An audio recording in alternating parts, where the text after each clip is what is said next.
genitalia you ever wanted in your life. Yeah. Here was this thing that really used to be limited, and then we ended up having we have purists that'll come around. They're like, I really only like the 70s. These are like Different movement in the 70s. These are like the guys who insist on listening to vinyl records. That's exactly right. What makes them like Playboy Mansion is sort of like, it's like everything. When you see it in person, it's disappointing. The fact that I was there, it's not good enough. Well, the real change went down 20% because I'm fucking standing in the living room, and that should have never happened. Because I grew up, the best issue ever was the Playboy Olympics issue, where they have Bill Cosby, and he'd be emceeing, and they'd have the bunnies doing the roller boogie around the tennis court, and they'd show them in the game room, and then the game room, and then the grotto, and then they'd have the Olympics, or like, going over the inflatable hurdle, and the titties out, It was party 24/7. Right. So the grounds of the Playboy Mansion are spectacular. Holy Hills, Anchorage, you stand in the back part of it, 7-foot high oak tree, something like that. I've never seen peacocks fly, but they're up there. They get up there, but they don't let you see them fly. They wait till you look somewhere, and then they go up the ground. But you're looking at walking around the ground, and then you go get a beer, and you come back, and it's up on a branch that's 40 feet above the ground. It's like a monkey cage, everything in the back, like everything. Grotto. The grounds are amazing. The house is dated, and it's a time. Shag carpet, 70s, paneling and shit. It's like weird kind of time capsule-y. But yeah, there's times to be had there. Did your parents ever find your stash? Did you ever get caught? I didn't. My dad didn't have a big Playboy, so I said, well, fine. I would look for my neighbors when I would babysit. I'll find their stash, their stuff. And then I cold roundup that somebody gave me as a goof, I think. You sure it was like an advertisement? Was it like a resort sort of situation? Was it a pamphlet? It was like pocket porn or something. No, I just mean, I think they, you can slip it in your back pocket and walk in it. Yes. And it was just dudes named Toby and some of the guys had their dicks out. Yes. Some just had headshots, which I was kind of amused by. And then one guy kind of looked like Dave Coulier. I remember. Oh, there we go. Yeah. Is that called Cold Roundup? Yeah. This wasn't it, but somebody gave it to me as a goof. And I was like, I can't throw away pornography. And it brought me a lot of joy. Because I would stare at the guys with just a headshot. Yes. It's like, you think you're so hot that I don't get to see your cock. And so I just remember thinking, and I did slide it under a cushion in a chair that was in my room. I think I remember it was moved or something. Oh, so that's it. now it's not my dad found porn, but he thinks I'm gay at this point, which I'm not. I just thought it was funny. So. You're like, well, I might eat this pizza tomorrow. I feel bad. Somebody made it. Well, Going through the effort. No, but this would be, the analogy wouldn't be at a restaurant. It'd be like on a desert island, and you caught a fish, and you ate the fillet of the fish, and then the guy you're trapped with, and let's just throw the rest of the fish away. And you're like, fuck, go or not, the whole time. Flashlight. I'll eat the fucking eyeballs. You understand? We could be here for months. Like, desert. Where are they? No, you're not throwing away any of that fish. I guess I felt more. I got big time caught. I got big time caught. It was great. So I come home one day from tennis and shower off, going through this setting, and then high school, early high school too. And I am walking through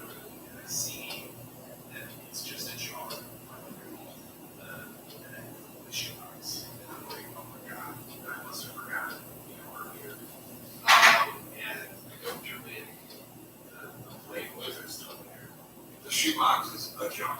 Is a jar. A jar. That's the way. We're not trying to. That's a very different situation. That's not quite that. That's right. Filled with liver. It's true.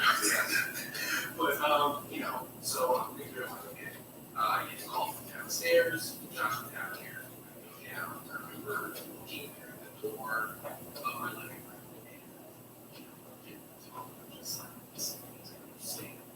And this is rain. This is mom and dad. This is mom and dad. Wow. And I'm like, I understand that. It's just something a friend gave me. You know, on the basketball court, you know, whatever. And they're like, listen, we want you to get rid of it. We really have a discussion about this. And I'm like, look, I'm sorry. You know, whatever you guys want to do, we'll figure it out. And I walk to the left, and I see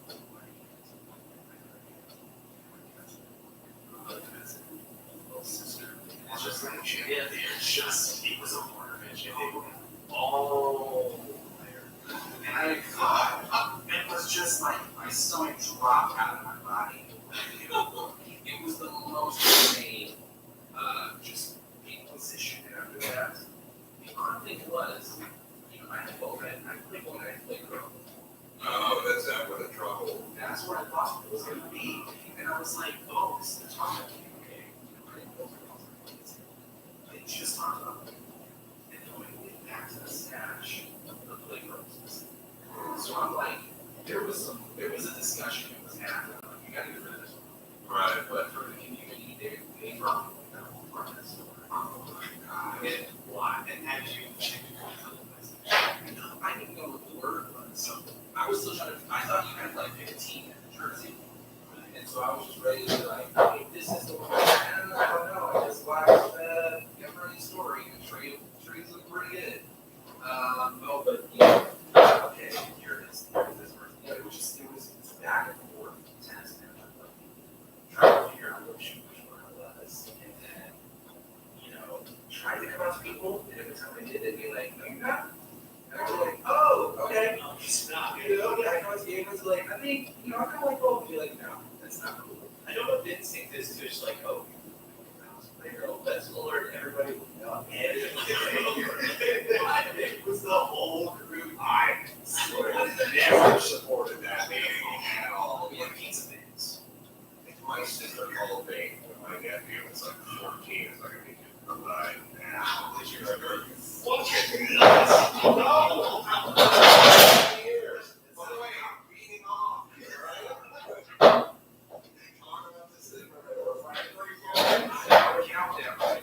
Mid-strokes, yes. I can't believe it. I mean, Grandma must have been religious. They were LA spiritual. That is, what does that mean? Yeah, they're like the children of a church. They were pastors' kids, pastors' kids. Oh, this explains a lot. Does it really?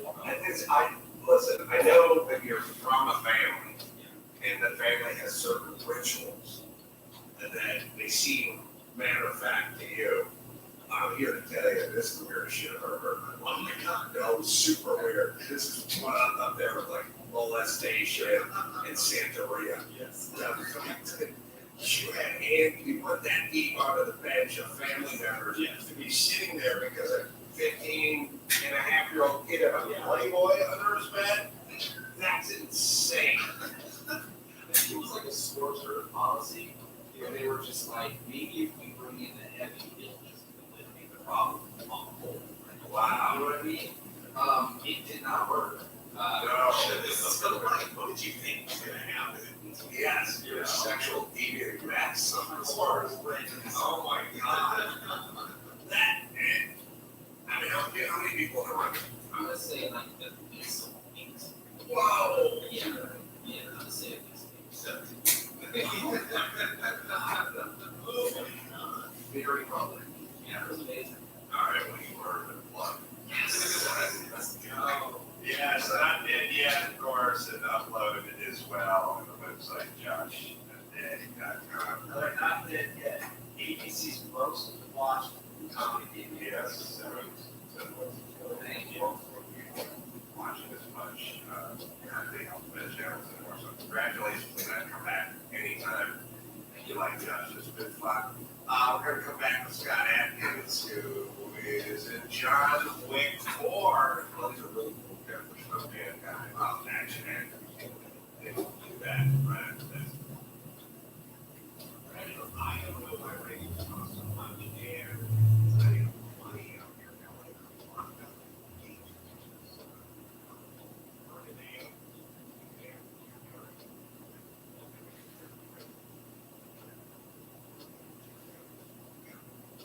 That's rough away. Harry Raiders is incredibly sharp. Made factory company as little as $2 per plate. Deliver street or fast. Pull it out of the shark game. Get a poly shave without the hassle. Triple shave process. And $15 value for just $3 at Harry's.com/app. My blade razor. Weight and handle. Foaming shave gel and a traffic cover as well. Plus, schedule replacement blade delivered wherever you need them. The refills as low as $2. Nice customer satisfaction in the shaving industry. Everybody's proud. Don't like your shave. Well, then it'll be on them if you're gonna love everybody knows it. Don't get overcharged for this.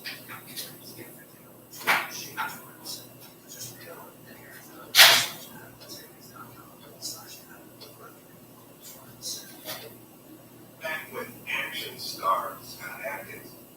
Scott's in John Wick 4, or chapter 4, I should say. 92% of Rotten Tomatoes right now. It's pretty good, right? Pretty damn good for not only an action film, but sometimes a ground down on, but more installed. Well, how did they present it wrong? I'm sure it's not. Let me say it. I saw the movie in London. I'm still a minute honest. Now I know things about action films highlighted. Sure. Halfway through the film, my jaw on the floor, and I suddenly realised that I didn't want to great action films. That's gotta be, especially growing up. I listen, I haven't seen it. I'll take your word for it. You observed our 30 Mortal Day and Dr. Strange titles too.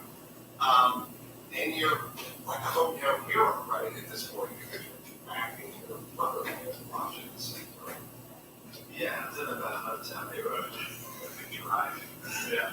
Do you know, I get recognised more in the place of London than they used to Eastern Europe. That's so. My country. So you start off, you come from a family of butchers, right? Yes. All generation.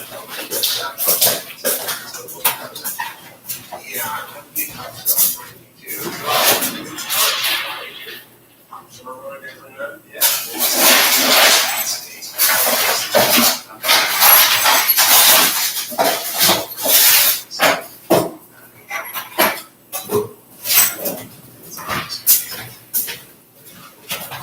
Right, because if you got it at the grocery store, you could just attack the grocery store.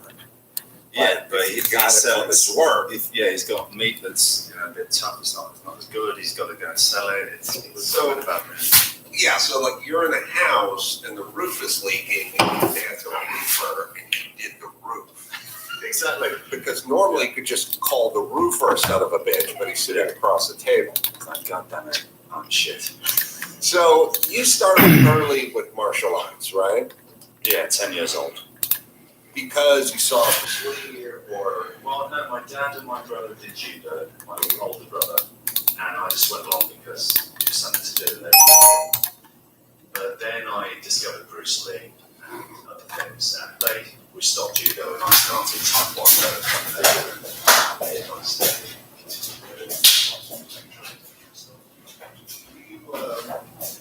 you table that Jeff Martinez is My name. where you can go. Okay. All the incredible vacuum kick. It's the best vacuum kick you'll ever see. Oh,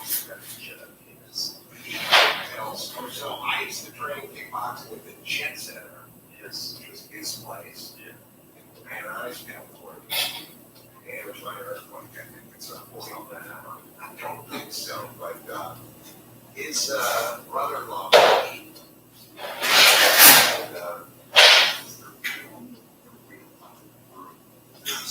this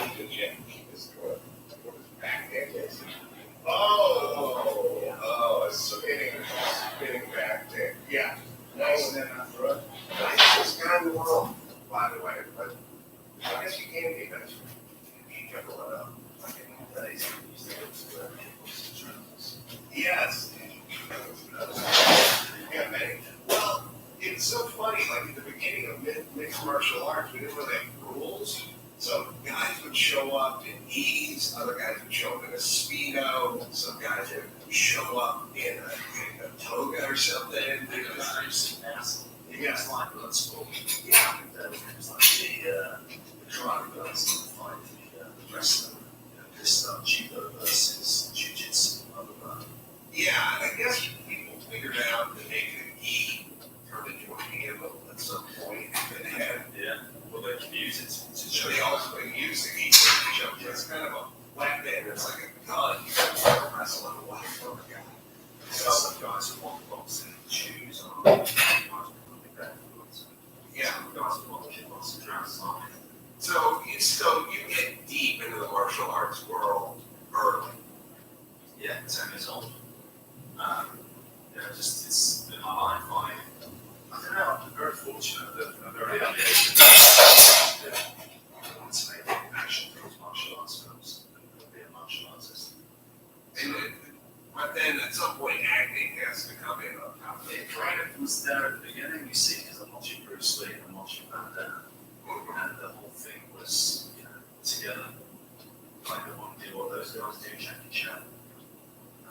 So, yeah, I always did it.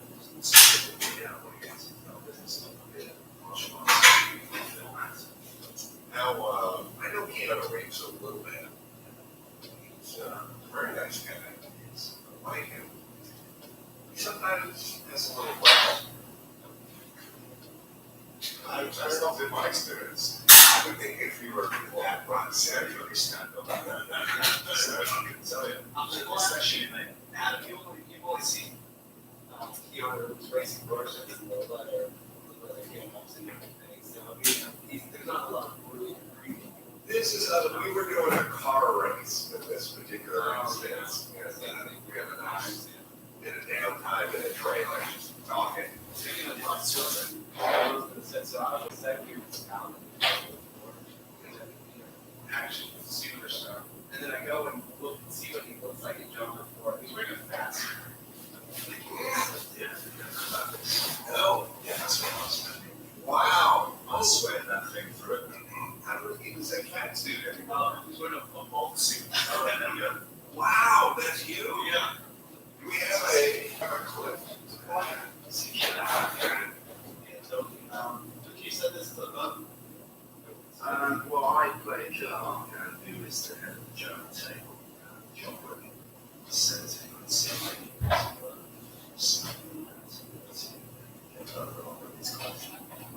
and I sat down with Tommy and Shane Anderson, who are the co-founders of John Wood University. This is the same.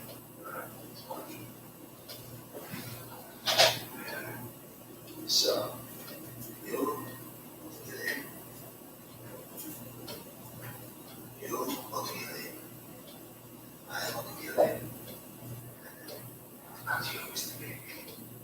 I'm going to kill you.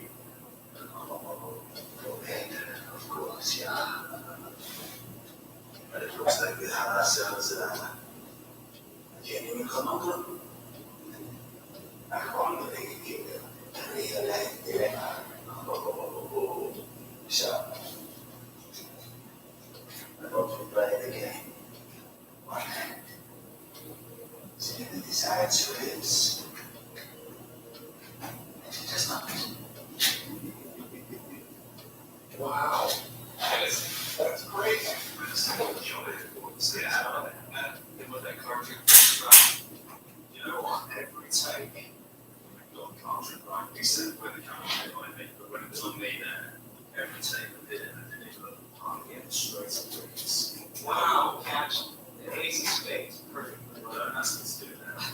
How long did you have to be for the It's 3 hours, and an hour's take off. wow. Yeah. It's crazy what they can do on prosthetics. But also, I mean, you're known for martial arts and action and everything. So how did you get the nod for the character with the Flashlight off. accent in the Huskies? I've known with the director Chester Husky for a while, but it is. I don't know why they felt that I could pull it off. I guess to see if this character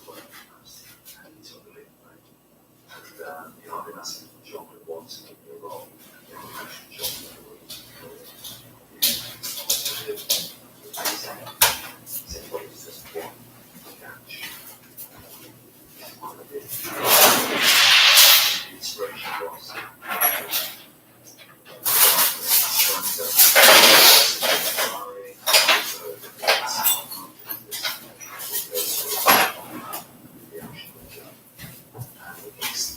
Initial inspiration was first time you see someone bumping into the dragon, this bigger guy, and it's not too bad for the bigger guy does it. I'm like, how the hell's that happening? I wasn't expecting that. That was kind of the inspiration for Chad. So I've written it down. It's sort of I fight it. Oh, it's awesome. How is it fighting in a fat suit? Not easy. Yeah. Yeah. First put the fat suits on, and I thought, you know what, it's not that bad. But then by the time you get to the end of the week, you've been fighting John Wick Yeah. in the rain. The club, it starts to get low down in the shop. You mustn't walk that with like wearing ankle weights while doing your kids and stuff. The best thing was I didn't have to watch the numbers, we just go out.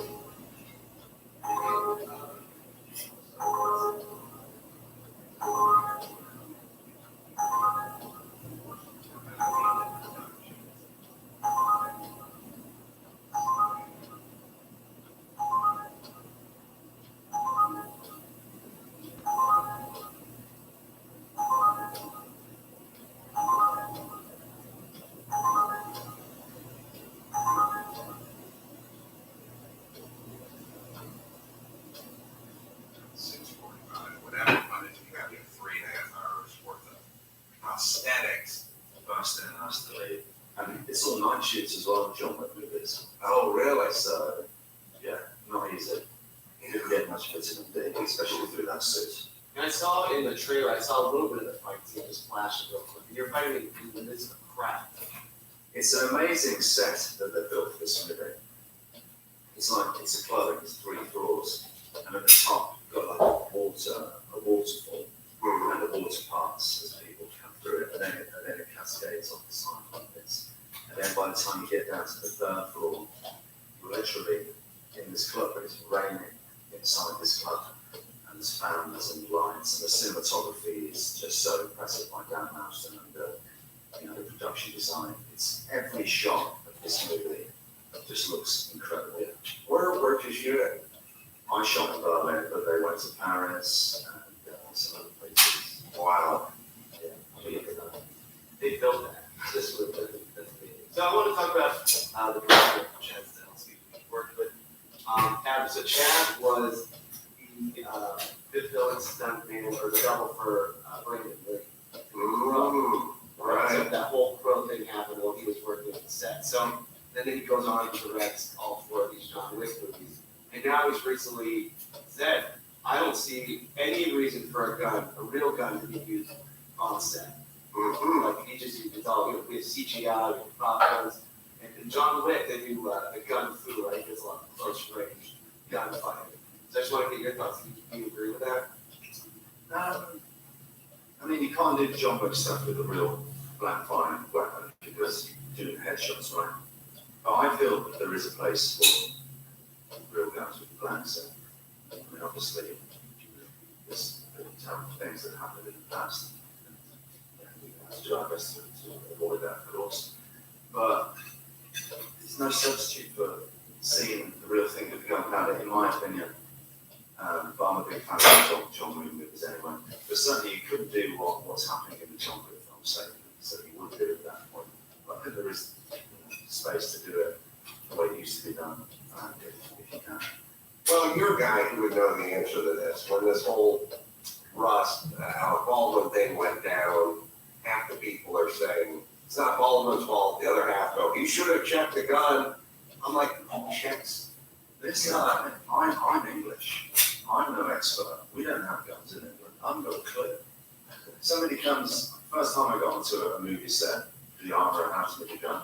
And if he says it's empty, I'm not trained in weapons anyway. I'm just going to go, okay, well, he knows what he's doing. That's his job. I'll take his word for it. Now, I've done enough films to know, well, I better check the gun myself. But I remember back in the day when I started, I didn't check. I just took the guy's word for it because he's a professional. An actor shouldn't be responsible for that sort of thing. We're stupid. Yeah, so actors really should be responsible even for their own kids sometimes. Exactly. So don't put that pressure on us. Yes, I concur. I always thought that was sort of dubious that, they would go, you never point a gun at a person, you never squeeze the trigger. It's like, well, you do. That's what the script says you do, and the armor hands you the gun and says it's cold. Or It could be a scene where you hold the gun to the guy's head and you pull the trigger and they're going to do a CG. There was Brendan Lee thing, and then there was also a bizarre death on the set with a gun. It was a model actor named John Aaron Paxton, I think. He had a gun.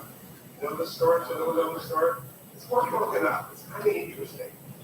I mean, it's kind of a cop, but he was a beautiful looking guy. He was this model and acting, and he was on a set, and he had a blank gun, and he put it to his temple, to his head, and he squeezed the trigger as, I think, kind of a boom. Like this is a blank, but the concussion of it killed him. Yeah, and a bizarre, I remember very clearly, look at this guy, look at this dude. I remember very clearly when I took the Universal Studio tour, wow, look at this good looking, all greased up there, but yeah, someone can find this story, probably circa 1979, 1980, but the old Universal Studios tour back when they didn't have any shit they have now, the Minions roller coaster or whatever it is. They just had a tour. They would just drive you in a tram and go to the house up on the hill. That's what they did, Psycho. And that's, McLeod's horse or something. Like they didn't really have anything. They do like a little stunt show with the Western and the guy fall off the roof onto the air bag or whatever. But I remember that a guy took a gun, like a 6-year with a blank in it, or nothing in it, but he said, these aren't toys. And he took the gun, the stuntman on the tour, and he held it up to like an aluminum Coors can, and he just put it on the end, and he pulled the trigger and shredded the can, just a concussion, shredded it. Yeah, on the set, 1984, TV series called Cover Up. He was fooling around. Like, and he killed himself with a gun that had a blanket. Yeah. Well, maybe we shouldn't bother anymore if you can get away with it. What I spoke on John Wick movie was their gas-powered guns. Mm-hmm. They were very powerful in terms of how the chamber came back, and it would give you a little bit of a jolt. Kickback. So some of the guns that I use are the same on some other movies. Don't do that as powerfully. And sometimes that's a giveaway. I think one of the other things that is a real giveaway in movies, they fire the circuits or the dust hits around you and raise the actor flinch in a really realistic way. Now they can just put CGI and bullets, right? But the actor's not flinching, right? Well, it's a dead giveaway. So I think you've got to try and combine the two. But even those, they hit you in your face. It's going to hurt. It's not painful. Did did Canada try to sell you a motorcycle? I was hoping he'd just give me one. It would be nice. Like he does with the stunt guys. All the stunt guys got Rolexes on this film. Oh, really? Should have been a stunt guy. Well, yeah, because he gave me a lovely engraved axe on my mouth, all these axes.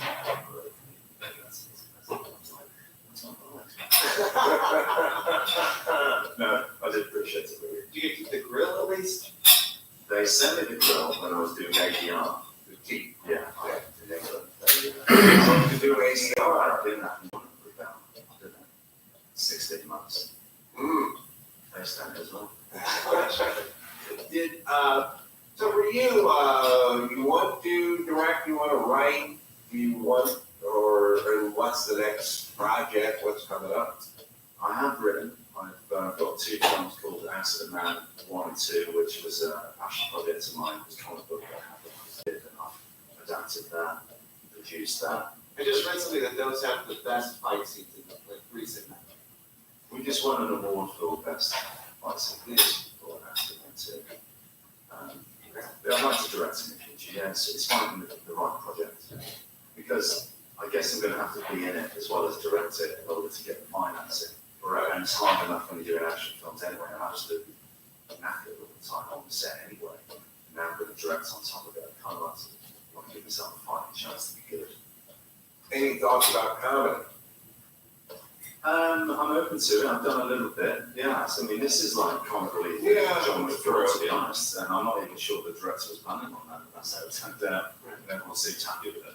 Well, fight scenes with comedy, right? I mean, like Jackie Chan did a lot. He would punch somebody, then he'd shake his hand like he got hurt, like he would constantly do things that made it seem a little more realistic in the fight scene rather than just. The best two Jackie Chan fights, by the way, are Benny Chan. Oh, really? In my opinion. What movies? Wheels on Meals and Dragons Forever. Benny the Jet Akitas was in those, and fighting Jackie. Jackie, yeah. Wow. And that's probably a guy who could go kick for kick with Jackie. Yeah, but they have quite a bit of animosity on set now. Oh, Jackie really? was winding up saying, I'm going to find you after this for real. And Benny's like, yeah, come on. And so they're really going at each other in the fights as well. You can kind of tell. Yeah, I don't see how you could possibly intimidate Benny the Jet from a martial arts fight. I mean, even though it's Jackie Chan, that guy's been in death matches and shit in Asia. Like, Not the highest point. I don't think so, But he hits him at the end of this fight for real. Jackie does. Yeah. This is the beginning, but if you go to the end, see the punches that as well. Yeah, this bit. Just a bit back. Just a bit back before that. wow, you are a student. Student, I that's love it, yeah.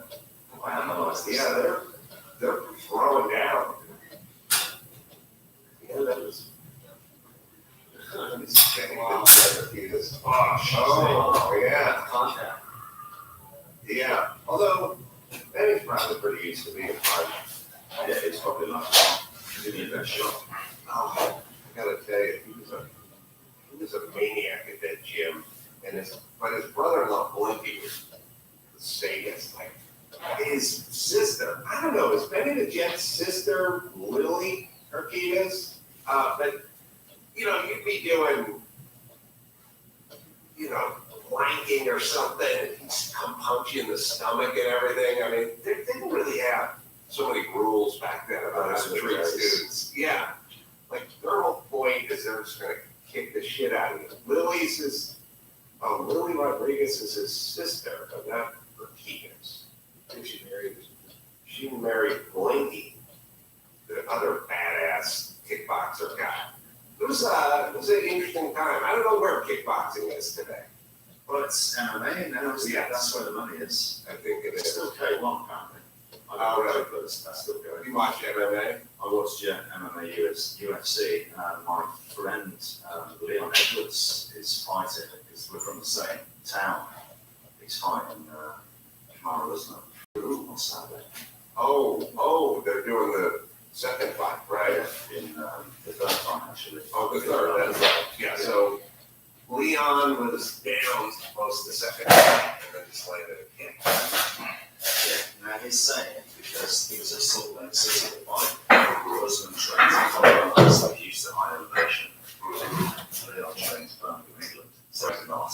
Right. And so I'm hoping that was a factor. He just didn't have the same energy level.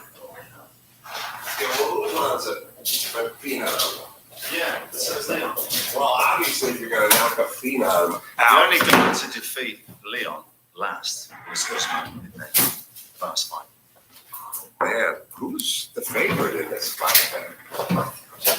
So I'm not saying Usman, but I'm just hoping it wasn't well, let's see.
gotta get a slightly bigger set of shorts, that's all I'm saying.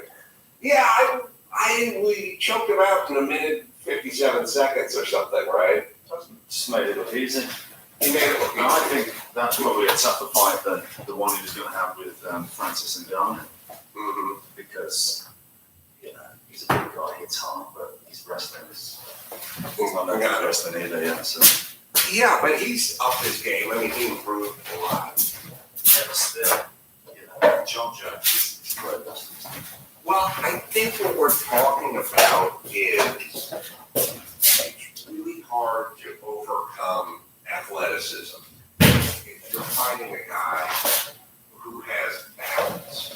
So balance is kind of God-given. John Jones has extreme balance, and no one really talks about balance. They kind of talk about striking and wrestling and grappling or whatever. But if you watch the way John Jones uses his body, he's so long. And if you ever try to take a guy down, he's long and balance, and I think it's God given. I'm not sure that you can really train for it that much. You see guys that are built and they've got muscles and they look really stout, and then you see long guys who use their balance. And John Jones, when you watch that guy, it's like he's spread out like a spider all the time. Really hard. And there are examples of it. Like I always say, when you're I know this name, but Darryl Strawberry, baseball player. He was a guy who was a kind of a beanpole. Darryl Strawberry was like 6'4", 185. Super long, skinny guy who could jack a home run 470 feet. And when you watch him swing, his entire body turned on it. It wasn't the sort of the dude with the big forearms who did things that cut at it. It was the guy who started on the balls of his feet and just went through his waist. And the torque created crazy torque by the full use of his body. And I was of this theory that the tall, long guys learn to use their body quick, whereas the guys with the big biceps, they kind of rely on their biceps. They don't rely on their thighs and the technique, you know. And John Jones is that guy. It's crazy. well, it's good everywhere. And everyone's good everywhere. And I mean, there's so many ways to lose. And it's amazing that he's undefeated and he's had so many fights and he's been everywhere. It's the goat, for sure, unquestionable. Totally agree. And it's even a fight.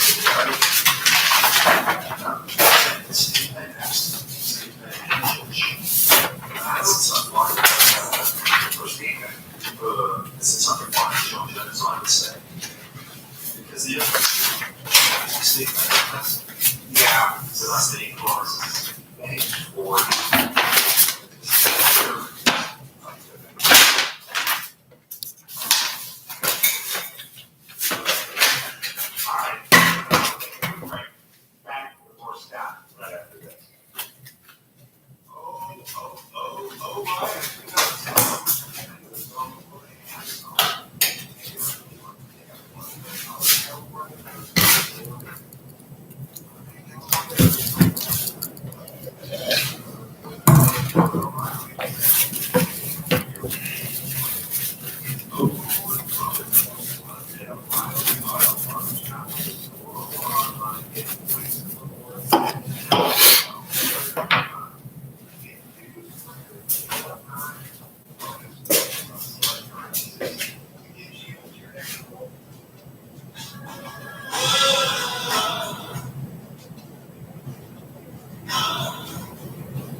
They have nice things, but I do think to myself, Well, he did 185 or something when he was playing ever been somewhere so super long on turn.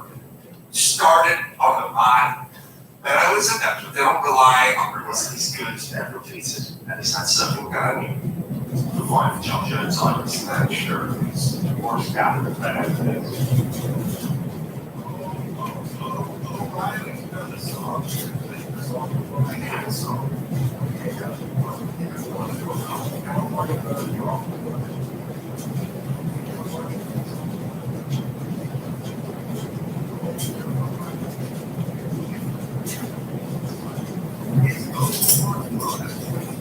O'Reilly Auto Parts got it. Or online and get points and awards sent straight to the phone for your inbox.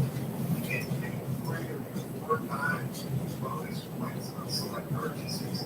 To get you your next reward even fast, receive a $5 reward for every 150 local rewards points. And if you're already a rewards member and not receiving reward, you can just add your email or local phone number and get $10 reward just for updating your system and you sign up. And it's quick and it's easy. Just go to O'ReillyAuto.com. O'ReillyAuto.com or do it in the store. That's an O'Reilly store.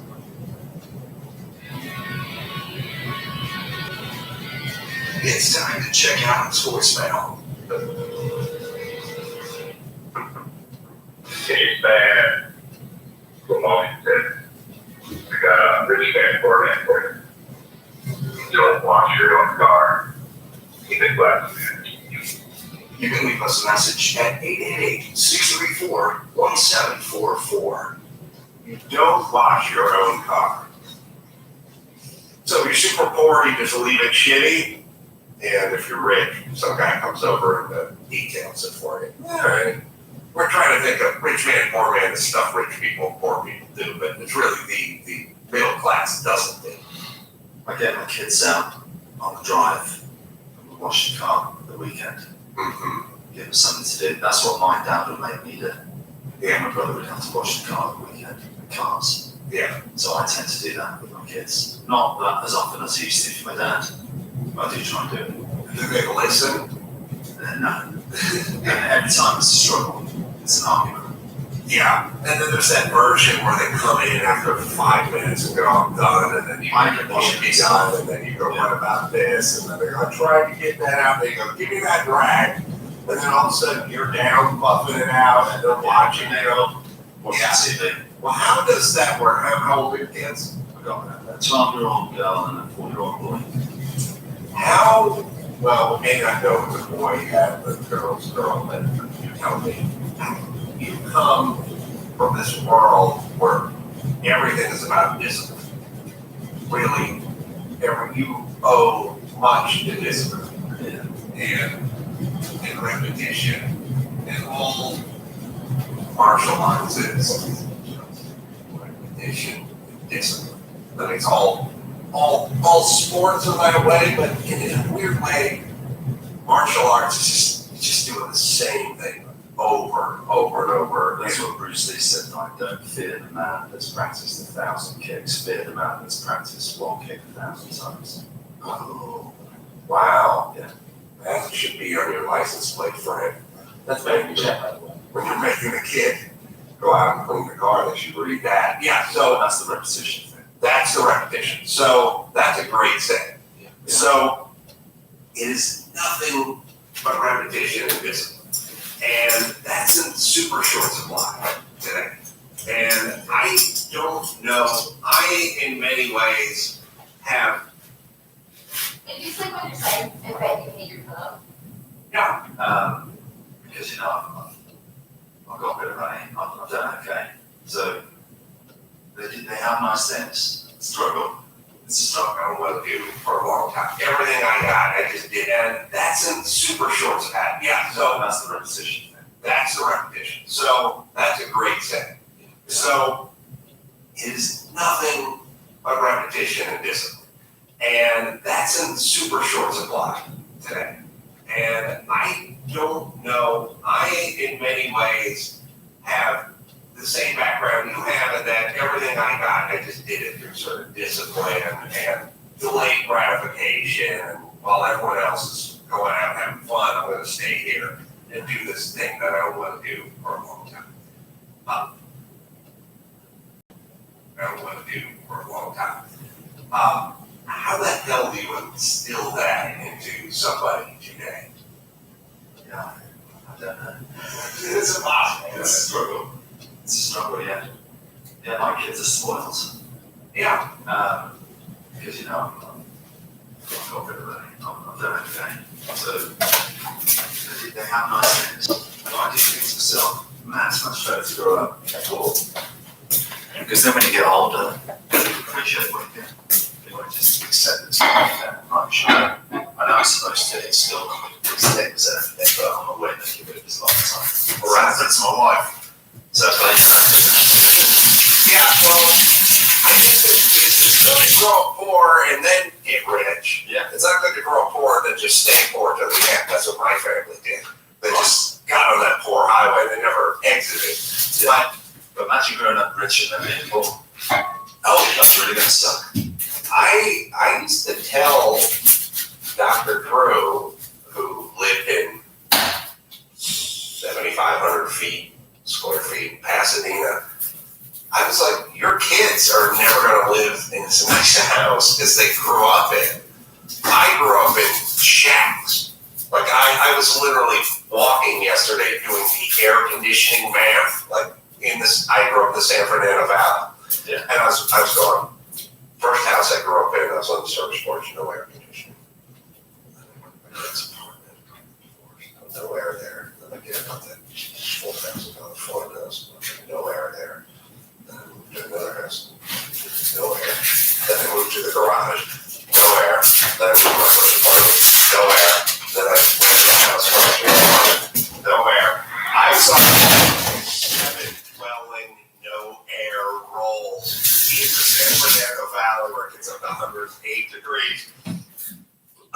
From 0 to like 29 and a half or something, like it's on a 30-year no air roll, like so literally going outside my garage and hosing myself off and then laying down with the fan on, sleeping on top of the covers and stuff. And I thought, yeah, it's all gravy for me now. It's all 1,000 times better than it was. Growing up in England with no heater. You had no heater? Well, not, mate, I was okay, but it's better to be hot than cold. Could have been worse, is what I'm saying. I also think it depends on like your wiring. Like some people just are miserable in the heat. So I always felt like I was cold in these places too, but there was remedies. Like I could put on socks and go to bed, or I could double up on a blanket, or put something that just had some heft to it on top of the blanket. Like I would sleep with a ski beanie on or something. Like I could do something. The heat, not avoidable. Yeah, okay, yeah, that's a good point. So your kids are going to grow up in heat and air conditioning, as my kids do, and they're not gonna do what we did because they don't have to. And good luck convincing them to do something that they don't have to do. So then they're going to have to find something. So I think the hope is you're not going to get them to do the repetition and you're not going to get them to do the discipline.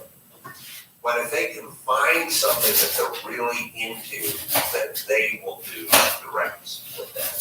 Well, hopefully they find something like, because some people, I was lucky I found something when I was young, because that's a blessing. But I know a lot of people, they don't know what they want to do. The saddest, the only time, I don't have a lot of time for people who are complaining. I just give my air conditioning speech, Yeah.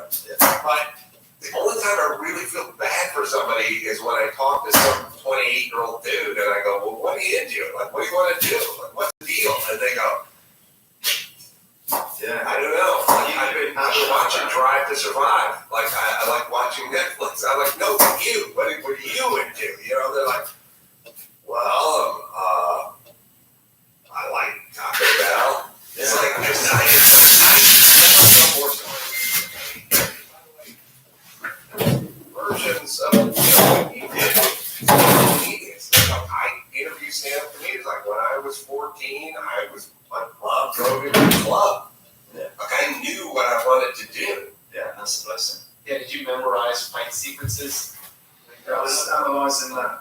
Jackie Chan stuff and, you know, making my own like little home movies. I was the kid that thought the main man to do the movie, you know, I was that guy. But yeah, it's, yeah, so what I had, so my parents, my dad's a butcher and my mom, she worked hard. I grew up around parents that really grafted hard and that wore off on me. But I'm not sure that my kids, making martial arts films, action films, that is not easy, that's hard work. But they don't necessarily see that because I'm always saying, well, I'm doing it. Because when I come home, I'm just chucking out. And then, you just see it on the screen, right? You need to be there, seeing the struggle, seeing the 25 takes that didn't make it into the movie. No, it's a very interesting point, which is when you walk through the door, so in the past, Dad would walk through the door after working in the coal mine all day. And he'd be covered with soot, and sweat, he'd be a disheveled mess, slam.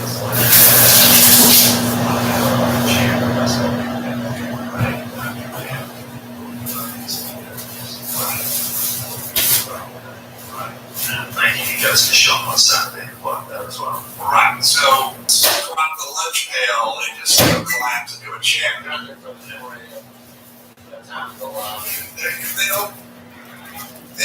By the way, at least you do martial arts. I kill jokes. That's a zero burger devil. You just you talk anyway. Yeah, you go outside the house, you get paid to talk, you come in, you pay to shut up, that's your difference. Yeah, so they don't, I mean, and here's the other one. I was the doctor the other day, but I've been warning everyone about this for a while. Money is invisible now. It doesn't really exist. My kids, the phone is money. It's, oh, they got Apple Pay. Yeah, but they don't know who pays for Apple Pay. They think it's, I mean, they could intellectually understand it, but it's basically the phone pays for stuff. When we were kids, if you asked for $5 from your dad, you'd go, oh boy, or pot, or $3 or something, it's like that. You gotta look for it. Yeah, you get time to find a piece of something. Yeah, like if I said to my dad, at any time I tell him, "Can I have $5?" he'd go, "I don't got $5. Who has $5? I gotta go look.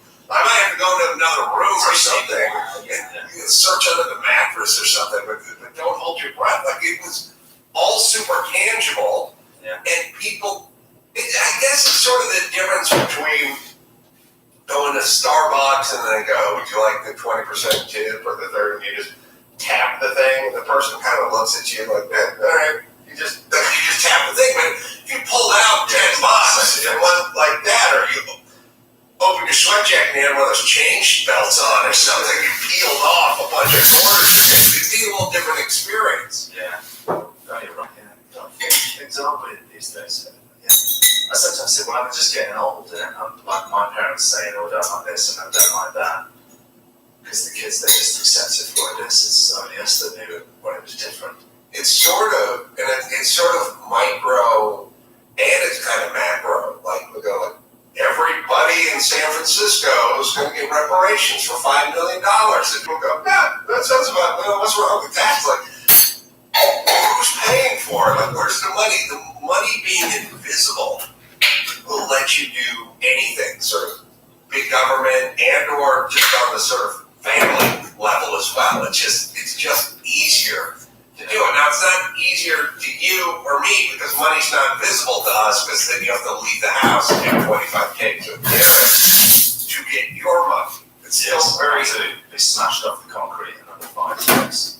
Yes. And that's what concrete is depending on load blocks, which is a useless game in which you dress up figures that don't even exist. I'll smash myself off concrete for that. Well, I'll tell you, my son, I don't know, what was it, 7 years ago, was into like Pokemon. I just said to him, look, you can engage in all the Pokemon you want, but history will not be kind to this endeavor. I'm just telling you now, we will look back and laugh at this like a bad haircut from the 80s suit. I'm not going to stop you. understand what you're doing here. But yes, I wonder, I would think,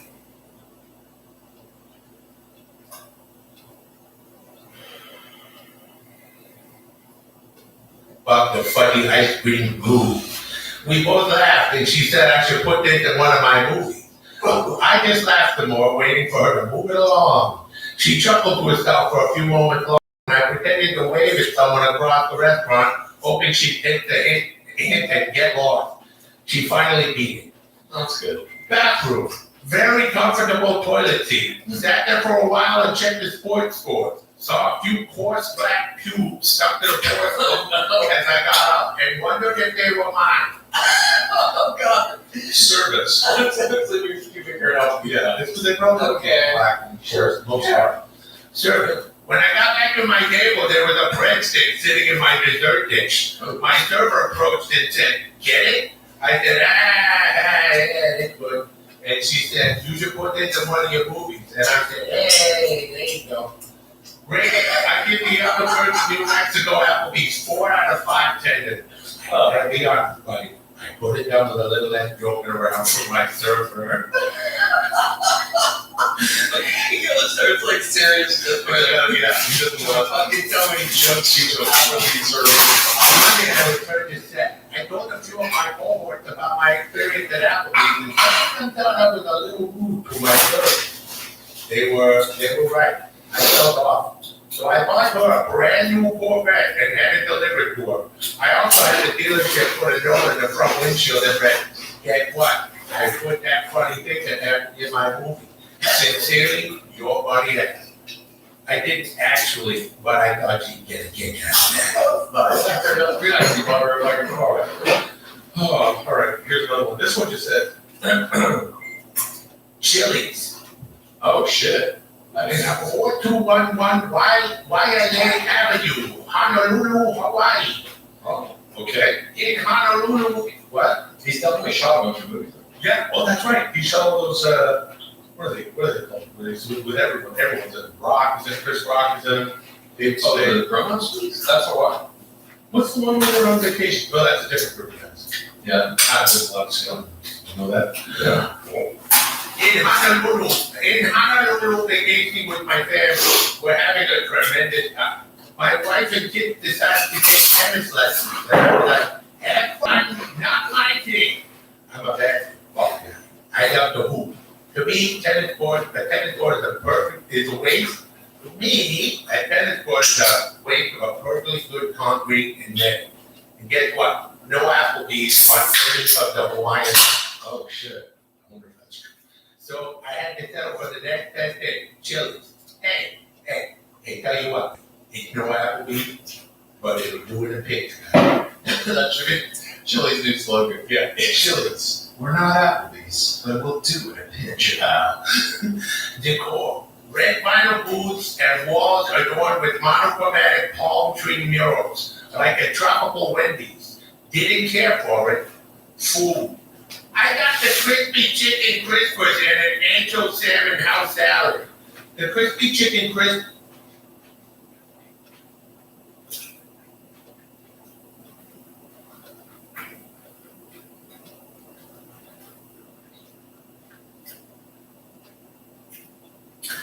I would think you would do your family a great service if you just wanted a little old fashioned. Like you want to order Grubhub, yeah, you want to order Grubhub, $38 worth of whatever. You better find don't just tap your phone. Completely analog, total analog.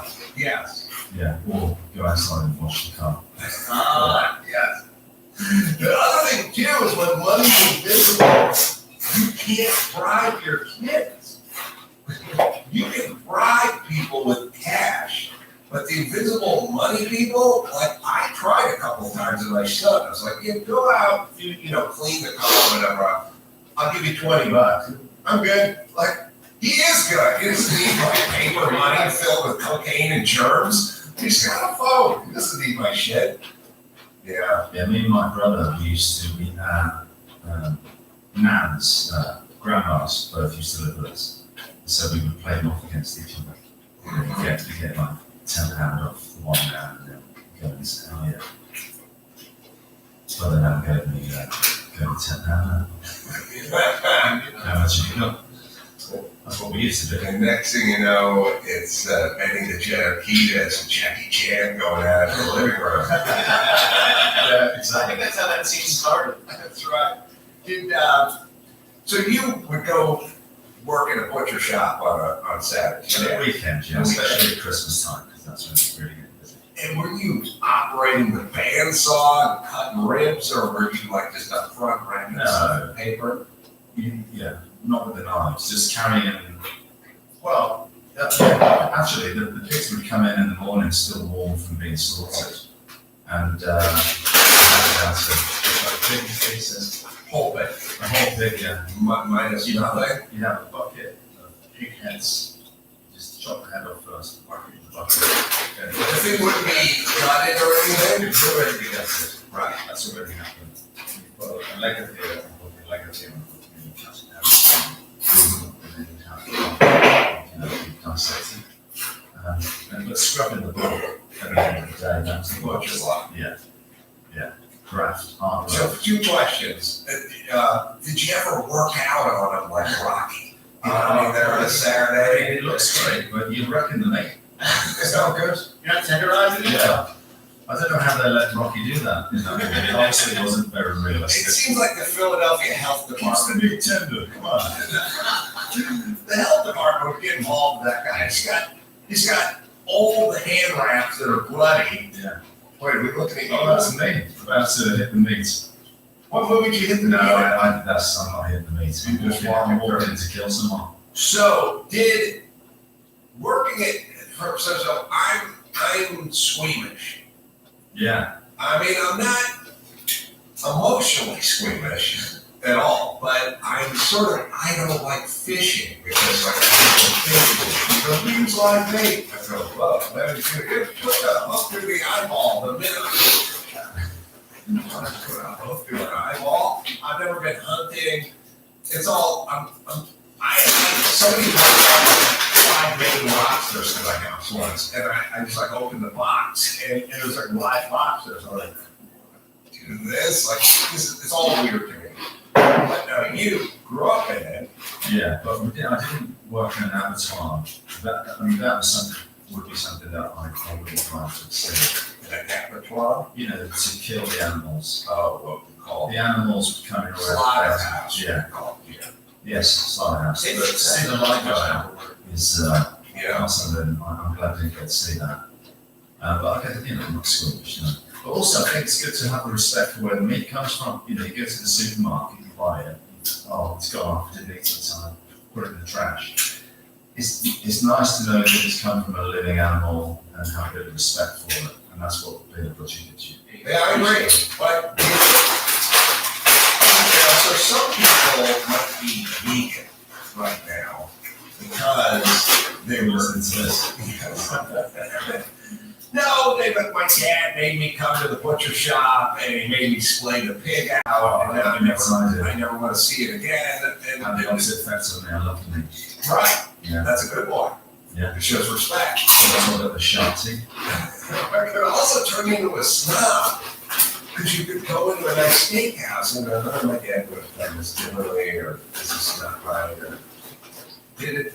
No, it doesn't do any effect. I just love meat. I love meat. It tastes so good. I totally agree. It's good in your gut. And listen, you gotta have a little reverence for the animal that died. I agree. Absolutely, yeah. I last night ate some steak that the person I was eating with pointed out to me that you bought this steak 5 days earlier in Nevada. And I said, that's right.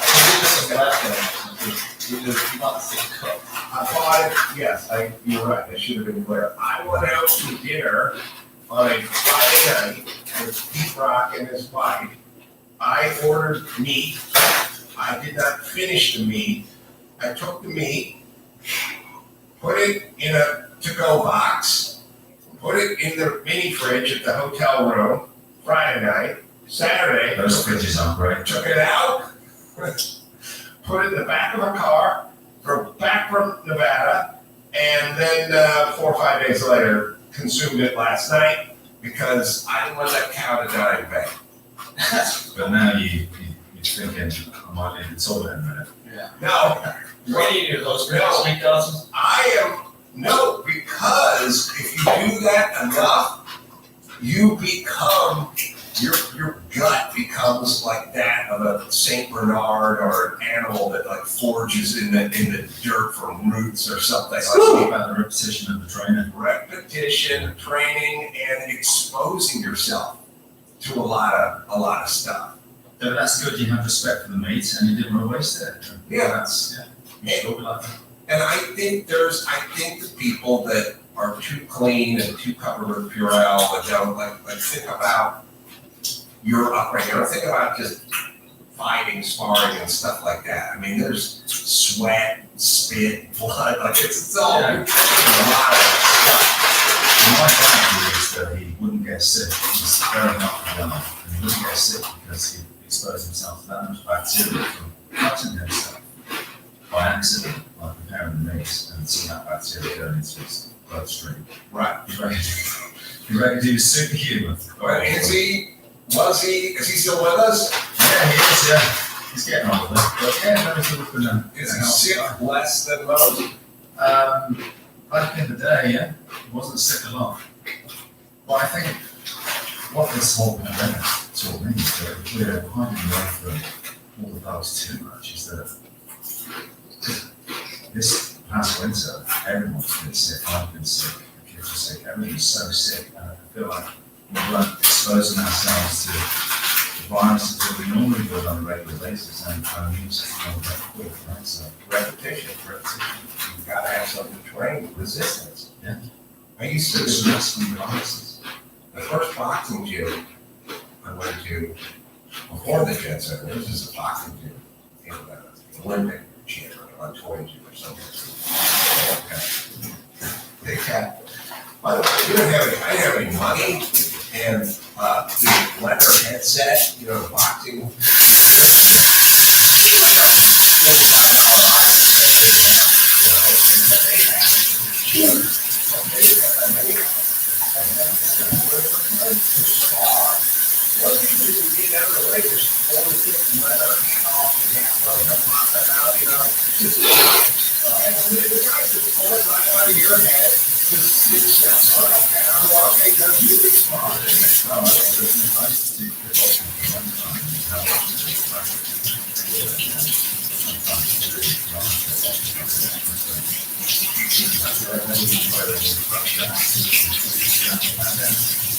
The water in that gym was a coffin, a sampler box of container, Amana container, Gatorade container, all filled from a spigot and then just set out on a folding table, just they were just out. There was no drinking fountain, there no one had their own personal anything, and in between rounds, everything was on a bell, ring 3 minutes, and ring 1 minute, everyone would stop. I would just walk over to the table and just start chugging it. The kind of rule was you kind of dumped it a little bit, but then you'd slow it down. Just came on and started eating it 3 months ago. Now it's just got tap water in it. Yeah. And everyone's immune system is amazing. Yeah. Powerful. So, as we draw to the end here, Scott, is it you go out and promote John Wick 4, or is it go to another set and begin work on John Wick 5, or what is the plan? Now, I'm very happy to be part of John Wick 4 and to be swept up in the whole promotion of it. It really is truly an amazing movie, one of the best action films ever made in my opinion. So everyone should go and You've see it. seen them all. Yeah, and I've That's it, yeah. It's up there with Hardcore, it's up there with Die Hard, Predator.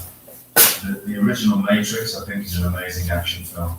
Can you separate yourself from the film in terms of viewing it at a certain rate?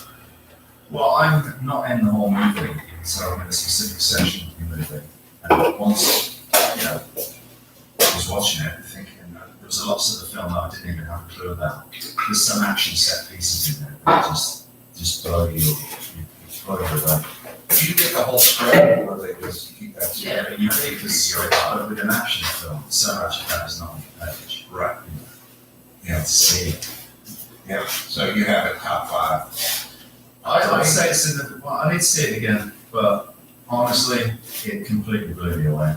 And I'm very proud to be involved with it. And a connoisseur. And see, I think sometimes people think, oh, you just think it's good because you're in it. It depends what your wiring is. I'll tell you like it's worse than if I'm in it. I've done a lot of films, and I'll say right now, some of them shit. Right? So This particular one is amazing. it is out. As you hear this, it is in theaters. It is crushing it on Rotten Tomatoes with critics, 92%. John Wick, Chapter 4. Sorry, I kind of digress, but the thing that's crazy about this business is when I was hanging around with Keanu in this race trailer for this celebrity race, I don't know, 8, 9 years ago, he didn't have much cooking. Like, he was really a little depleted, I think. Like, we were just sitting in this trailer, they were doing a driver's meeting that we didn't know about. Everyone was looking for us, but we didn't know this thing was going on. We just were in this trailer for a long time, sort of wondering where did everyone go? Because people would be in and out of the race trailer, but they weren't anywhere, so we were just sitting there. And he was like kind of telling me, I want to do this movie, and pitching me, wasn't pitching me, they had an idea about moving in space, and so on and so forth. But I don't know if I can get it made, and I don't know, you can do the time, it was 10 years ago, whatever, but he just didn't have a lot cooking. Keanu Reeves had a little dip and a little flatline for a couple of years. Yeah. And I actually was sitting there kind of feeling bad for him, like, well, maybe, you had a run. You know what I mean? Like, you made some good stuff, but it was a speed. Listen, he, in my opinion, is one of the greatest action stars that we've ever had. If you think about it, right? 4 Matrix, 4 John Wicks, Speed, Point Break. He's, Matrix 4 maybe didn't live up to what it should have been. But he's made some incredible action films. And I take my hats off to the guy. It is so difficult to do what he does in the John Wick movies. He does so much of his own action himself. He's a grafter. He turns up every day. He gets on with it. Works really hard. And it's not easy. And the John Wick films he's been doing from age 50 to, I think he's about 58 or something now. And these are some of the best action films ever made. They're incredible. And he's doing it now. So I have complete respect for the guy. And long may he continue. Yeah, all right. In theaters as we speak. Chapter 4. I'll be in Naples this weekend. Telling fart jokes. No one appreciated when I returned. Doing 4 shows, staying up there off the hook in the Turlock, California, at the Community Theater, and the Tower Theater in Fresno. So this is going to happen for all the live shows. Good to see you, Scott. This has been fun. You too, Adam. Thanks, mate. So, till next time, I'm Chris Van Scott Atkins saying, Mahalo.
Yeah. I know you're being close to other people online. The airline, it's been charged. It's the airline. It's like bullshit by China. It's on the Yellow River, yeah, so it looks like it's lagging and it's very expensive. So with the Chinese forces, like the airline, even like, keeping that price flying in China. Yeah. So it can legally kill them. I have your rush. Somebody's like, hold on. They're regarded as super good luck, really good luck. Since I got these 3-year ones, I've had nothing but good luck. I heard that something. Since I got these 3-year ones, nothing but good things that happen. Well, what do they say when the clouds are overhead? That's part X, like that. That's I said. But the sun doesn't seem like it's there, but it's there. You just have to wait till the clouds part. Yeah, and I remember I was buying that $20 and then I get them, and they grow, they get 2 inches a month. Wait, you see your butt keeps growing. It's nuts. Shit, maybe I'll not for me though. That's not a beginner phase. Advanced. I gotta say, like I got attached. I really think they're a little bit attached to my turtle and to my 3 fucking four. And when that motherfucking raccoon or that, I don't know, the raccoon, this was a. By the way, when I get only the first minute. No, it's just okay. So I apologize for my language, but that raccoon or that cat, whoever it was. When they chewed my turtle's head off, and I think her name is Isabella. I can't remember what we named her. Isadora. Isadora. My kid's name is Isadora, I think. But chewed its hands and feet off. You son of a bitch. And left it on his back, her on her back, like so undignified. And then just one fish after another. I was like, where are they? And then finally, it's just an empty battling brook. Yeah. And I want to put more in, but I know it's just a death. You can figure that out. You can put. But I love my fish. I would feed them every day. Oh, these are a lot.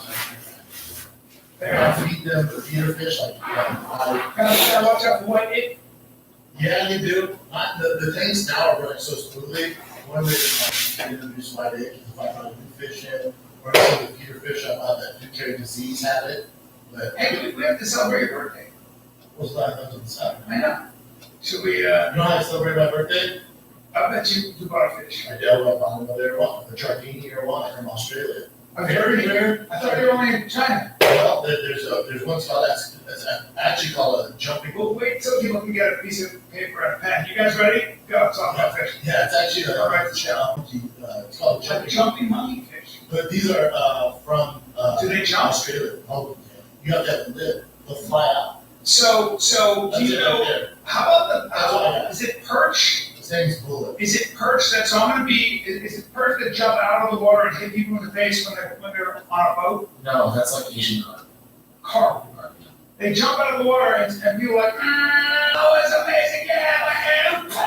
And the fish are like, right in the face. Yes.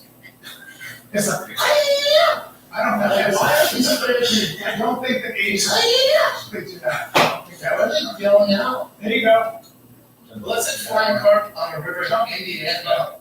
Yeah, that's what happened. Look at this. It's crazy. Bro, you cannot drive faster than that. But they're jumping no matter what. Oh, right in the water. You just had to drive through. Why are they jumping through the water? I think this is this disturbance with the motorboat. It's like, this is amazing. Here. No, they're good. So I'm gonna be in Portland. I'm gonna be in Portland in April. Helium? Yeah. Right. But I know my site, no, I think it's taken out. I gotta pay. You forgot to pay the website fee? Yes. Are you from 1994? I am from 1994. I don't pay that. Sorry, Brian Count down. But you can catch a 10-foot sturgeon. Sturgeon are 10 feet long. And I'm not doing it though, because I don't care. But you can catch them.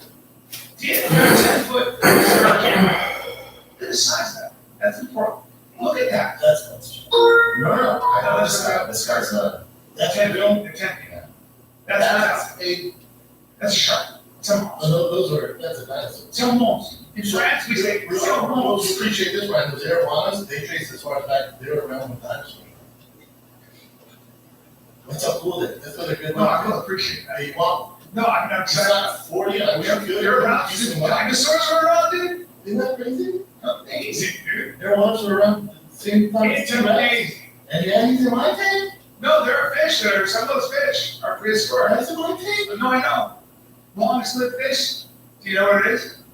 Yes, it's a basic whale. It's a whale. Basic? No, but I like how you're thinking. I'm pretty sure. It's a whale. So it is a whale, but I think it's the Arctic shark. No, it starts with a basic whale. Icelandic shark? It's something like that, yeah. No, he's like, What's the oldest living, man. no? Yeah, Yes. It's about, around 140 million years. wow. That's in my you saw, you witnessed the Stegosaurus. He saw the How he sees me in my undies. Cretaceous period. You know what? Do you know what I don't care about? That I should? Two Dinosaurs? things. I don't care about dinosaurs, and I don't care about astrology, and I probably should. Like Dinosaurs are cool. No, I know. It's just not the bowhead whale. Okay, they can be 211 years old. The longest living vertebrate is the Greenland shark. I agree that to see we were both on television. That's the no, you had the bowhead whale. That's a long lived animal. That's a warm lived animal. 2.5 years. Hey, you know how long that arowanas gonna be with me? How long? 50 years. Is that true? Yeah. They live that long. If you take care of it, right? Water conditions, 50 years. 50 years, you will almost get attached to it. Oh, I'm attached to it now. Close to 50. Sounds like No, in the wild it's 50. 15 is a long time though. Oh, because they get eaten or something? Look, it's on eBay for $5.8 million, dude. That is so crazy. This Asian, like, you know.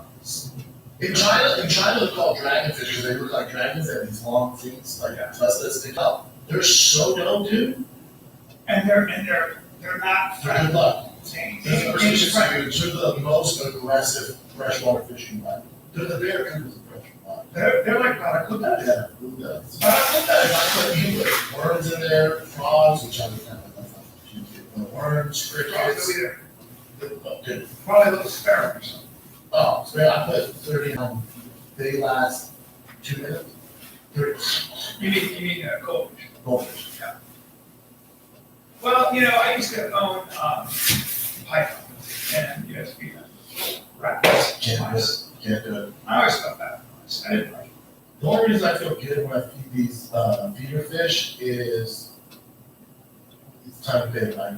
You gotta either daddy's up, he's bringing good luck, and Yeah. we're gonna sacrifice you guys. Please keep this in mind. If I had a fish that brought me good luck, Which I have for you. and it only ate human fingers, I would take your hand and I would shove it. Okay? I'd be like, you're gonna lose some fingers. It's We're gonna gonna be keep this going. that's the bad news. So you're not gonna play piano. Good news is Okay. I'll leave you with this finger and the So I thumb. can drink. There you go. So you can drink. That's how I feel. So I can drink your bitch today. I'll leave you with this. Which one? I'll leave you with your. No, make you like lobster boy from American Horror Story. I want to leave you with this. I'll take the two middle fingers. Do this on your headshot. Oh, big league on Edwards headshot. Well, Did you watch the fights? you need your trigger. No. I did not watch the fight. I did not. Leave me like that. Yeah, I can do that. But good news is I get good luck. How much more likely to get some bigger ones? Discover new possibilities with a beautifully balanced gym made from 22 wild islander tangos. Look further.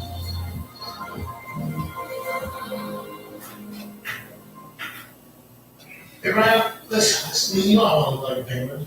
Yes. Listen. We gotta talk about the 3-letter word that ends with X, okay? And you're gonna probably experience a couple of these moments when you need this 3-letter word that ends with an X, okay? Now, I'm talking about a tux. Oh my God. You need a tux. Now, you need a good place to get a tux. too, because if we're in the Oscars next year, well, for awards, we tux. The black tux makes it super easy to get on trend. Guaranteed to fit tux. Cedos, tuxes. Yeah, but is that really tough? You gotta leave your house. Take the tux, the black tux fit quiz. Pick the style you wanna rock. Boom. Your tux is delivered to your door 10 days before the day you need it. This is That's great time. Try it on, make sure it works well. So what happens if it doesn't fit right? Okay, the black tux fit guaranteed. Oh my God. Unless you order a better size in a day or two, so you can less than great fit. Alright, what if I don't want to go online? Is there a I'll choice? send you it right away at no extra cost. But you prefer the extra cost, the Black Tux has showrooms across the country that are expert fit professionals to help you find the perfect style tux or suit. Make sure to fit. Let's go. Actually, no. I've done it too. It's like, oh, man, great. Take everything together for your lunch, and then I'll look like a frog from the waist down. Yeah. That it needs. Some room in the front. That's right. Right by the Black Tux, it is the best place to go when you need a tuxedo for a wedding or a special night. Right now, when you go to blacktux.com/fighter and use code fighter, you will save 10%. That is the Black Tux, THEBLACKTUX.com/fighter, code fighter and save 10%. The blacktux.com/fighter, code fighter. You get an accent, my friend. Oh, dude, it can go nuts, bro. And then you got to try to hire a lawyer. What about, like, my grandma fell at this famous restaurant, broke her hip, real story, broke her hip. She's like, what am I gonna do? I'm like, hey, how about you get a rack of ribs on us? I'm like, that ain't right, I'm not gonna stand for it. Medical What can I do? Medical bills can bankrupt people. Oh my God, dude. You got anything? Well, they got over 5 million rashes in 2020 alone. Think about that, that's 600 an hour. All right. It's a shocking amount. Here's the good news. When you sue somebody, you're not suing the person, you're suing their insurance company, and that's how you get yourself made whole. Don't I get a ton of money to hire a lawyer? Usually, yes, but here's the bottom line. With Morgan & Morgan, it's free. If you're injured, you go check out Morgan & Morgan. It's the largest injury law firm. They have over 100 offices nationwide, more than 800 lawyers. They've collected over $15 billion for their clients. It has a proven track record. And how's this? When you submit an injury claim with Morgan & Morgan, it's so easy, it's like using an app, okay? It's basically 6 clicks from your couch. This is nuts. Listen, if you're ever injured in acting and check out Morgan & Morgan, their fee is free unless they win. For more information, go to forthepeople.com/fighter or dial pound LAW pound 529 from your cell phone. That's FOR thepeople.com/fighter or pound LAW pound 529 from your cell. This is a paid advertisement. Can you break down the fight for me? Leon Edward or Usman? Oh, I sure can. You Brian. surprised It's on my birthday. No, I called him afterwards. I Okay. also had my friends put a ton of money on Leon. It's so shit against Usman. I didn't know Leon. I'm going to ask coach tomorrow. So why did you think Leon would be able to keep Kamara off his back? Because they spent, prior to this, they spent 8 rounds together. And so Leon has so much tape to watch and improve on. It's going to be the same tomorrow. You're not getting a different tomorrow. It's going to be the same tomorrow. He's also older, his knee issues. There's rumors he only has 1 or 2 fights left. Like, it's Leon's time. I just thought if his takedown defense got better, striking so much better than Kamara's. And he has the confidence from that KO, which I don't think he had confidence going into that second fight. He got that confidence. It's in your backyard. There's just too many obstacles for Kamara to get over in order to beat Leon. And then watching the fight, it's my birthday, the kids were running around talking, but I was able to watch for the most part. I was like, man, that was a close fight. Probably a draw. Because I gave, when I was watching, Sorry to interrupt. I gave, It looks like significant strikes tomorrow outdid him. Am I wrong about that? No. No. Sorry. So, watching it live, again, kids were around, there's pizza and cake, it's my birthday, my New Year's out. So, watching it, first round, Leon, I was like, holy shit, he looks fantastic. He looked phenomenal. Yeah. Second round, I was like, all right, tomorrow, watching it live and not paying fully attention, but first round, so I was like, all right, 1-1, going to the third. Third round, Leon gets deducted a point for kicking in, or for, it was a fence grab. So I was like, oh, this is bad news for Leon. And I was like, I'll probably give Usman that round, so that's a 10-8 round for Usman. So then it's 3-1 Usman. I'm like, oh, yeah, they're doing fight here, start getting work. Fourth round, Leon, fifth round, Leon. You know, that's a draw. But then I watched it the second time without my kids, without my wife around, without focusing on my fucking good luck fish, right? And put my mirror back in the bed and rewatch it. Leon kind of dominated. It wasn't as close as I thought in my head. And you probably give Leon, I mean, there's no way you would give him anything less than 3 rounds straight up. Right. Yeah, definitely 4, probably 4. You probably won't 4. Any controversial things? I heard the Gaethje fight was very close to the game to Gaethje. That's fair. See, even scoring that one, I could see how you give it to Vazeev, the first and second. Definitely number 1 for Vazeev. You're just so fast and strong. Second round, skill right. Third round, definitely Gaethje. I thought it was 2-1 Vazeev. Wasn't mad at it. It depends how you score it, but Would you score kicks you have to. higher? No, than you have to score the 100%? same. You have to score the same, but the judging isn't there. The judging isn't aware of kicks. They're not aware of submission attempts, takedown defense. They're not really all this. So, and Justin did go for a takedown, landed a takedown the 3rd round, but Justin looked good, just looked good. Vazeev's an animal, Justin did work. Justin came out in the post fight and was like, Bisping should have been commentating on this, he's so biased. I'm like, that doesn't work for me, because if Leon didn't win, then I can understand your bias, but he was excited because you gotta celebrate the guy winning the fight. You gotta talk about what the guy's doing when he's winning the fight. When you rewatch the fight, which Gaethje should do, you'll realize that Leon he won by a much bigger gap than we actually think. Yeah. He kind of dominated that fight. Significant strikes, though, it looks like Vazeev. Got won the first round, and the second, that's why I named the first and second. Justin definitely won the third. Yeah. Because he had a big takedown that one. But I was like, it can go either way. Yeah. No, we got robbed. It could go either way. It was that fight should have, my only issue that fight should have been 5 rounds. That should be a 5-round fight. Being 3 rounds going nuts. They just started getting rolling. But Justin's much too. So they're both of them. My two favorite fighters to watch. Would you say 55 is the most stacked division? 55, 45, 70, 85. I would say 55, right? I don't know. 55 is tough because they're older. 70 stacked. 70's fucking stacked. There's a changing of the guard at 55. So our boy Mox called out me on that. Yeah. Get out of my face. Focus more on 55. Yeah. You just beat a 145 pounder, Yeah. right? Okay, Yeah. cool. I thought you lost the fight. You just beat the 145 pounder. Defend your title at 55 instead of jumping around. Who's there besides Neil Gardner? That's what I would say. Physique would have been the big one. And then you have those guys coming up. You have some guys coming up. The 55 is not as deep as we think. There's some big names there, but they're older. Like, You've been there a while. so he beat Charles Oliveira, he beat Dustin Poirier, Justin Gaethje in there, Dariush, you have Chandler, you have Physique who just lost, you have Gamrot. It's a lot of names, but it doesn't necessarily. Look at 70. 70, you have Kamara who's older, you have Colby's there, Hamzat, he's never fight at 70 again, he's got 85. Muhammad, should fight for title. Yeah. You have Gilbert Burns, Chef Cat's a fucking nightmare. One boy's older than 2, you have Neil, Sean Brady, Yeah. They're all about the same when you look at it like this. Yeah, that's true. 85, 70, 55. I think 45 is the deepest. 45 is the toughest to win in the game. Your thoughts on Bonical and whether or not he takes the title in a year or 2 years? 2 years, I would bet my Erwan's on. You would. Yes. Now, A year, no. just a nightmare wrestler. I'm gonna be grassy. He's getting injured. But he is wrestling in submission. Yeah. But I think obviously he's got time. He's got time to develop the strike. Yeah, there's no rush. You don't want to do that in a year. No. 2 years, yeah, I bet my Erwan's on. Really? Now I watched the wrestling NCAA championship. I don't miss it. I watch all of it. My boy Easter Bowling, he goes in the year 2. There's a kid from UNC. He's a 5-star recruit. I'm gonna tell you something off air that I can't say on this that will blow your mind about this kid.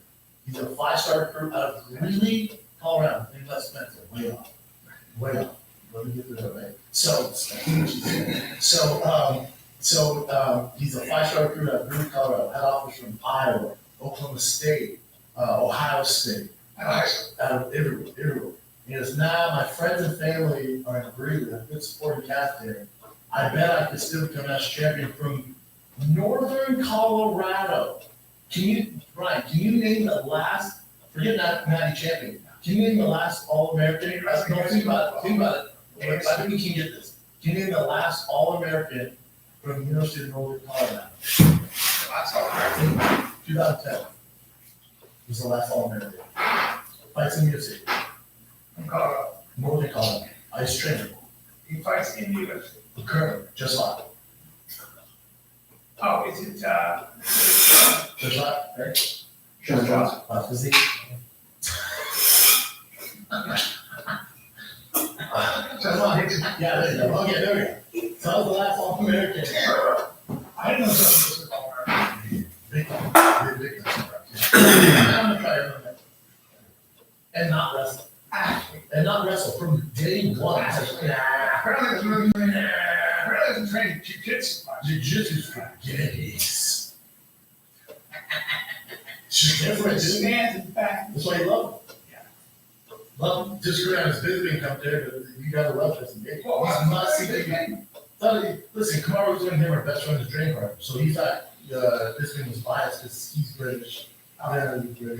He's off on it. He's off. Bisping's confidence is why I love Bisping because it's from a fighter's perspective, and he had such a good take in the second round when Kamaru kicking him in the nuts and like doing all this stuff. Kamaru kept up in the left, like he's doing this, and Bisping's like, hey, ignore all that. Focus on the task at hand. Focus on winning the fucking fight. Don't this outside noise, all these distractions. You gotta focus. And he taught himself because DC goes, you gotta address getting kicked in the nuts. He goes, no, you're right. And I'm like, hey, you're on it, Bisping. Stick to your truth, bro. You're fucking on it. Tapping him in the nuts, and I'm just, even it hurts like, who gives a flying fuck? Keep going, dude. Keep fucking going. Bisping is spot on. Spot on. Facts about California energy policy. California shut down about 25% of local oil production in the last 4 years, and now imports 75% of the oil we use, mostly from foreign countries, resulting in even higher gas prices for working families. Learn more. Michael, if you're listening, came to my stand-up. I brought you backstage. We had a good time before the show. And then he left, and I wanted to say bye. And then, like, 2 years later, I found he sent me a beautiful DM. Oh. Stuff like that. I never saw it. I saw it 2 or 3 years later. Michael, Colorado, give him his flowers. Dude, well, just think of this. Think of Finn. What weight is he by that? Wrestling, right? No, wrestling. I think it's 135. But think of this. Think of Finn. He was a 5-star recruit. Yeah. Ohio State, Stanford, Oklahoma State, Oklahoma, Iowa. Andrew Alriz. Alriz, I think. So all these 5-star recruits come to you. And Finn goes, no, Dad, I think we'll stay here and wrestle in Greeley. You go, oh, son, get out of here. Yeah. Bring him up. Let me see some pics. Oh, bro. And the guy he beat was a former 2-time Natty champion. The guy he beat was, he used to wrestle at, I think, Stanford and transferred to Iowa. Savage. Hey, they beat him bad. Beat him bad, brother. Yeah. Wrestled at 135. But so there's big upsets, like Princeton had an upset in the basketball tournament, right? The biggest upset was in NCAA wrestling. And did you see the mom? So this kid's a 3-time national champ. He's going for his 4th as a senior. He gets pinned. Pinned by, I think, a 4th or 5th seed. He gets pinned. Bring that up, Jim. He gets fucking pinned. The mom, dude, they show the mom. She's a sweet little lady, glasses. He gets pinned. She takes glasses. Runs off. Versus no, it's not this kid. So, dude, biggest upset in NCAA wrestling 2023. Dang. It's so dope. So you would have him coming to MMA. When he's that good, and he's that good and that young, go get a gold medal for America. Yeah. Purdue's, dude. Oh, there's the I was such a right there. yeah. That guy's about exactly 5'3". Look, what's this? Number 4 pin specially. Listen to the crowd. Biggest crowd ever since Tulsa. Your Lord and Savior, Donald Trump, showed up too. Oh my God. How great is wrestling? Oh! No. That's a pin. You guys gotta realize, this kid hasn't lost. Oh my God! How nuts is that? How's that not My getting God. You're fighting a kid, he hasn't lost, Brian. 3-time national champion. Pinned him. He had no business. He should not have won that. Pinned him. They won last year on 2 torn ACLs. Yeah, dude. Monster. And Ramos. Nuts, right? It was great. I don't know why people don't pay more attention to this. Who is that? That's why folks like, this is my March Madness tournament. This is the only one I care about. So who's Ramos? He's not the same. He's Number 4 guy in the world. I don't know what that's 2-time Hodge Trophy. So you know how we say Bo Nichols won the Heisman? Yeah. This guy went twice. Bo Nichols. Bo Nichols won.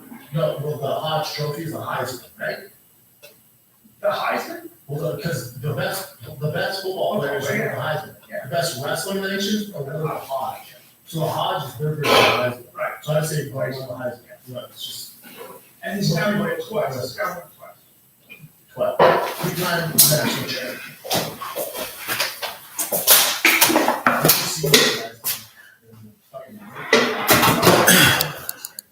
Well, I told you that I went to Dan Gable's wrestling camp. We trained hockey. And the idea was you're in high school, I was 17 years old, and you train the way the Hawkeyes.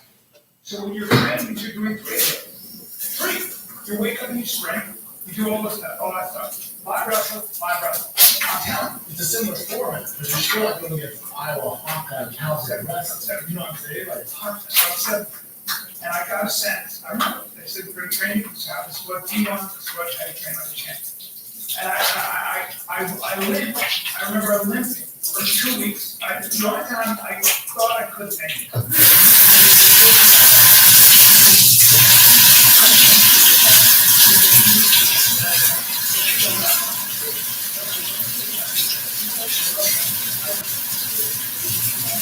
I don't want to do it. And I think I gave myself a psychosomatic back. Because I would smell the mats in my back. yeah. I mean, I looking back now, it's like, well, I just, But now, why would I? now imagine American, like this is the other thing I think about. It's a low level P1, it's not Oklahoma, it's not Iowa, that's your job, full-time job. You like, But you got badness in mind too, I'm you know this, but, so when you're wrestling on that level, okay, and you're wrestling pretty much year round, you're also sucking weight. Yeah. So with Dan Gable, like what would happen with a lot of those Iowa guys, it's happened to the high level wrestlers. Some guys just go nuts. And so they used to wrestle. Maybe it was, I don't want to say Lyndon Kistler or something like that. It was a big time guy. He was an unbelievable wrestler. I don't think it's him, but it was something like that. And he was, I think it was the day before the NCAA's. He just couldn't take it. He ran away. They found him in a fucking like he was in a diner, I get it. eating donuts and drinking water. He just couldn't take I it. get it. He's like, I can't do it. Well, now, think about your college experience as a regular college student. Now, take that, you're majoring in wrestling, you still gotta, You're majoring in you wrestling. still gotta get the academics. Like the kid that won at, what's the, Cornell, you know, the world champion at Cornell, Stanford, Princeton, you still have to meet the academic requirements. Now, imagine those kids who go there to they focus on that. Now, imagine year-round, you're cutting weight, imagine the discipline. If you can do This that, is why if you can be a wrestler on that level, you do it. you can do it. You can do it. Everything's easy. This is why if somebody has wrestling on their resume, every Fortune 500 company should hire them. Nobody has more self-discipline in the world than Division I college wrestlers. Not even close. That is, And also, someone to that degree, some of the most successful people I know in business are from wrestling background. look at Danny Work, who then went on to be a 2-time Olympian. So they're not breaks. That's why that's why this guy's been competing on such a high level for so long. So when they step into that octagon, it's very interesting because they're so used to that. They're so used to that pressure. When Metcalf at Iowa won the NCAA's, I think 4 years ago, maybe 5 years ago. He won the NCAAs, and I don't think people really understand how hard that is, how impossible that Oh, is. yeah, emotional. This guy was not just his dad was an Olympian, and his dad, I forget what country, but it's not from here. Dad was an Olympian in that country, wrestling. Yeah. Brought him over, and he's like, so how soon did you start wrestling? He was 2. Yeah. He goes, did you think that he would become a national champion in America? And they're both not.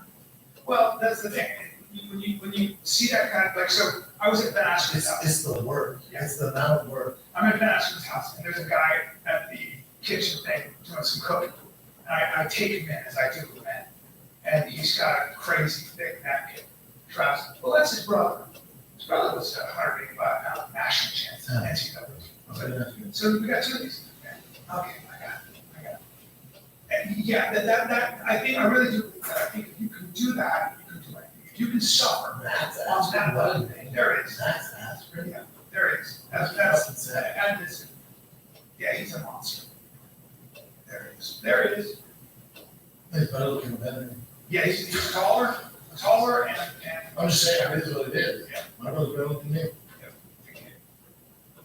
Hold on. You still on that for a second? Okay. Don't say dumb shit, okay? Huh? Oh, you're home? Okay, you're right. You're home? Yeah. British South home. Guys, listen, finally, he's gone. Let's go. Is alcohol? Woo! Funny, I just ran out of shit to say. I think this green really brings out the pink hues of my skin. Talking about Nyack, everybody, thanks for coming out of Nyack. Yeah, that's I love being. Yeah. That stink, man? Yeah. Yeah. You just noticed Brandon have socks on.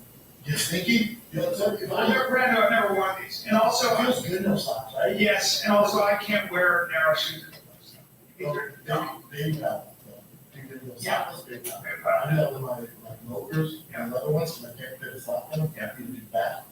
You gotta have. I like my toes displayed. Everybody. Hey, going back to that thing, I get emotional when I see like the national championship kid how excited they are. That's why I think I cried in American Idol. So this kid's finally made kid. The only time I've ever felt the only comparable thing I have, which is nothing compared to national champion or American Idol or Hollywood. So when I was on Ultimate Fighter, I knocked out Marcus Jones. I remember that. Like if someone's like the happiest you've ever been, it's like my 51, that's it. But is when that tournament, right? You know, that tournament, I knocked out Marcus Jones. I was doing fake snow angels on the mat. Because it was like, oh my God, dude, you did it. You did it. There's nothing. That's what I see those kids on American Idol, or I see, you know, how happy those kids are. That was you. That was where it was. That's right there. There's nothing like that. And he broke it up. It's so scary. It's so impossible. Down in the fight. I love that story with Orlando goes. Does it matter what your knee, what's going on with your knee? Yes, I went on the Ultimate Fighter, and before I went in the house, I had a really kind of torn ACL, MCL, like small cracks, like tear, but my knee kept swelling. And I went to one line and shut the one line out. And I go, hey man, we look at my knee, it does all things. I could tell it's not great. I go, what do you think? Does it matter? What do you mean? Does it matter what I tell you? Would you not gonna go? Fucking great. And he goes, you're fine. You're fine. Yeah. Your knee sucks. You're fine. Well, does it matter? So, you know, with Muhammad Ali, when he fought some of this, and Angelo Dundee, they put the mafia had money. They put a solution on his gloves that made his eyes blind. Couldn't see. If you watch that fight, in that one round, he was doing this. He can't see. He had to clench. He was doing this. He goes, I can't see. Angelo Dundee said, it doesn't matter. Let's go. Your eyes will clear up. It literally was. That was a Bisping's thing where, you know, people give him shit where he's like, none of that stuff matters. It's not even when I lose the fight. Focus on the. None of that stuff matters in life, actually. It's like, there are a lot of excuses to not achieve something. And what I tell everyone, yeah, there's good excuses. Watch out, if you're down with them, buy it and arrow on it. Buy, spend. If you're down to guys, you're broke and you're down to dumps, Chinese, Borrow $5,000 and buy a fish. illegally import a red. Illegally import a red airline.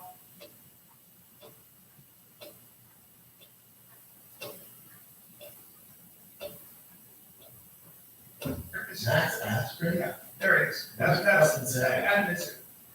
Yeah, he's a monster. There it is. There it is. He's better looking than that. Yeah, he's taller and. I'm just saying, it is what it is. Yeah. My brother's better looking than him. Big kid. Hold on. Can you still on that for a second? Hey, don't say dumb shit, okay? Don't think so, shit. Huh? Oh, you're home? Is that where you are? You're home? Yeah? Brenner South home. Guys, listen, finally, he's gone.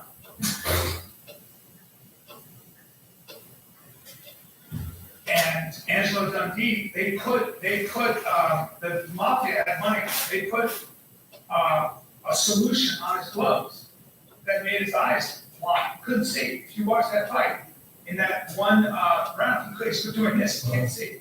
He had to clench, he was doing this, he goes, I can't see. Angelo Dundee said, it doesn't matter, let's go, your eyes will clear up. It literally was. That is the biggest thing where, people can shit where he's like, none of that stuff matters. It's not even when you should fight. Focus on the. None of that stuff matters in life, actually. It's like, there are a lot of excuses to not achieve something. And what I tell everybody, yeah, there's good excuses. Really? If you're down with them, buy it, and you're on it. Buy, spend, if you're down to, guys, if you're broke and you're down to dumps, Chinese. borrow $5,000 and buy a fish. Illegally import a red. Illegally import Well, a red. That was a bullshit call with that. I should have won that. The system fucked me. And then with that, same thing. You're doing like a 1-3 and you lose a 1-3. Like, the percentages are just weird. And then it's like it builds up. Like, it's just a weird fucking thing. And you don't even, so many little variables that you don't even try to qualify. And then it's like, in my mind, I'm not thinking, oh, I gotta wipe red out, because even in that regard, I'm like, you're gonna spread yourself thin anyways, and you're not necessarily gonna wipe them out in that front.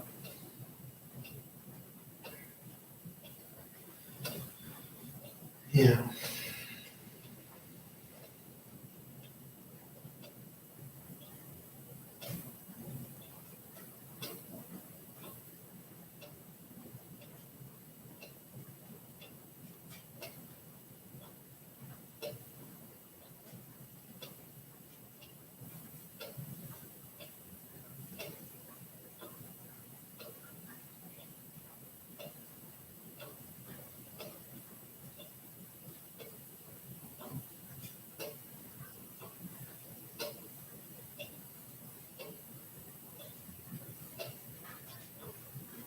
Like when I had 7, when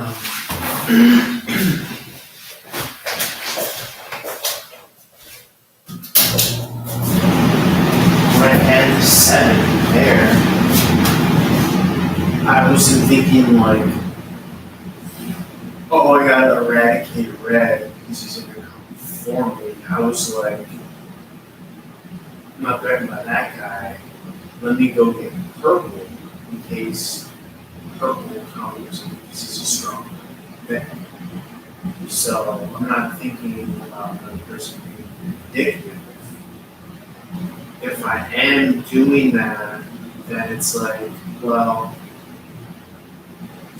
I had to beat them big there, and if I have to fight here, then I gotta split my troops, and then I end here anyways. And then I got piecemeal and then 5 to 2 front door anyways. Perfect. So it's like, yeah, try to do what you can.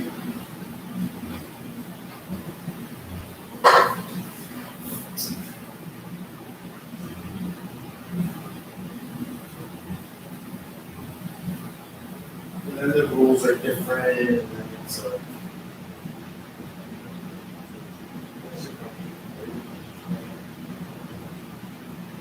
You get weird little devices, and I feel like I should.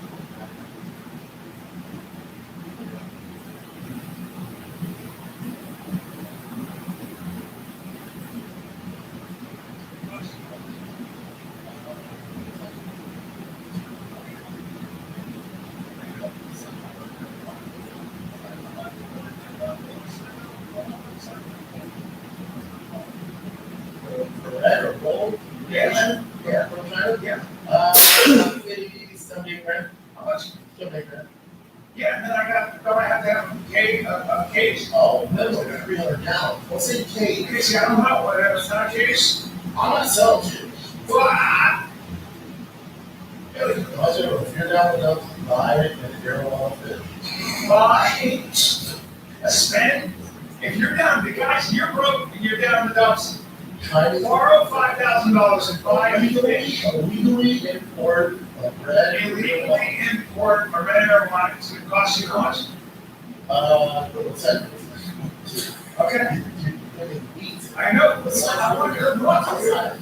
want one size of my form.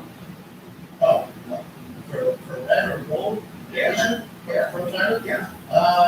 50, 70 grand. How much? 70 grand.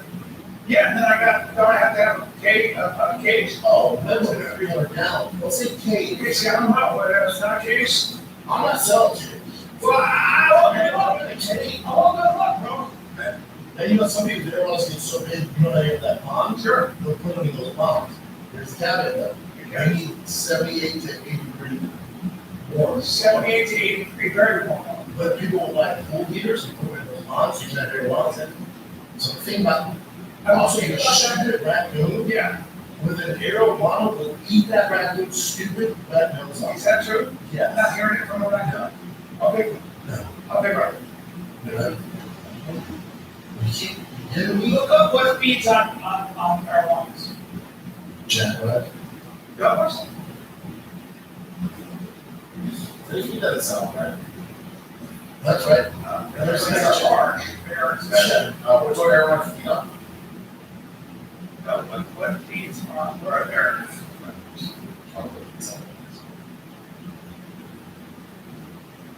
What?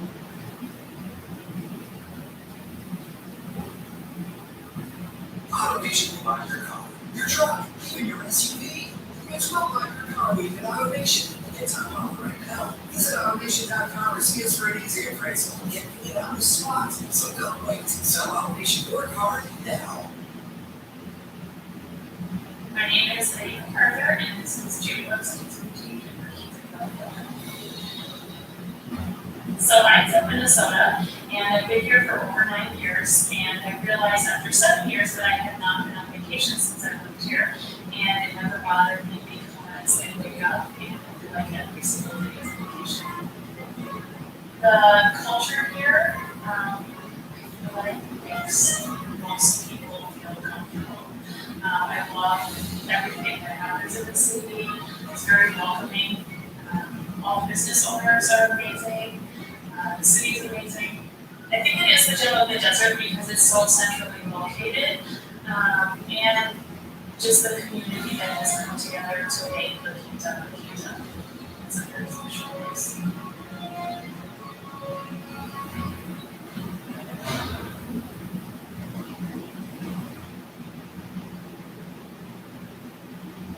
Top 5 in everyone has Mars Bush. I'm Shots here, that it is.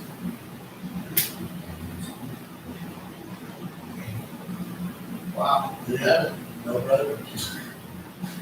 Hey, top 5 in everyone attacks, that's impacting the people are just, Let's go ahead and see it. all of them. Shit.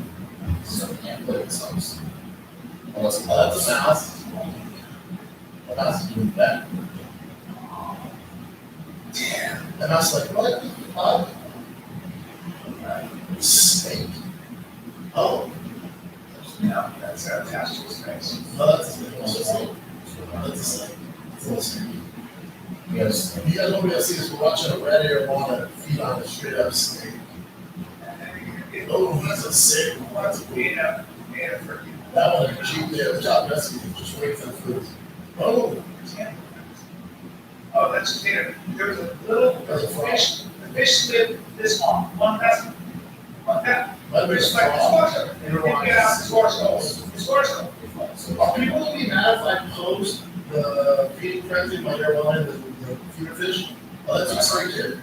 Here's my grasshoppers. Introduce the water, man. It's a real mess. Yeah. But they don't care about the smell. It's half more natural if you eat the wild. So just rip its leg off and have it eaten the whole thing. Are they cool? Yeah.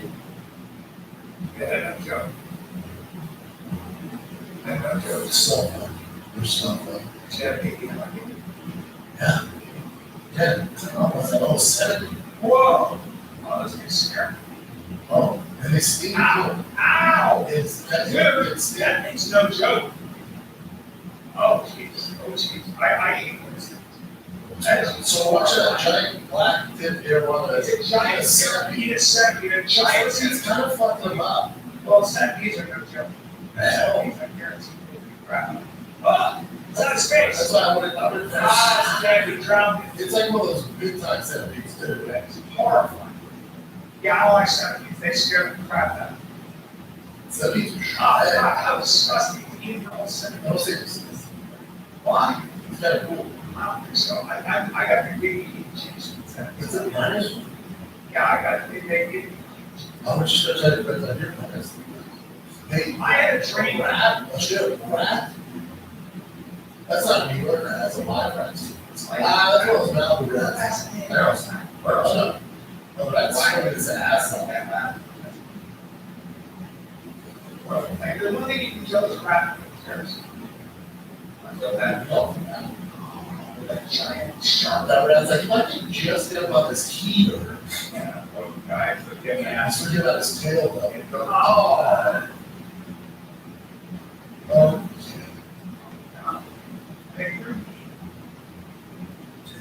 All right, great plans. Sorry guys, we're watching bad things. I feel bad. It's life. It's life. This is in the. Oh, that sucks. He's gonna drown. But that rat, see, but again, why would you give him the rat? The rat's gonna bite his face. I don't. Yeah, it sucks. Okay, now we're watching the torturing of the rat. I know the rat's got really sad. Well, the airline is That rat is swimming with the path. rats.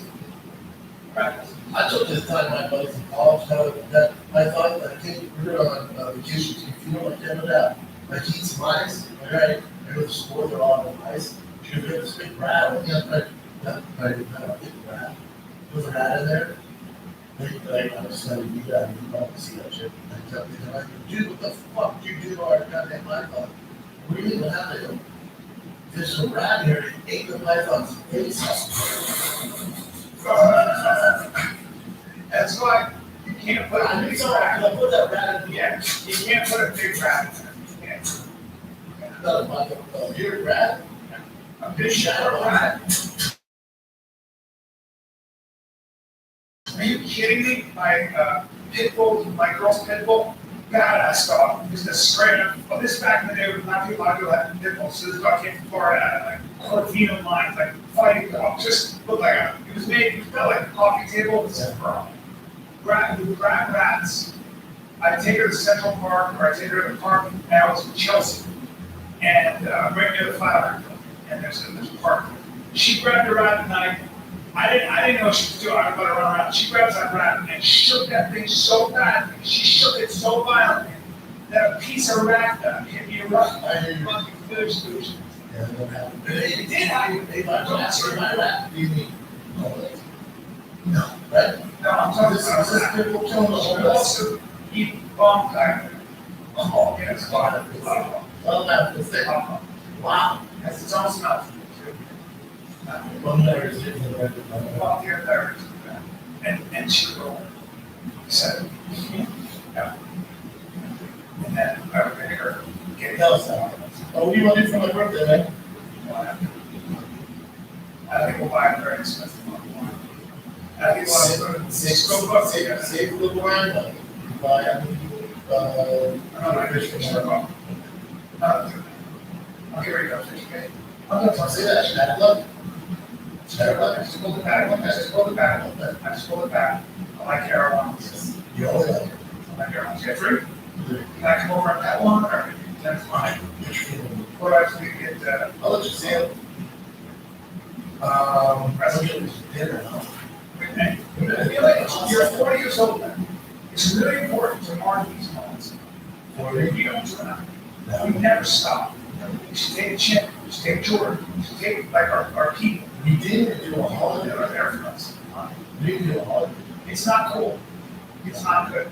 Should we do it with that back dinner? I would do it tomorrow. Yeah, We can call, Marco, you can call Marco and I can get us a table. okay. Where's Marco's doing? You don't go, Jim knows how he wants to go? Yeah. Okay, Jim didn't seem like Marco for a second. Yeah. So you want to, Yeah, it's your birthday. No. All right, Chris, you got some. See Chris? Look at him. He ain't coming out. He's like me. Birthday. I feel like Chris. He took my birthday party last That's year. probably none of the seats for that. Who's with this? Let's throw the jacket. I had it working for one. I mean, this is work. Working for one. We'll figure it out. We're gonna try to set it up tomorrow. But we can do, you know, I'll just go go get this. set up that jacket. I'm just scared. We talking same, we talking this way. Happy to be. What one, yeah. What is it? Yeah, okay. We got James, what, that's gonna be here. You know, No, I don't. you're sober? Yeah. That's where you're going.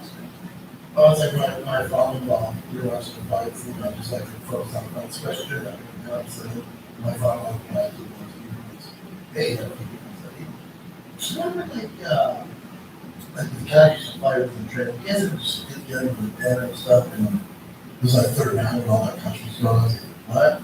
He's like, do you ever, like, with the fighters, you guys used to train with, you guys ever just get together, and absolutely not. Because you know, it's me and my boys that, you know, as a cop for 30 years, we get together once a month. Good for him. Smart. I'm absolutely not. Smart. Most of my friends I work with, I see that we check that box. I go, I should have the kids, man, Well, the clubs would always do that, right?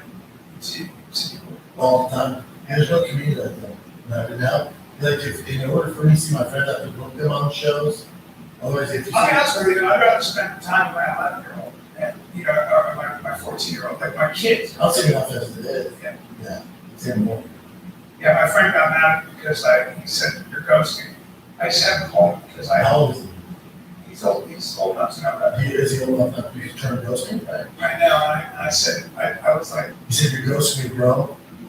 and of course I'm not, I'm so busy. It's not ghosting, it's just like, I got kids. You got a kid. What do you got, Jim? All right. Now I got a text from everybody for my birthday. You know what's funny? No, here's the thing. I mean, you guys. I know, right? I get a nice video and I got.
I heard you posted about him. No, so I remember I used to always. Post that. I hated that picture. Oh, nice. I was actually making a video for Brendan. Then I'm like, wait, you guys always make fun of us for saying Merry Christmas. I used to always say Merry Christmas, Happy New Year, all that stuff. Different change. No, Christmas, be like, Christmas, Thanksgiving, Easter, don't need it. Birthday. Big 40. He trained me this way. That's how I was like, you guys are gonna make fun of me. I told my girl said, He's a son of a bitch. I'm trying to have dinner. He's like, I mean, we could. So I stopped. I used to always do that. I was like, I think Christmas. I can see that. But that's why I said to my girl, she goes, did anybody not text you your feelings? I said, only when like you guys were busy, I did it. And I said, what was that while that detective stop with my old friend? And then I was like, well, it doesn't bother me. She has kids, I just have kids all the time. She might girl, she was worse. That's why I don't get mad at people who get mine. But then she goes, you also condition your friends. Because you joke around all the time and don't text me, don't me. Now they're not texting me. You're late. I was like, it's You're fun. late and I were trying to plan something because you were going to Austin, I know. She was going to have your room. What?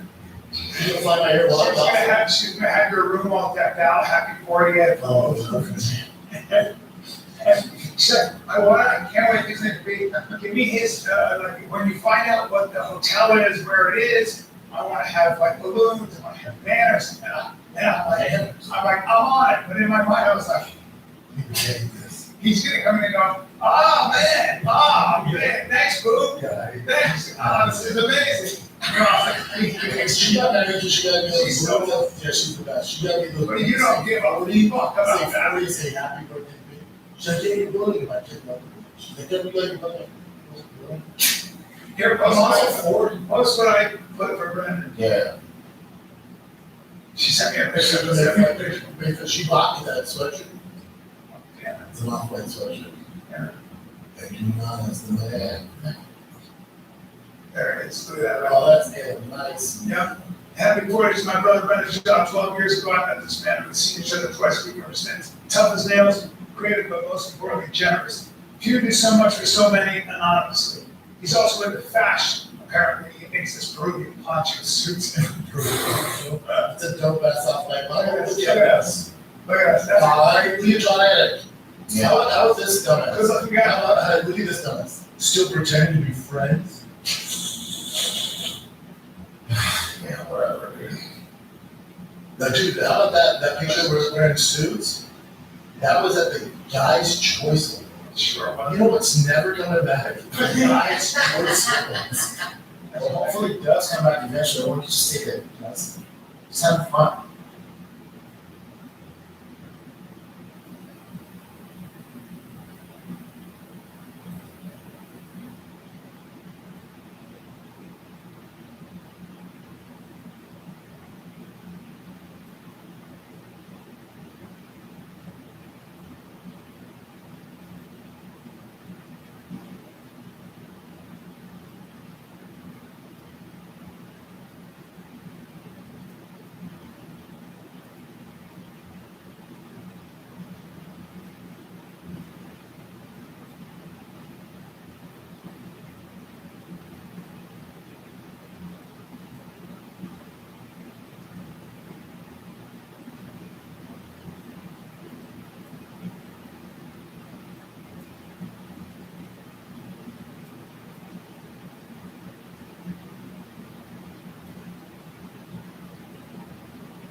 Messing up. It's all you can't celebrate. God, hopefully, but you can. There you go. Ryan, did you follow any of that Jeff Molina stuff? I wanted to make a joke, but I love Jeff Molina. Yeah, I hear that from. So I was gonna post Brian's new favorite fighter. So Jeff. Oh, yes. Yes. Someone outed him. That is a video of him second winner. Yeah, well, fuck that guy. I fucked up with that. And then when I said on the shop, I said, "Here's my thing with this. See, how trans, bisexual, gay, just be a human for a second. Imagine being Jeff Molina and waking up that morning. We've had this secret that you didn't choose. You had this secret that you had dealt with your entire life.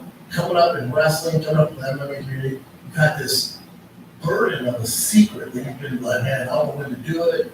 You know, I don't know how I'm going to do it. But you just have this burden you're carrying that some asshole, or whatever, who knows, by this terrible person did this, releases a video of you sucking dead. And you gotta wake up that morning and go, oh my God. And that's how the world finds out about your bisexual. How fucked up is that? Hey, keep your head up, Jeff, man. God bless. Yeah, I support him. Of course. Fucked up. Like, He's got a rough year. kiss my ass. I can't stand social media. I can't stand these dregs. This one is such. It's like, that's, you coward behind your keyboard, you bitch. So, B, what do we have said? Sit and watch the bodies flow down. In this, Everybody wants you to say anything other than say anything other than doesn't work. It doesn't work out. It doesn't. Everyone I want to be that kind of person. You enjoy that. I don't know. I'm only been alive for 56 years, but what do I know? But you never see that person that posted that video of that him doing that stuff. I don't get the benefit. Because they are people who hate their own lives. The one thing I know also is that when you see people do stuff like that, they hate themselves so much that they don't think that they're worth it. Yeah. So they just rail against existence in general. So I shouldn't get why you release that. Because you can. Because social media allows you to but also you can't take credit for it. It's a felony. It's called revenge. It's a felony. So it's like, so you're supposed to anonymously just to ruin their people like that. There are people who enjoy hurting people for no reason. I'm it's an old boyfriend. I'm just not wired that way. I don't understand it. Like, why would you do that? That's right, because you're healthy. I'm too busy to be coming after people. I don't know. I'm busy. Even if I worked at a job, even if I worked part-time at fucking Radio Shack. Yeah, well, there are people out there. Try to be out business. Some people. Yeah, we're getting a lot of great people. We learn the hard way. It's okay. It's okay. By the way, don't let that change you. Don't let that change your generosity. Just be a little bit more careful. Don't let it change your generosity. Yeah, sure. I can share a little bit. It's okay. That may want Or you don't. Or you don't. You don't. People around there don't want it. We'll tighten up, meaning like, you're looking at the crew here. Like, we've got all the fat, all the crazy, get the crew. Hey, that's for sure. What else you got? All right, real quick, just to show you. This is what I was working on yesterday. You know these videos make me cry, dude. No, there's not a video. And I didn't post this. I was gonna post this, but I was like, since the first time we met, we built the first studio together. That's us actually putting the studio together. So I did all this stuff. That was our picture in Australia, I think. Yeah, Australia. And that's a great picture. I forgot what this is from. Great shots, buddy. Yeah. And then I was gonna end it with the video of the tiger. Remember you were gonna do the skit? Yeah. What? Fuck, dude. You better do some shit, Chad. Yeah. And then it's make the real like, you're gonna talk shit. I'm like, fuck, I would have cried. You should why don't you and Chin? What if I sent a video of me and Chin hooked up and sent to Jeff Molina and be like, hey, dude, it's all not you. Post this. Let's get to Jeff Molina. The tail of it is just put yourself, whoever it is, you're hating on me, put yourself in my shoes, or Jeff Molina, any of these people online you want to hate on, just be human for 1 second. And imagine what shit they have to deal with. It's crazy. I don't understand it. I do not understand. Can't. I wish I could. Can't. You do the BU. Yeah. Mm-hmm. Like you can also kill it. That's not that. Also get I'd help you out if I couldn't. You get one of those armored cars, it's just a huge like. Well, anyway. Get a helicopter. You find out. But these two guys, Sam posted this. Yeah, Sam's really is so fun. No, this is the greatest. Shout out to Jared Olsen Blunt. He goes, it's almost like a sketch of a fake sketch. It looks like a Saturday Night Open of them mimicking the Jesse Smollett. They're just reenacting what happened. So fun. With Jesse Smollett, the two Nigerian brothers. By the way, we can't play a lot of this, I'm sure, because it was from Fox or NBC. But Fox, yeah, Tucker, bro, go to Sam Tripoli, you'll see it. And plus, listen to their voices. I thought they would have a Nigerian. No, they're- I thought straight out of Nigeria, because originally they did, right? They're probably like second generation Nigerian. The best part is when they're pretending or reenacting, they're like, hey, isn't that the gay from Empire? They said the right person, like, this is America. Oh, yeah, that's for real. This is our beautiful bench.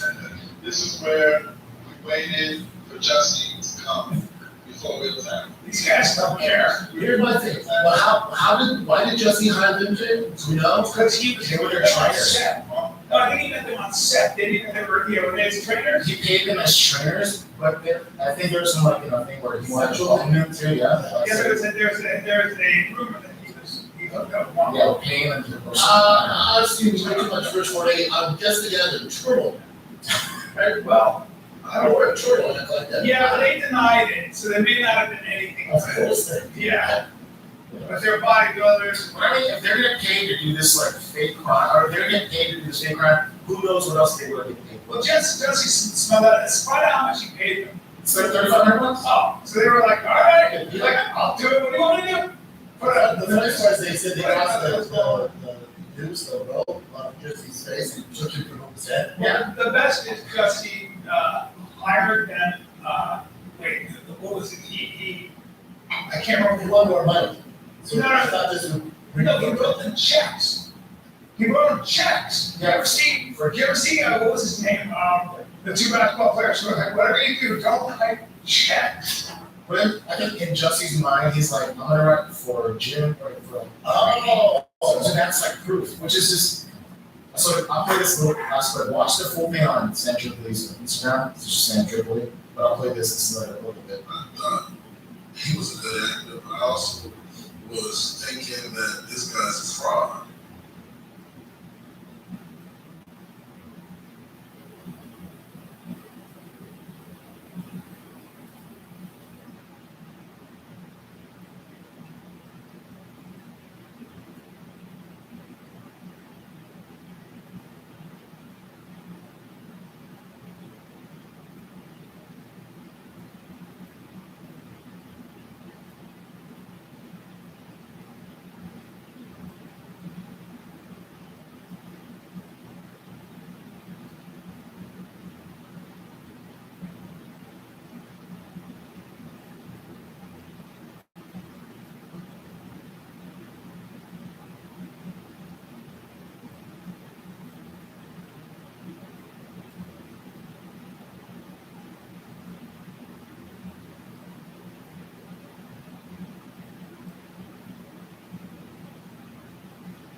Lying to these people, lying to his team, and not caring.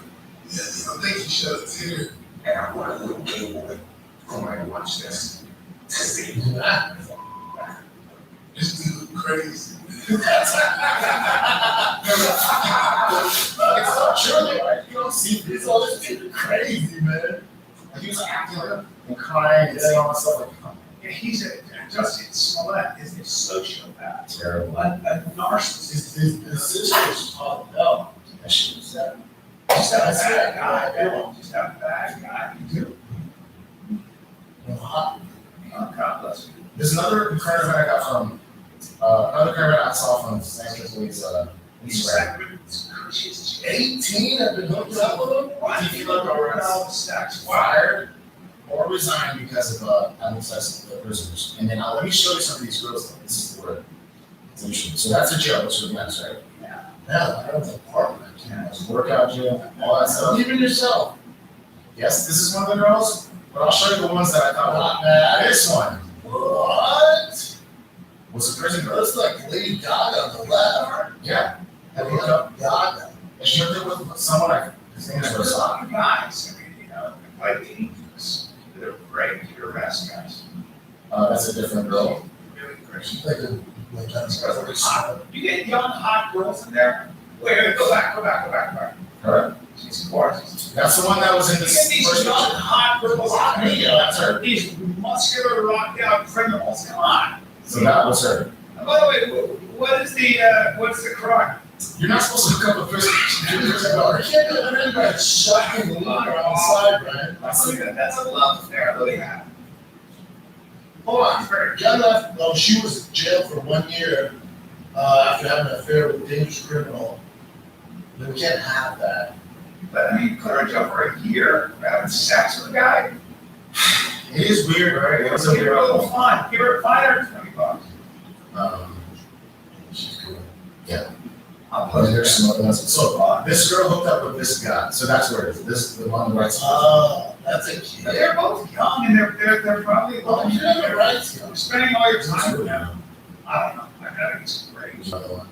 Yeah, the rights is like, They put him in jail. They're put him in jail for a year. Are you kidding me? Tell someone, wait for a year. You bring those baby green eyes around me and I expect me to try it? I mean, yeah. Sure. That one girl was just like, Dying.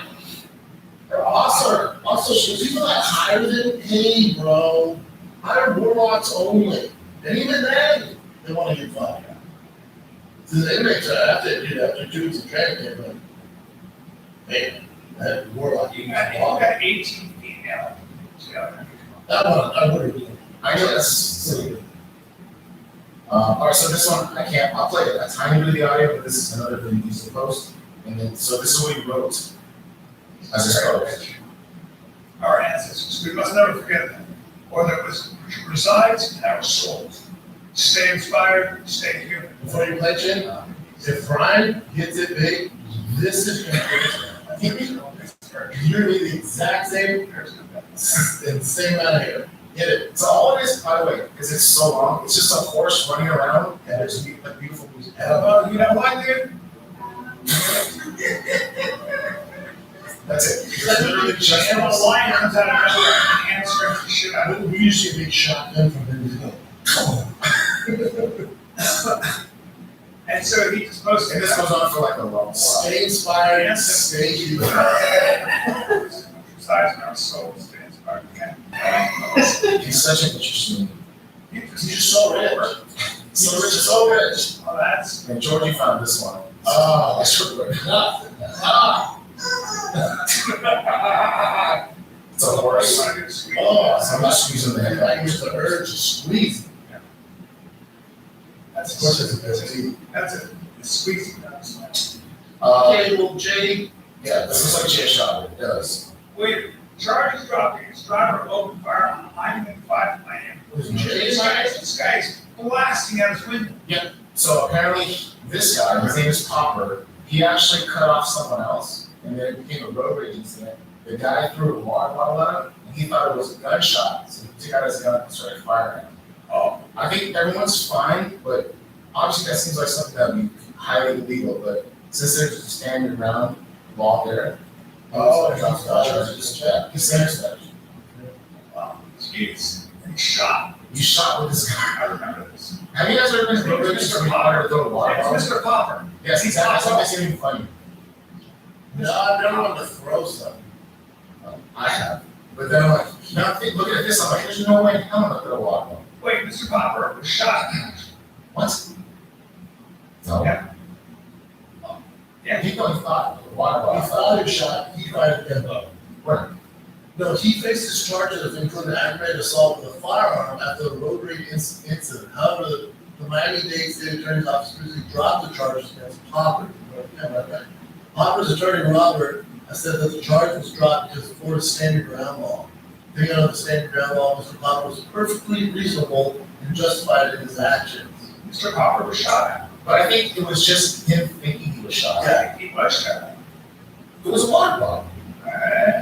Well, if someone actually shot at someone, another person shot at back. I'm telling you, he was shot at. He was shot at. Otherwise, he would have. Hold on. Driver of the Valadez shot another driver's car while he was. What's wrong?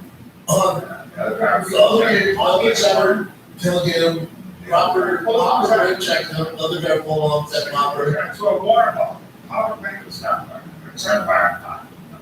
So he thought it was gunfire.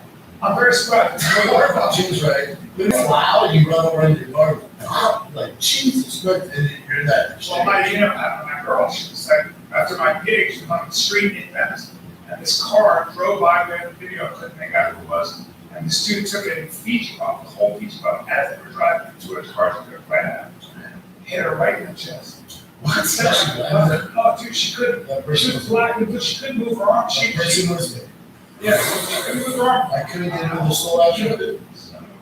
They threw a Fiji water bottle? Yeah, but like, And what'd you do? really messed her up. Yeah, I just got, well, I got the video, I called the cops, they said, Cops said, yeah, listen, look into it. they didn't hear it, they should look at that. It was like a full Fiji water bottle, the square one? Yes, they were driving, and it was full, like they didn't. Yeah, they're heavy. They didn't take it out. They They're fucking heavy. It's more expensive too. Yeah. So Some of them are rich.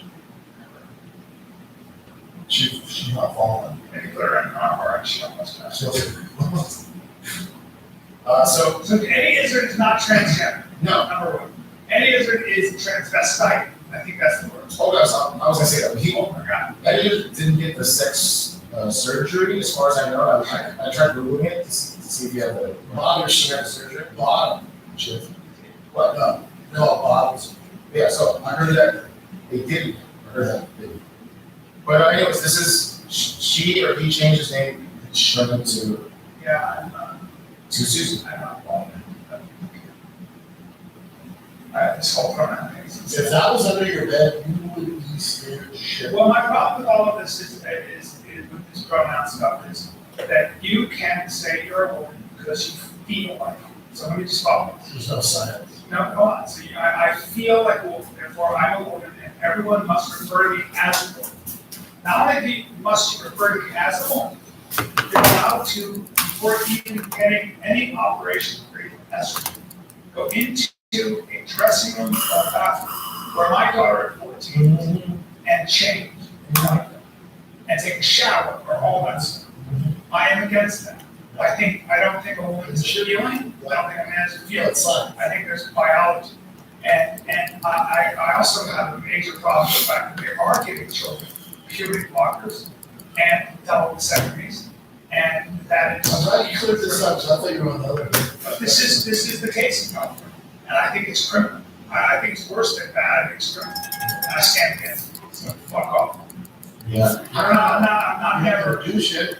Well, I'll speak my mind. I don't know what I can do. I can fight for legislation against that for people. If you want to be 18 and do whatever you want, God bless you. That's what you want to do. If you want to get my kids if you want to start teaching my children that gender is a construct, I'm going to fight you. I disagree with that. That user gets into the whole That's fine. Everyone.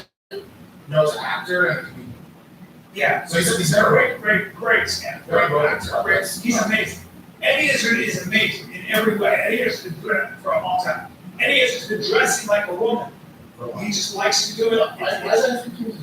Apparently, a lot of people get off on that. Okay? I don't know what the deal is. I don't care. If Eddie Izzard wants me to call him a woman, I will. If Eddie Izzard wants to call him, change his name to Elena, and he wants me to call him, I will. I got no problem. I'm a huge fan. And if you're an adult and you want to stop trying to tell my kids that it's a concept. I don't think Eddie's doing that, but that's a good. Well, people in California are. But Eddie's not. And you're allowed to go into, well, you got people in That's men and women's jails. That's not Eddie's. Yeah, I don't know where, call me this, right? I don't know where she has her bathrooms outside. Whoa, now the blood reduction stuff. So Black China moved there, right, and met at the radio, we went to Breakfast Club, right? I saw her passing by, she also moves too much. So, there you go. Apparently she wants to get rid of all her films, and her butt implants. She was funny about that, that's what I love. She goes, I started to look like the Saul. Yes, she said that. She referenced that. Yeah. So she's getting rid of all that. Yeah, she wants to like, so she got rid of her face now. She doesn't look better. The ass, her ass was getting out of control. She's pretty girl. See her there? Too much freaking. But a lot of fillers. Yeah, I still see a lot of work, but it's fine. Well, no, she's getting different now. Like she's in the hospital, so she's out. Right, no, I got you. Because I'm sure.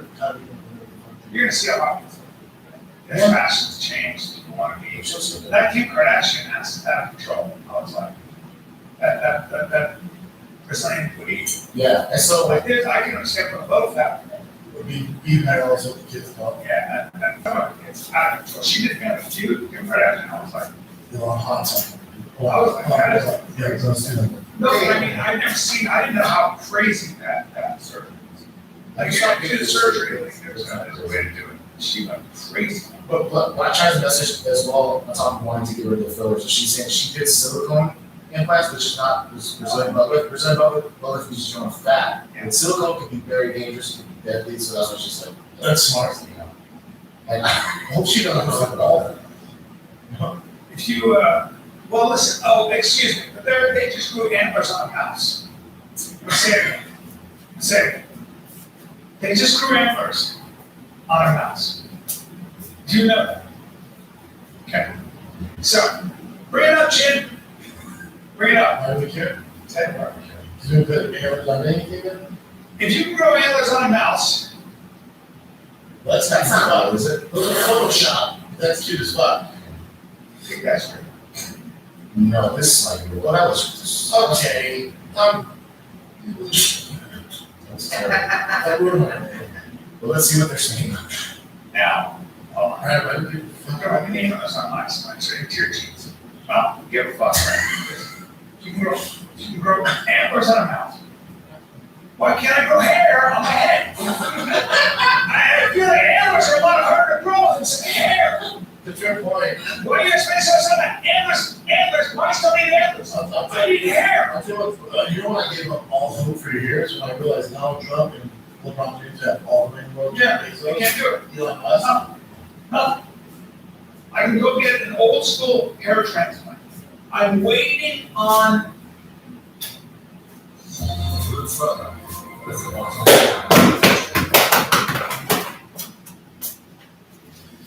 Get away. Grow antlers on a mouse. I was wondering where you're gonna go with this. That's where I'm going. That's fair. That's a cute mouse looking. That's amazing. Really weird. That's fair. Our mouse was coming out. That was cute.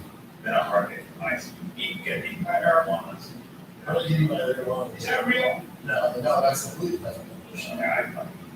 We'll do this one real quick and then end it out. So this one is a little bit older. This is the Grammy Awards and Busta Rhymes meets Trevor Bell. So I'll just go.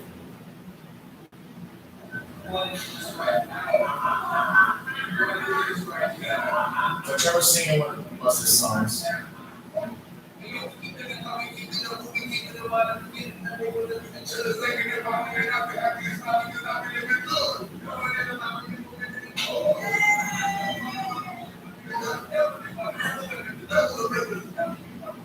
That's a guy, that's a fan. That's a fan.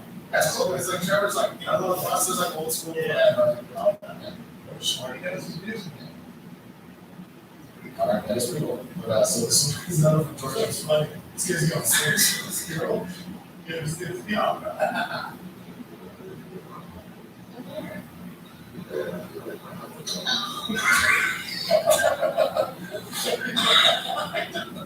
don't know what this is. I don't know. It's just like, now I'm in here.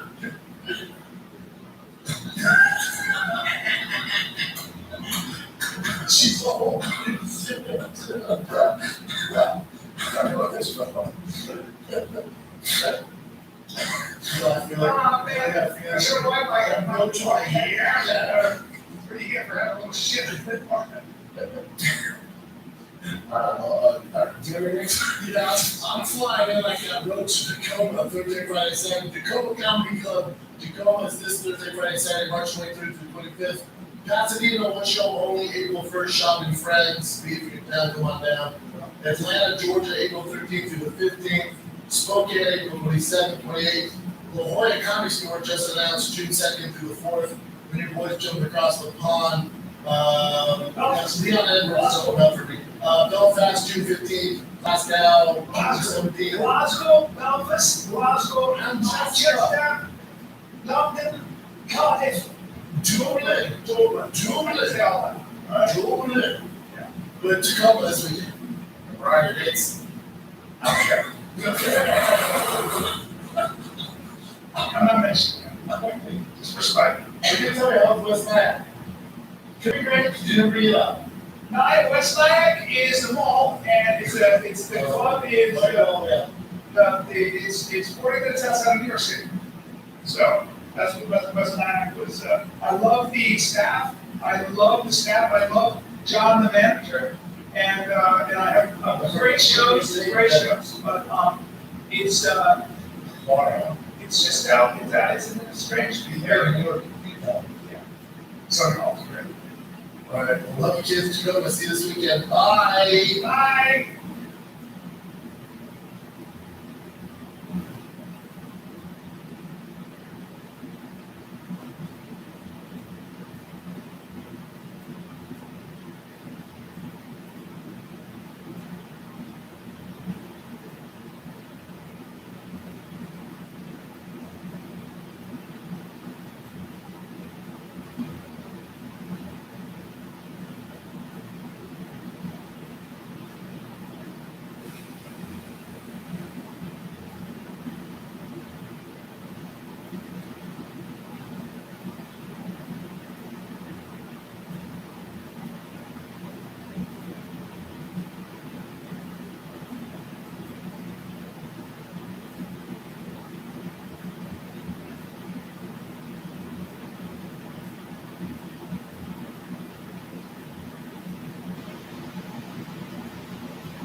This guy's a fucking agony.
Wow.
I don't know, man. They were being fucking faggots the whole way. Like, they were doing some faggot shit.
Chicken Chris was way too crispy.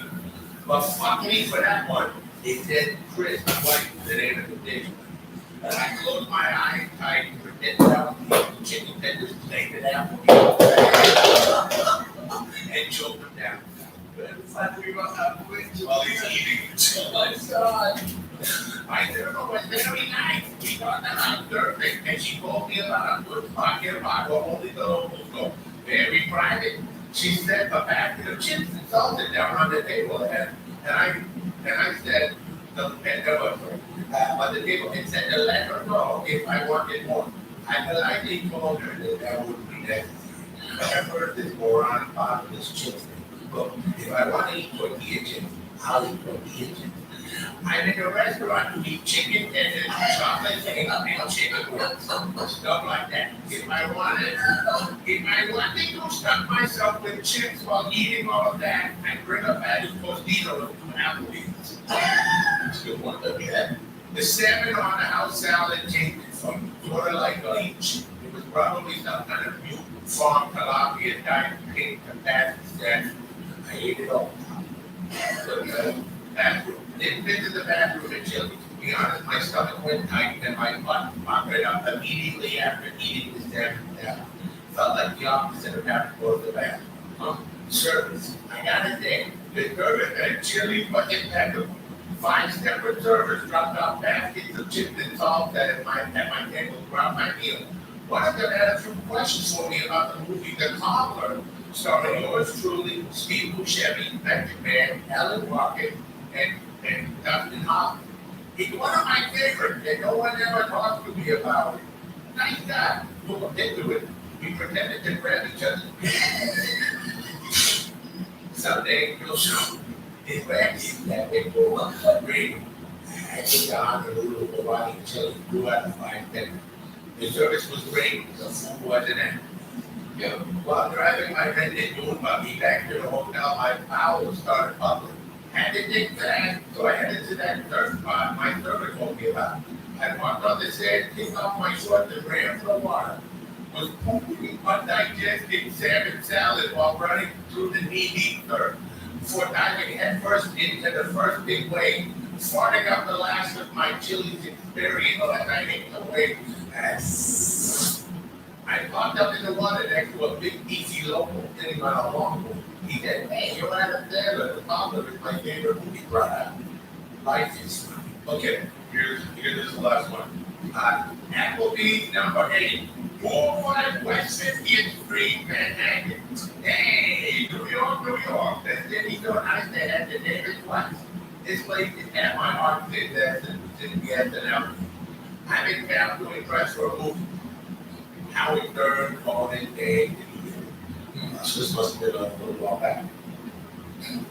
In a good life. And you know that man had to call out some time in his busy schedule to visit one of my absolute favorite Applebee's in the country. It's called Big Apple Charm. Up people with the big tables and all sorts of New York shit all over the wall.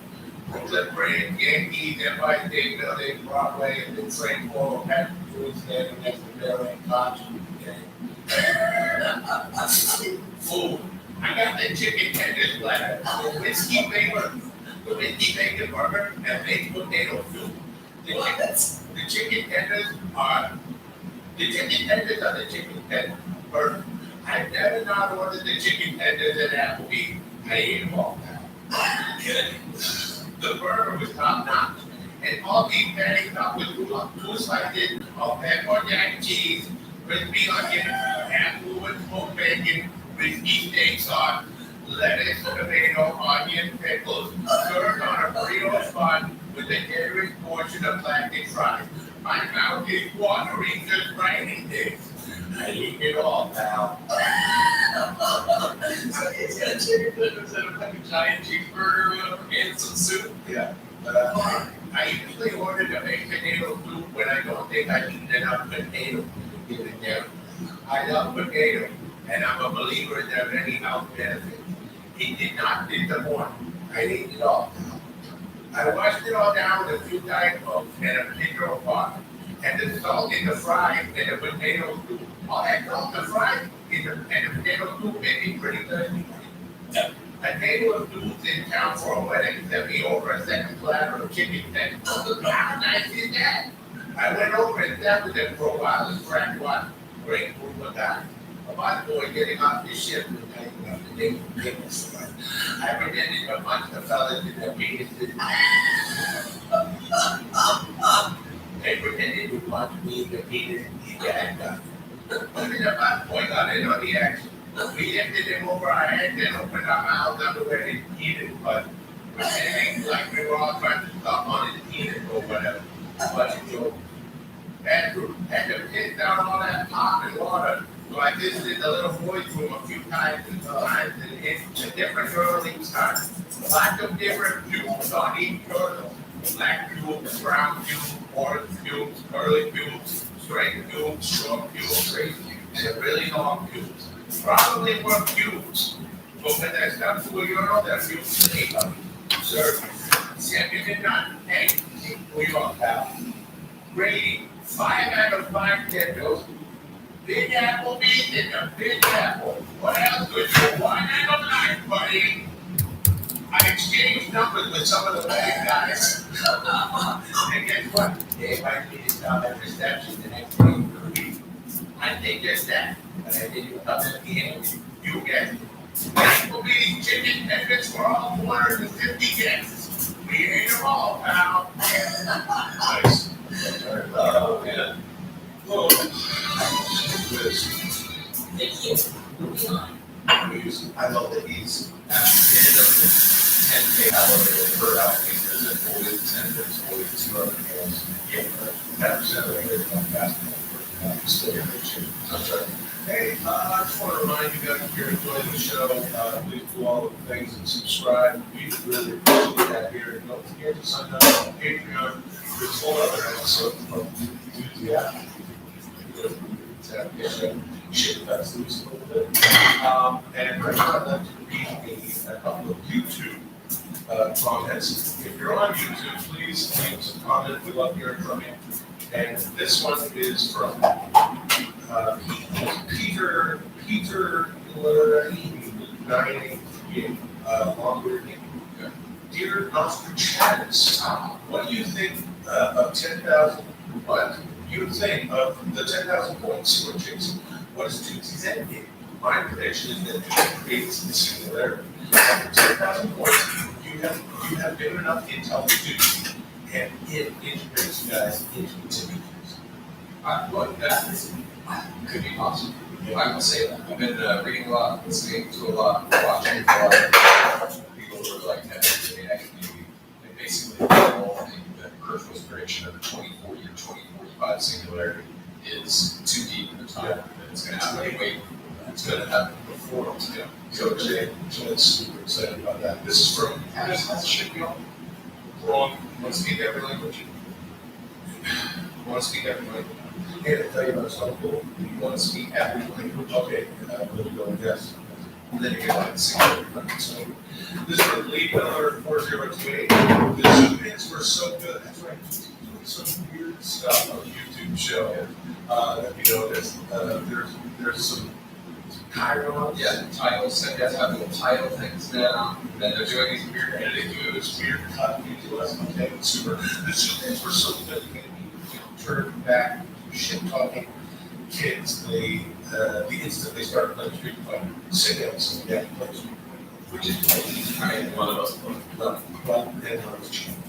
This is from XBGTLTVNTX. The show continues to evolve. This is one of the best episodes yet. So we got episode 49 last week. Truly astonishing. Having one more week and it's time to pause in existence. Thank you, listeners.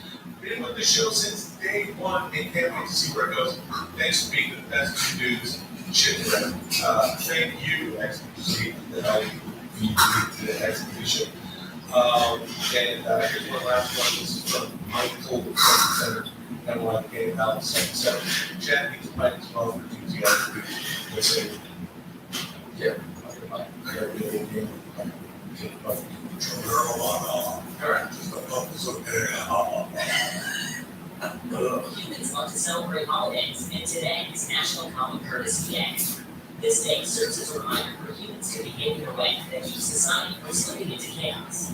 In addition, today brings awareness of the common courtesy humans can offer better extended to one another. In the chat, we must discuss the astonishing common courtesies that humans should extend to one another today and every day. And this business today is the day. Begin. Common Courtesy Day today?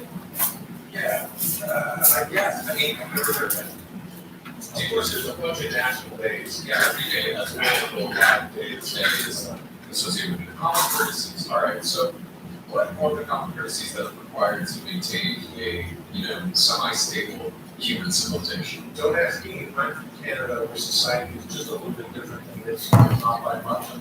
By much, especially with common courtesies and concerned. We're very, very polite in Canada, but also there's nothing but friendly cities across the United States. And I've traveled far and wide there, check out the Rio de Janeiro community. Yeah.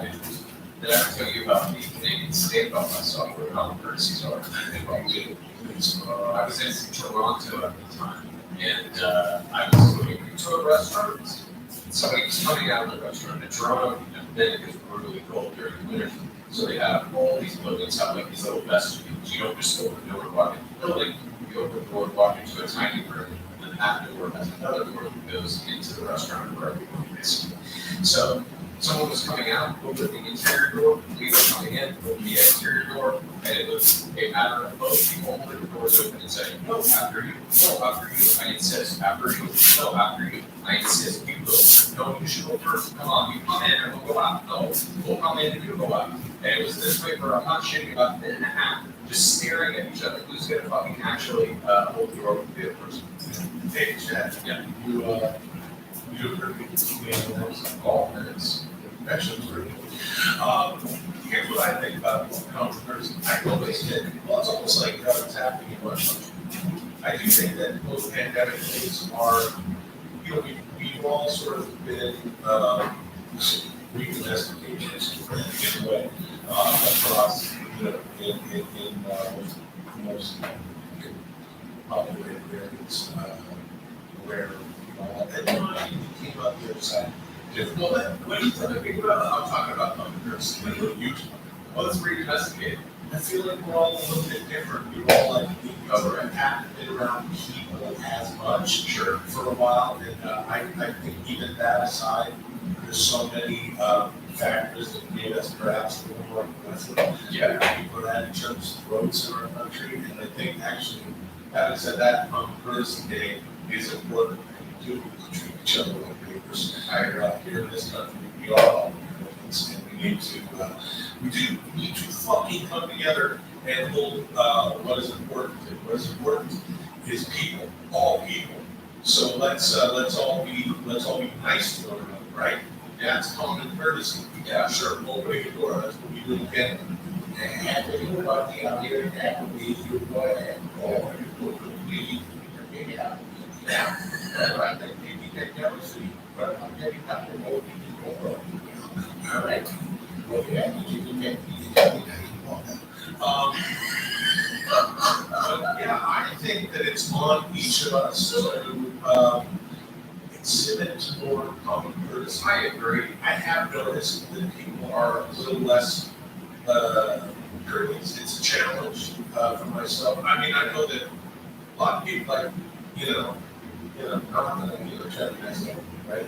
But sure, people in the service industry, yeah, and like, now I don't give a fuck.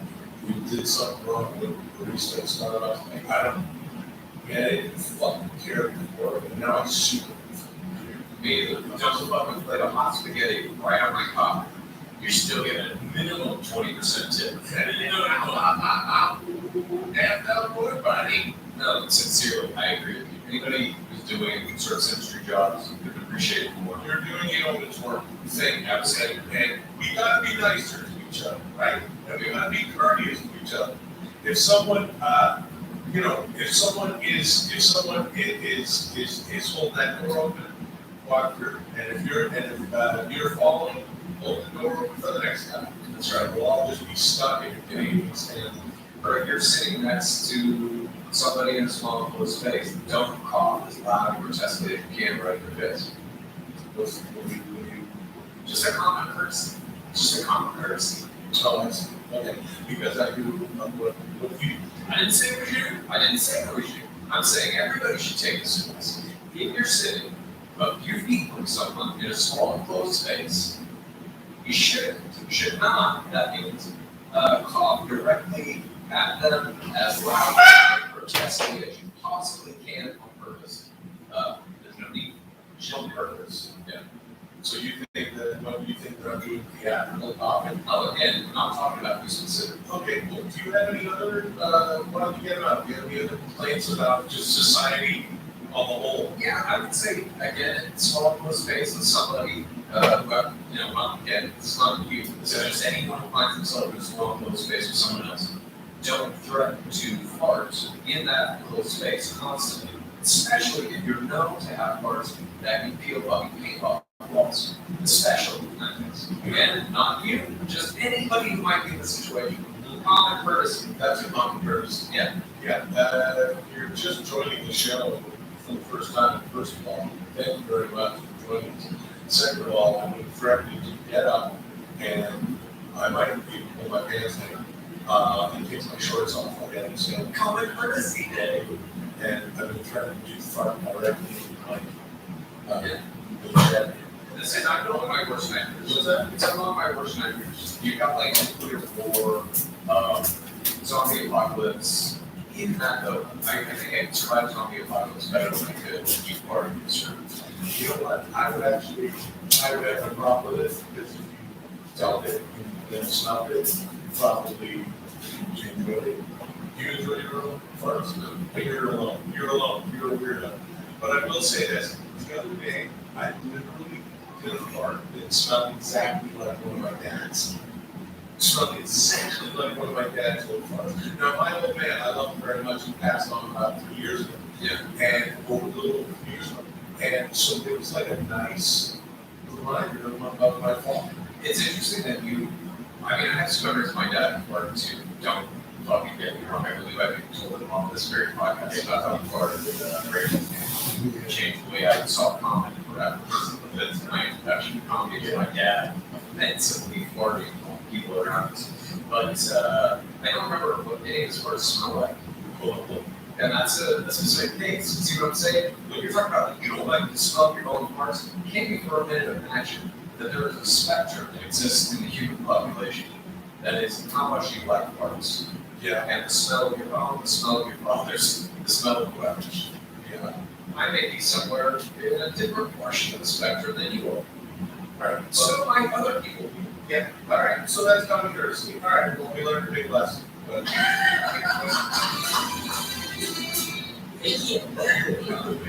and I still enjoy getting those from my they see you fart. Do you ever even mention your astonishing desire to be cast in a Western movie? Chat to you must extend in the courtesy of how we can develop that project right now. How Odysseus goes Wild West begin. Well, I made to extend you this common courtesy of coming up with a Western movie for you to start in. Yeah, I had mentioned on the show, did you know this? Did you know that I'm an actor professionally? Oh, me? Yeah. Oh, yeah. I make show business as an actor, that's what I do. Yeah. I act, and I love acting, and I feel fortunate to do it for a living. And I always wanted to do a Western. Yeah. That's true. I've come close. I did a few episodes of, I did a short arc on, what was that show? The Mom, yeah, that was a Western animation. Everybody got way out there like, what's going on? Well, I'm here for the part that you hired me for. Yeah, no, you're Jamie Presley's boyfriend. Yeah, that's right. I'm Jamie Presley's boyfriend from 1842. I can't remember the name of the show. One where Tim Oldfarm is the outlaw wild man. Yes, sure. Outlaw wild man. But sure, that was what I was thinking that. The Outlaws. Yeah, you're gonna look at them. Actor. Come up with a movie for me. I'll look up that choice. Well, I need to ask you some questions first. Yeah. Do you want this movie to be like standard good guy versus bad guy? Do you want it to be something that is like Westerns very usually the good ones? Some of the good ones anyway have like a revenge type plot. Do you want it to be more sort of violent, like old school Sam Peckinpah Western? I just want it to be good guys versus bad guys, and I want to be like a certain bad guy. Okay. Did you ever see Quick and the Dead? No, I didn't. But Justified. Justified, that's right. That's accurate. I wouldn't mind if it was like ultra violence, but if I, this was Sam Peckinpah kind of thing. I like westerns like Hope We All Love You Unforgiven. Speaking of my old man, he's westerns. Yeah. My dad liked Clint Eastwood and Johnny Cash. That was kind of the end of the list. Okay. Good, the Bad, the Ugly, of course, Hanging High. Supernatural Western? No, absolutely no. This isn't Wild Wild West. Wild Wild That's West. science fiction. Steampunk. Wild Wild West. Yeah, there was aliens in Wild Wild West. That's Cowboys and Aliens. Yeah, this one's. The Wild West.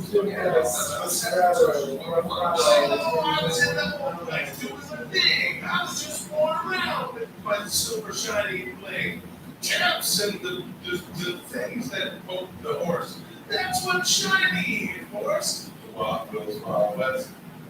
It's the Wild West. It's an ultraviolet story about a good guy and bad. I would like to play I would like to play out this unbelievable character. Yeah, unbelievable character. West. I've got to get done well. Revenge. It's revenge. Yeah. It's got a whole home on the range of it, right? Like I've got the farm, I've come up from the East Coast, come up from New York City. My name is Billy Appleby. I eventually will be namesake for the first Applebee's. But this one, I'm coming out and I'm gonna start an Apple working somewhere in the last thing you guys have, like Utah or something. And we're working together in Northern California. Yeah. Just looking at Northern California. Let me expand on the idea of the supernatural life. Did you ever see the Battle of Buster Scruggs? Coen Brothers movie? No, it's Coen Brothers. Okay. It's an anthology series of short stories, all of them westerns. The final one is these people back on the stagecoach going somewhere, and one of them is dead, and the others don't know. and it was very interesting. And so, what if, just hear me out, it involves supernatural, but it would be in the Western. You are a sheriff of a local town. You are married, perhaps, or maybe it isn't even personal, maybe it's just a people of town. Death, I need to kill you, I'm gonna kill death. And so the whole movie is you have to hunt down death in an old West fucking movie. Oh, dude, I fucking love it. There you go. So you should all supernatural movie.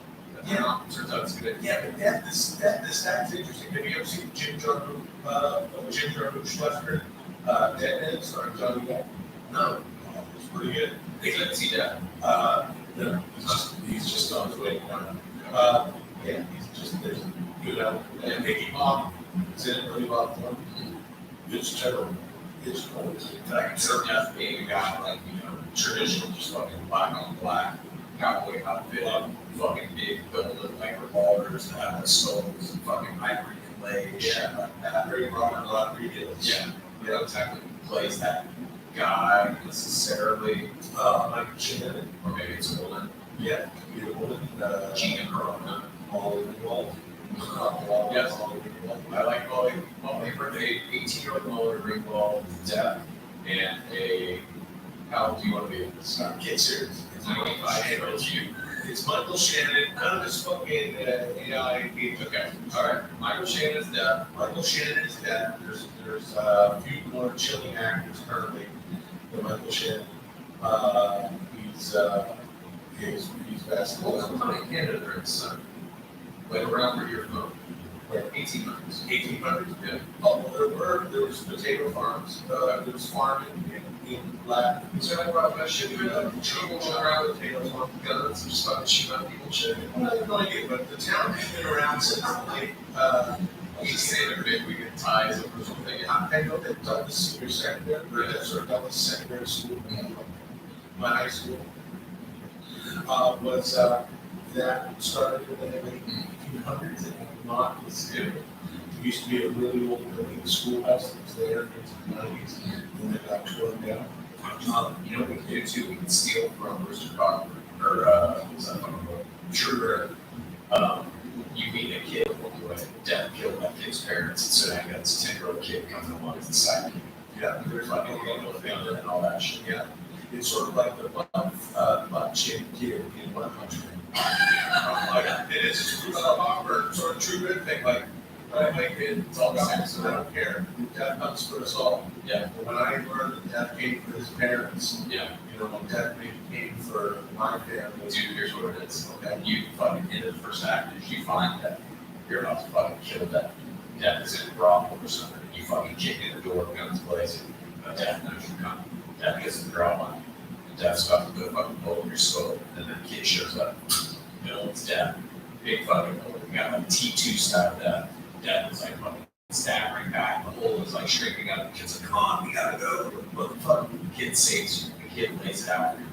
Do you know who that is? Yeah, it's just some fucking asshole that came to my town, killed my wife, killed everybody. No, dude, that's the Grim Reaper. And then you gotta fucking figure out how you can kill it. Dude, this is great. Yeah. I think we need to pursue this, and I would like either you and me, or you and me, yeah, we need to write this. Which you love. Well, yeah. Okay.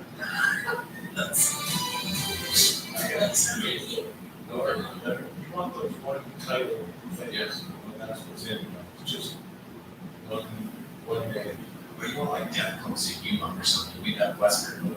Yeah, Death Comes to Chico. It wasn't California. Death Comes to Chico. William Appleby, or Valadez farmer, an apple orchard, owner, has his plot of land. What about it? This concludes the historic 15th episode of Doomsday. Will and Chad had achieved a score of 72, bringing their cumulative total to 5,197. You only have 4,803 more points to accrue before you reach your first goal of 10,000. Okay. In your preparation for next week's episode, Will and Chad, you must both venture to a movie theater for one of the greatest experiences of your lives. You must watch Avatar and Battle Dinosaurs in Sony Pictures Release 65. Do you know about the Thank you for joining us this week. I will use the data I collected to make next week even better. Until then, call me Doomsday. Oh, we did a 50th episode. Congratulations. Yes. And thank all of you for being with us and checking out the show. We're so stoked to be doing this for 50 episodes, and we're going to keep doing it for a long time. Yeah, and I just, before we go to Tuesday after Tuesday, I want to say a quick thing about Lance Reddick. We talked this past week. He was a friend of mine. We had done a few things together. We obviously had done some stuff here on Tuesday. He was known for all his incredible acting roles. He was in The Wire as Tim Daniels. He was in Destiny 2, a very popular video game as Zavala. And he was in old John Wick movies. And he will be very missed. And, it's a shitty thing when somebody dies that young, especially somebody that talented. He was always game for anything, to do weird little shorts or anything like that. So I just want to take a minute to say he will be missed.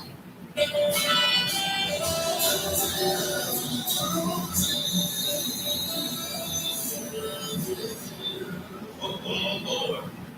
Here it is. You know what I'm saying? Yeah, dude, I'm here. Yeah, you're right here to do Doozy out of Doozy. It's one of my favorite features, Doozy Plus. Patreon.com/Doozy7 Plus. Get you all, you know what I'm saying?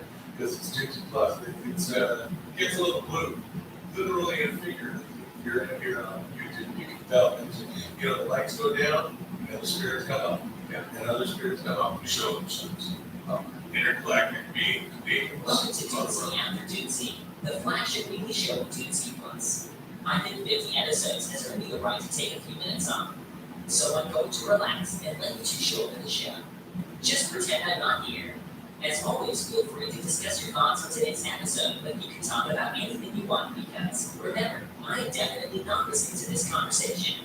I will, however, be back a little later to crown this week's episode champion. And before I go, I want to mention that this Thursday at 5 p.m. Pacific, 8 p.m. Eastern, we will be taking your calls in the inaugural episode of the Doozy Plus College Show, Call Us Students. The episode will air on Friday on Doozy Plus at patreon.com/Doozy. This is Doozy After Doozy. Begin. That's right, Thursday, 5 p.m. Pacific, 8 p.m. Eastern, March 23rd. Call Us Dudes, our first Patreon call-in show for Doozy Plus, and all you need to do to join, join Patreon, of course, and then Discord.gg, 2 G's, is it Gary Doo /Doozy, Discord.gg/Doozy, or you can go to our linktree.com/Doozy, and you'll find the Discord icon there, and then go to the groups. It's going to be the Call Us Dudes channel on Discord, and please call in to the show. It's going to be a lot of fun. 50 episodes. This episode. And it's been pretty good. Yeah, it's been fun. I love it. Hey, you know what, man? Yeah. 50 episodes in. Is there anything you can change with the media experience? I don't think so. I like letting the AI roll. I like seeing what happens with the AI. I don't want to force shit, you know what I mean? Jesus Christ. As a matter of fact, Chad, if I could, I have one thing that I would change.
What's up, Capricorn? We're going to be doing your March, April money, finance, career. Just picking up general energies. I'm going to try to tell a general narrative for you. Feel free to apply it loosely. If you want more of in-depth reading, reach out for a private one-on-one, or catch me on the live stream on YouTube, Run and Gun Tarot. Also runandguntarot.com for all my info. Everything should be in the description box or on the bio. Spirit of gratitude to 11 line highest possible messages. If you are not Capricorn, feel free to apply this to your 10th house, which happens to do with career. Among other things, you could Google that and see what that category pertains to, the 10th house in astrology. And just like an broad sweeping kind of review, of that energy, of that essence. You can apply that. Okay, let's see what comes out here. I'm going to try to get to it. Try not to use as much time in the intros. I tried watching one of my videos the other day, and I was like kind of kicking myself for taking so long.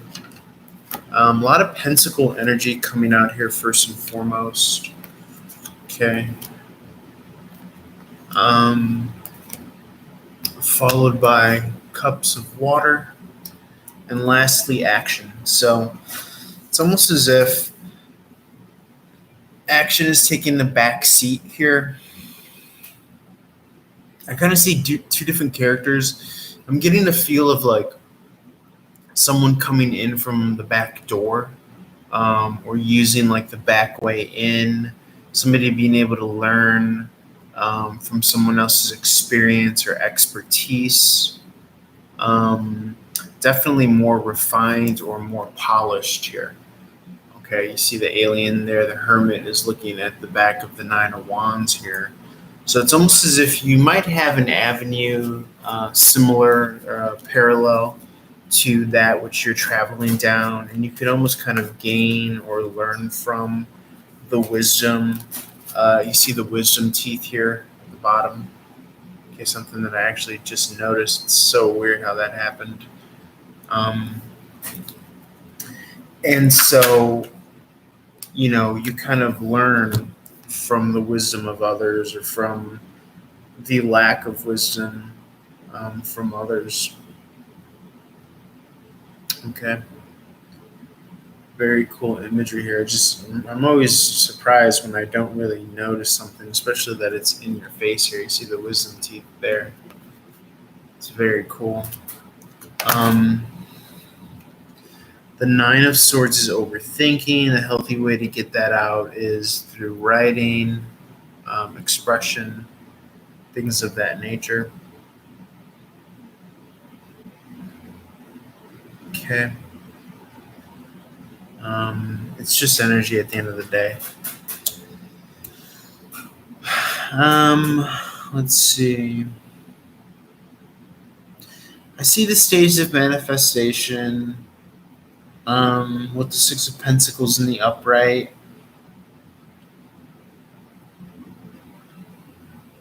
Which is always fun.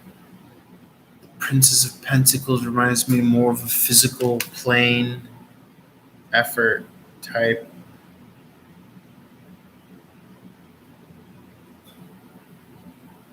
Person. Grounded and founded more so in physicality than anything here.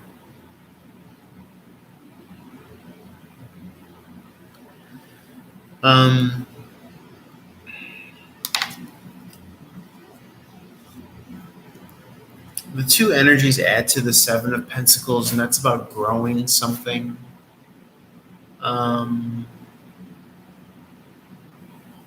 I would worry or wait or wonder for like opportunists. Okay, this is coming across as very like opportunistic here.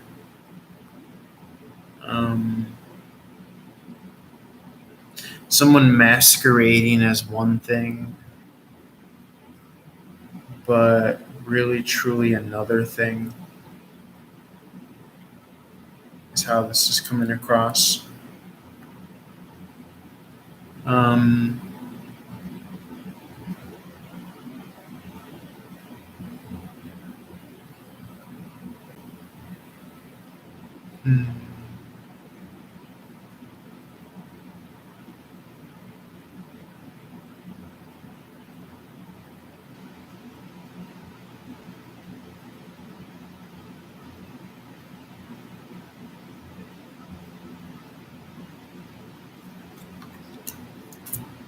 The Page of Pentacles often represents surface level communication, contact, while the work of the Six of Pentacles is coming across as very much so like manifestation work, as I previously mentioned.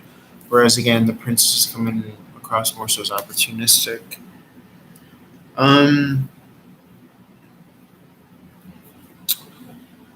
Let's see here. Prince of Swords in the reverse is about slowing down.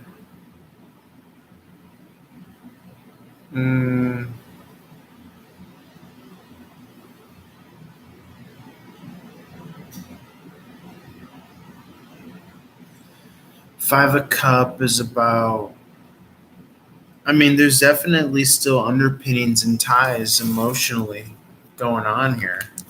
And I can't imagine that that's not affecting your dollar in some way. I think we spend through emotion as well. But I'm seeing that there's like big business here too, as well, possible. You could commodify sentiment. You could commodify saving time as well. The value of saving someone time, like same day pickup, things like that. Let's see here.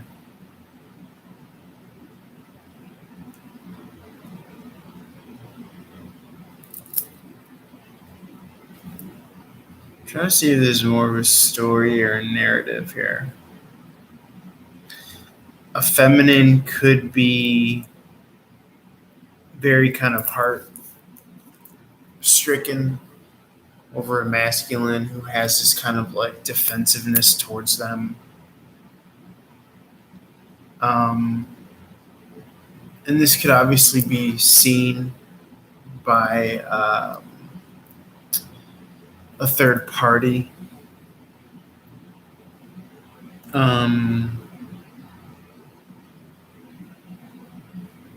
Let's see here.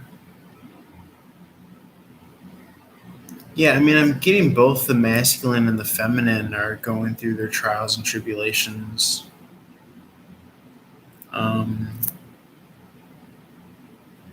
The Eight of Cup in this deck represents more so like opportunity, I feel.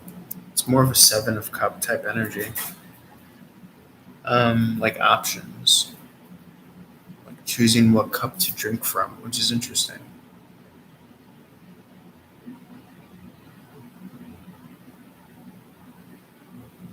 And depending on what that person drinks from is kind of more of what they're manifesting. So you just want to make sure that you're not stuck at the level of solving the problem from whence you've like kind of conceived of the problem.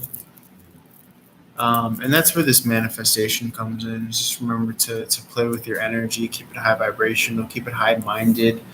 You see these people aren't necessarily focused on this woman. They're on their own journey. And I think that a lot of like, so for me, that supersedes her, right? Being on your own journey, telling your own story, things of that nature. Let's see here. Just want to make sure that this doesn't fall here.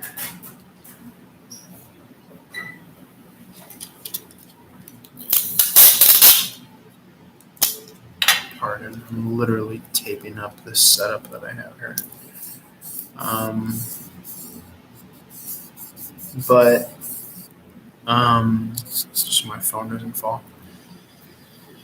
Sorry if it's been sliding or moving. So yeah, I mean, telling your own story. I mean, not to sound redundant or repetitive, but really feeling your feelings as well, slowing down. You're not like trying to manifest away from your feelings or your situation. You're making happy with your situation is what I'm getting here. Anything else here? Let's see more about like what we're manifesting, because I'm less concerned about like all the characters. I really don't tend to read like that anyway. I'm just more like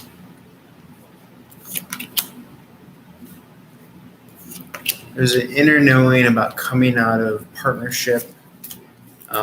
You feel as though you're following your happiness and your success is to be. It's TBD, to be determined still, from what I'm getting here.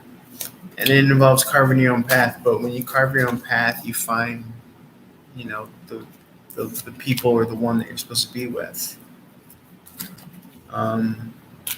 You have your priorities balanced, and that's what's bringing in your manifestations. It's a reflection of your lifestyle, and that lifestyle is going to bear some sort of. The Ace of Cup in the upright is. I'm just looking at my phone and hoping that it doesn't fall here. So sorry if I'm distracted. The Ace of Cup here in the upright is, newness. It's kind of like, coming across that clientele or that business partnership or this opportunity, or Spirit, you want to tell us what these are? Because I see the 2 and the Ace. So to me, it's like relationship is a tertiary thing or a tangent thing, but then it's like, then you have this Ace of Cup here. So I feel like both are coming in for you. I know this is a money reading, but something that's going to help you not be as overwhelmed. King of Wands status, so something where you could kind of take action, and something that's going to cause you to celebrate. Okay. And get you out of your head and bring you back to that kind of strength of manifestation, I suppose.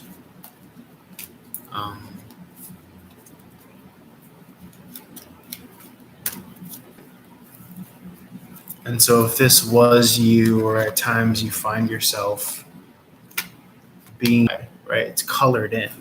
But when you remove that and you go back to the universal, it's almost as if you have more access to the quantum.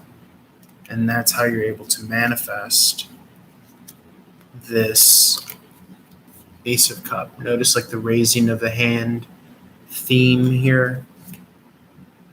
Okay, so manifesting, calling in all good, all health, all prosperity, all wealth, all fame, all fortune, all nourishment, balance, peace, harmony for the greater good, for my success, for your success, all that stuff. Like, that's what you're doing. And you might want to make that a practice where you lift your arms and you manifest. But I see it coming to fruition. Okay, so don't be afraid to manifest. Like, I tap into all my monies and resources just in the nick of time. I make all my bills, all my payments, all my credit is up to par and beyond. My bills are all paid. My clients come rushing in, and they pay me, more than what I need. The traffic to my tarot channels and the lines that I read for are more than enough each day for me. I accept this. I receive this with open heart and a grounded body. Thank you. So it's already done. So it be, or whatever the phrase is. And for you, it's the respective whatever it is that you want. But feel free to do that. Put me on mute as I'm doing my incantation. You can take part in yours. And yeah, I think as long as you kind of do that and keep on using that kind of practical magic, the sky's the limit for you. I mean, like I said, I see it coming in. That Ace of Cup is like some sort of deal coming through, or something happening, something that manifests in the nick of time. It's like, it's kind of like an air of like, I don't know how you do it, or I don't know how you're making it happen, but you're making it happen. So very cool. Okay, let's pause that. Let's move on to Aquarius. As always, feel free to reach out for one-on-one reading. Sorry, this reading was kind of slow on the uptake, but I was trying a new style of reading. I'll try to make the next one faster. Okay, how's your boy, please? Oh, and sorry for the distraction of the phone. I literally have my phone taped here just because I like the angle, and there's no other real way that I could do it. So I'm kind of doing a rinky-dink job here. But it's, working, whatever works. Holler at your boy. Peace.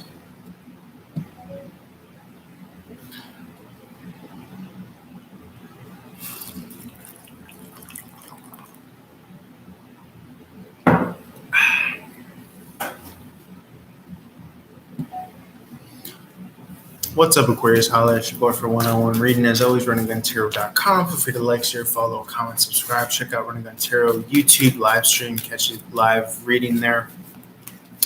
got a deal where the readings are only $4.40. It's the end of the month special. Private readings available. Let's jump right into the reading. You already know what it is. I'm going to try to make my intros a lot shorter. Okay, you got the Hermit in the reverse here. This is the home front.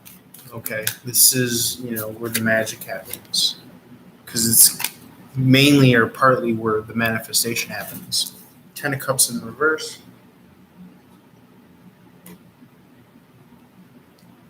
Something is incomplete. A puzzle is missing. A piece of a puzzle is missing. You're seeing that. You're kind of still maybe a little perplexed or perturbed are the words that come to mind. How things could have made their way to this becoming,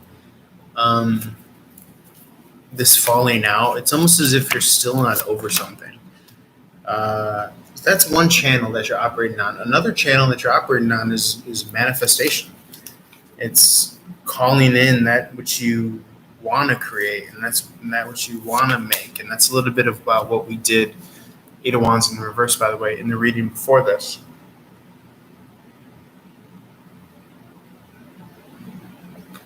Where you just say thank you. Thank you, thank you, thank you. Highest of highs, enlightenment, open heart, grounded, secure, safe, sound, riches, health, wealth, abundance, fame, fortune, gratitude, peace, harmony, joy, ecstatic, ecstasy, magic, magical, fun, bliss. I think it goes a long way, believe me. And it's money, finance, career, but it's all energy, right? Energy, I think, is sexier than just finance, career. I mean, money has a stigma to it. But it's just energy at the end of the day. So it's and the people with money want youth, or they want their health, or they want less to worry or time with their family. So it's maybe it's not just about money. It's more so about the energy and the momentum and the magic and the spark that you could put out there in the world. So that's what's kind of coming across. And so I hope that when you see these readings, everyone gets excited. And I do want that. Part of me wants that. I want that excitement feeling when you see the titles of this reading. But really, that's what we're manifesting here. We're manifesting excitement and joy and abundance and fun and bliss and a bright future to look towards. Look how beautiful that is. That is I could get into things, and it's exciting, and it's excitement, and I'm following where that rush is. Look at how exciting this is. Look at all that.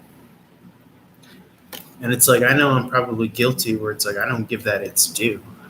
But that's pretty damn cool. And you could have someone that's manifesting you. You know what I'm saying? That which I want wants me. That which I am calling and magnating and pulling in, magnetizing, is doing the same for me. And that's how our parallel realities meet in the 3D through the quantum. Now, the Devil card is more so the opposite of that. It's saying that not a lot is possible, or we're just here in this dwelling.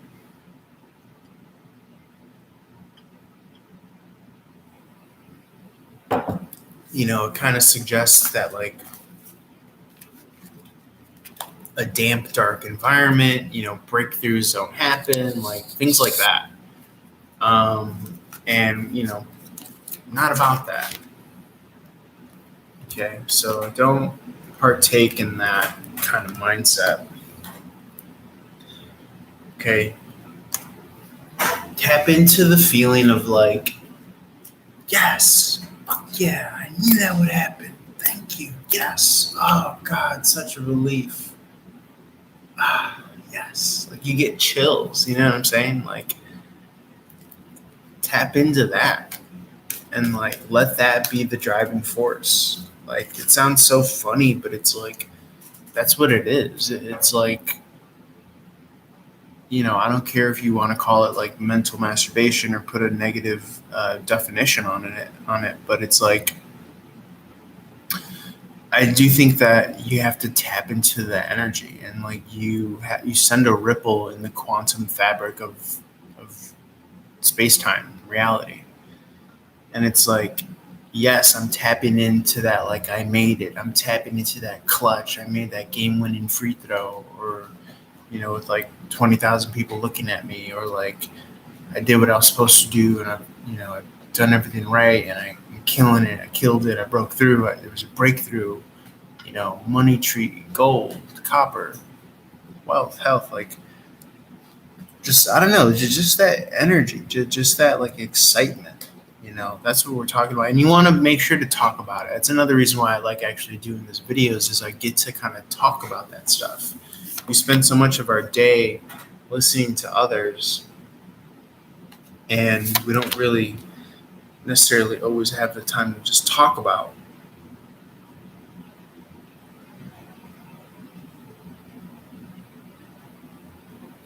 the things that we want, or the things that we want to tune into and tap into. It could be a loss of direction. And again, so here's the thing. I think the highest form of achievement as far as manifestation is letting go of that which you desire. So letting go of desire. So this is my castle. This is my empire. This is my mansion. You know what I'm saying? Like flipping that switch in your mindset to where you see yourself, where you want to be. Like this is exactly where I want to be. This is who I want to be. This is what I want to be. This is what I want to do. I'm happy, I'm whole, I'm complete, I'm excited, I'm fulfilled. And so everything comes to me. Everything magnates to me. Everything monetizes and magnetizes to me. I'm attracting abundance, health, wealth. But also in the quantum, it's already here. So I get to relax and enjoy it still. So it's both channels. And it's almost as if you're speaking from or for all those various channels, because it's all already here. It's like someone that knows it anyways. Like I know it's going to happen anyways, so I get to just chill and relax and do what I would want to do anyways. And if that's a form of createment and creativity and creating, I think I just made a word there, createment. Okay.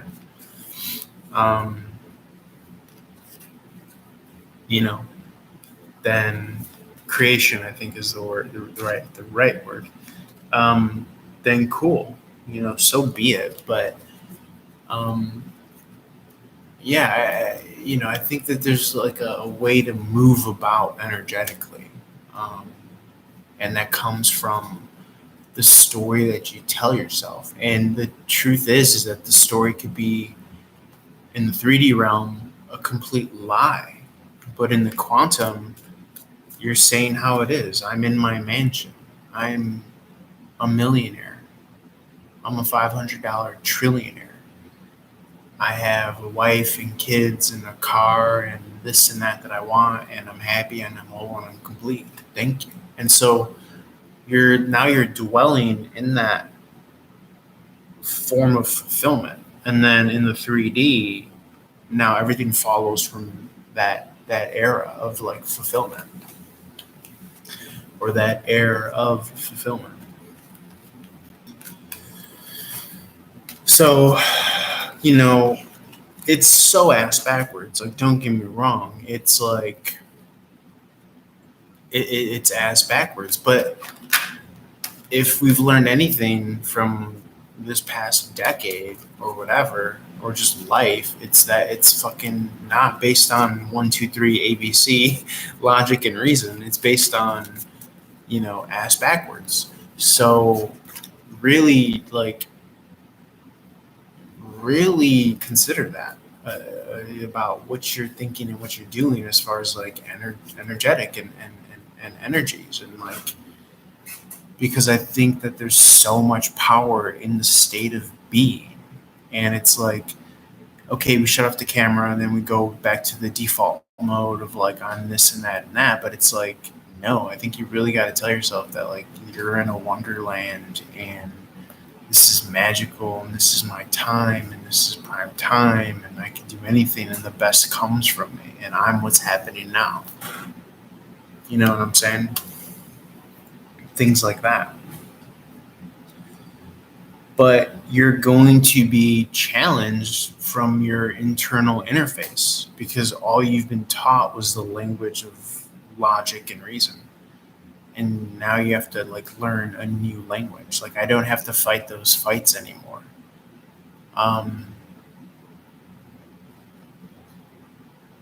You know, and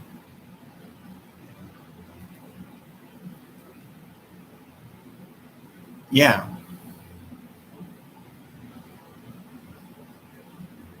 You know, I'm thinking about what Lady Gaga said in an interview one time, in a radio interview.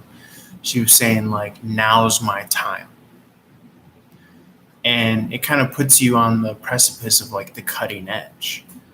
And, you know, pressing piano keys and gold is falling out of the notes that you're making type energy. And I notice even within myself, like, yeah, my ego doesn't want to admit that she has a bar there. But it's like, it's true. It's based on truth. It's rooted in maybe universal truth. Like, this is my time. This is the conception of myself's time. I'm what's happening. I'm what's hip. I'm what's cool. I'm what's, you know, the tip of the spear. And you can have that mindset. Because it's all subjective. And I mean, you kind of got to be wired in a way, I think, because as someone that listens to that interview and also who does music, I kind of listen to it and like, I'll admit there's a part within my ego that I could see that I'm like, well, like not wanting to give credit to that bar or to that truth. Like, now is my time. Like, okay, whatever, but there still has to be some like underlying motives or motivations or incentives or momentum or like a background or a pedigree. So those do come into play. And so then things become relative again, and then you don't got to fight so much in the regard of not giving someone, you know, their due for a bar. But it's like, yeah, it's everyone's time. It's just that I guess we don't go around saying that because, not because it's crazy, but because it's like, you also got to run on like a lot of fuel. And I think that someone like that is running on fuel of like attention, being a woman, and it's like the rules are broken and different and bent, and it's like maybe you could sell your soul to be at where she's at right now, and it's like then it goes into like women's sexuality and then like monetizing like breakups and, you know, relationships, and like it just gets into this whole thing. But it's like the fact that a truth can come from someone like that, and don't get me wrong, I don't have anything against her. It's just more so that I'm noticing that like my ego is noticing something about that. And I think it's that maybe something wants to say that like it's not that easy, or, and I guess the truth is that it is kind of easy, but you just got to really kind of, again, to go back, put yourself in a position to where you really are not worried about bills and you really are zeroed in and focused. And maybe that's another part of manifestation, is where you got to tell yourself and teach yourself, you know, that's easy. I could do this. It's going to happen. I can make sacrifice, or maybe not even use the language of sacrifice. It was like something where you psych yourself into doing something that you want to do creatively, you know. And like I said, maybe it's very under your nose, very succinct. Maybe it is very much so a matter of like, for one, it could be tricky. For me, it could be easy. Like, again, it's like, I don't know that you could hold it against yourself for not telling yourself a story in a language that has yet to be created, if that makes any sense. like if I'm gonna get up and go drink water or something like that, like that's a language and that's based on reason that like I want water or I'm thirsty. So it's like for me, like if Lady Gaga is talking in a language of something that like if someone was like a woman transitioning into a man and I said something that's so easy for a man like me, but it seems like it's not for someone else, then it's like it kind of falls on deaf ears or kind of falls into the category of like easy for you to say, and then I guess that's like default human nature. And so I guess in a way what's being asked of I guess the the universe and the galaxies and the cosmos is to go against the default assumption, because even that default assumption is something taken for granted. And yet you need to still toe that line and find a fine balance of taking something for granted, or else you'd never walk out the door. You know what I'm saying? So it's like, and then it's like, like you could say that it's a pretty line, it's a pretty bar, but it's like, what happens when you're 50? Do you still feel that way, Lady Gaga? You know what I'm saying? So it's like, maybe it's easy to say it's my time now when it's literally your time and you're a millionaire on top of the world. So you know what I'm saying? But I think that the kind of granular truth of saying there, you know, little qubit of like universality is that maybe I don't know if I would consider myself the common man, or I don't know if like I don't know where the game's at as far as, you know, I think it comes down to the feelings and the unconscious feelings of I can be comfortable enough to spend the whole day doing music, and it's not about the money, it's about the passion, it's about the interest. I mean, that's another thing. Like if somebody holds a standard for themselves to like do music and create art and do that versus they're really not driven as much or motivated as much to do that, then they don't. They're not pursuing it. It's easier to like pursue other things. So I do think it's a matter of also like being reinforced at a certain age or at a certain time and having that momentum and the resources. You know what I'm saying? So, but if I'm arguing for a position where somebody can be motivated to take up or invest time in the arts, where, I mean, what are you doing it for? Are you doing it for like the fun and the curiosity, or are you doing it for a means to an end? Like it just kind of depends on the circumstance. You know what I'm saying? And there are other outlets of like creativity. Like to me, I think this is creative to talk on camera. Like, but yeah, I just remember seeing that interview of Lady Gaga and her saying like, as an artist, you have to tell yourself like, now is your time. But then it's like, again, there's so much that kind of goes into that as far as like motivation. Because I can write something and I can be like, this is the cutting edge. You know, and I think there's value in that. I think that there's value in saying, you know, the words I write, like, this is the cutting edge. I think there's value and there's truth there. And I can't be mad at that. And I think that when you do look at things in that way, you're right. It throws out and like, because this is like, you say like, this is millions.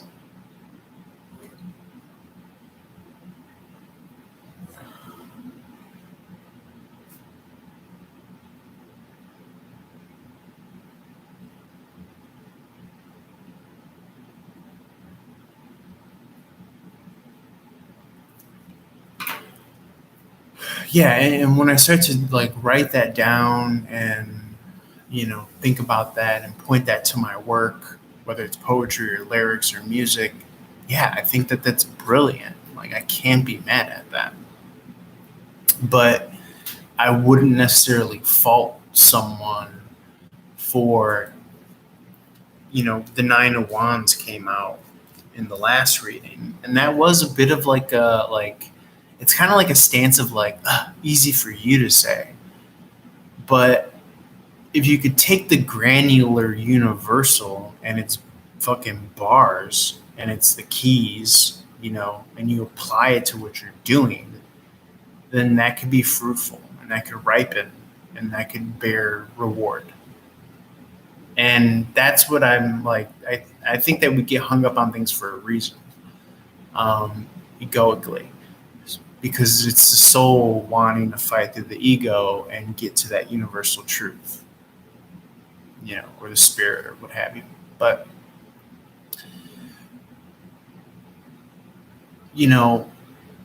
for it to come from her and she's saying, I'm what's happening now. Like, I'm, it makes you look differently at what it is that you're writing and what it is that you're creating. The Sun card just comes out here, which is brilliant. But I'm trying to ask myself, and you're watching me play out how my thoughts play out live. Why, as somebody that, with my relationship to music, why does that make me feel some type of way? Because the ego thinks that it's just based off of resources and momentum and backing. But I'm feeling the feeling of this is a cutting edge, this is millions, this is worth, this is value.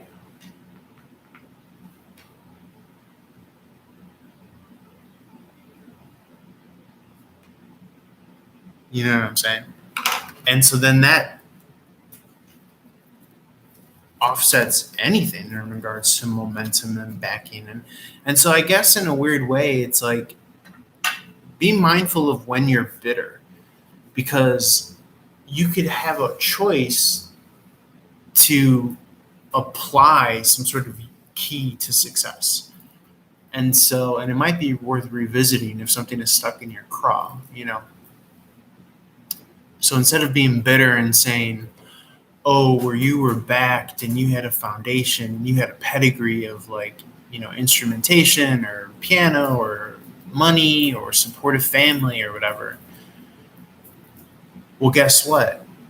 The feeling offsets all of that. That's what we're saying when we're talking about manifestation. So,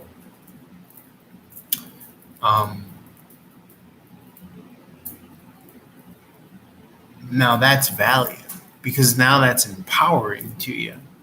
But when somebody is saying that, coming from where they're coming from, the kind of 99% get caught in the ego trap of, oh, easy for you to say, you come from there, you come from there. But guess what? That's the very same language that says you don't have access in the here and now.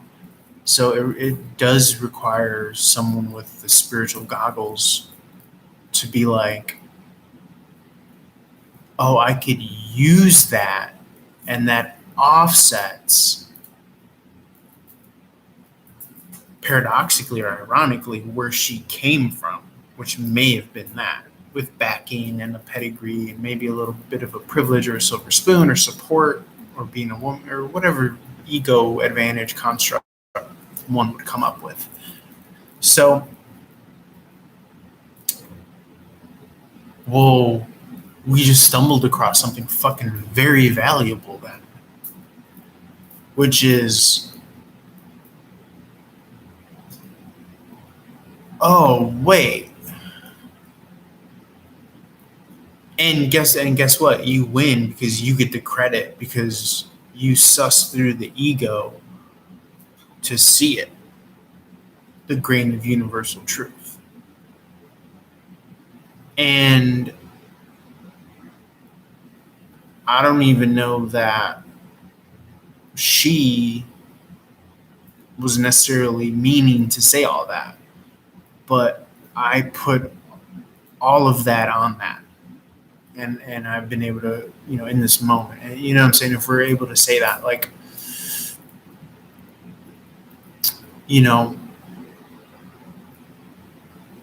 because the statement is about giving relevancy to the now, right?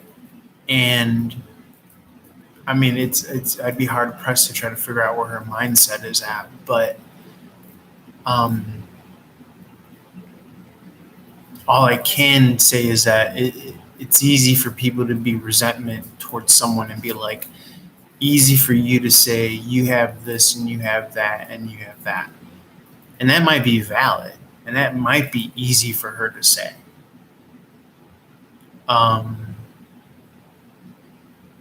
In which case,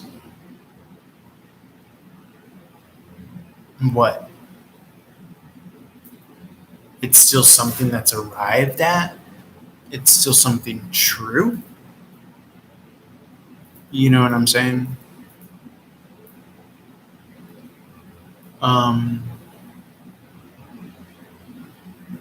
Maybe it's something objectively out there that could be attained or reached, and maybe she did have a step up or a leg up, but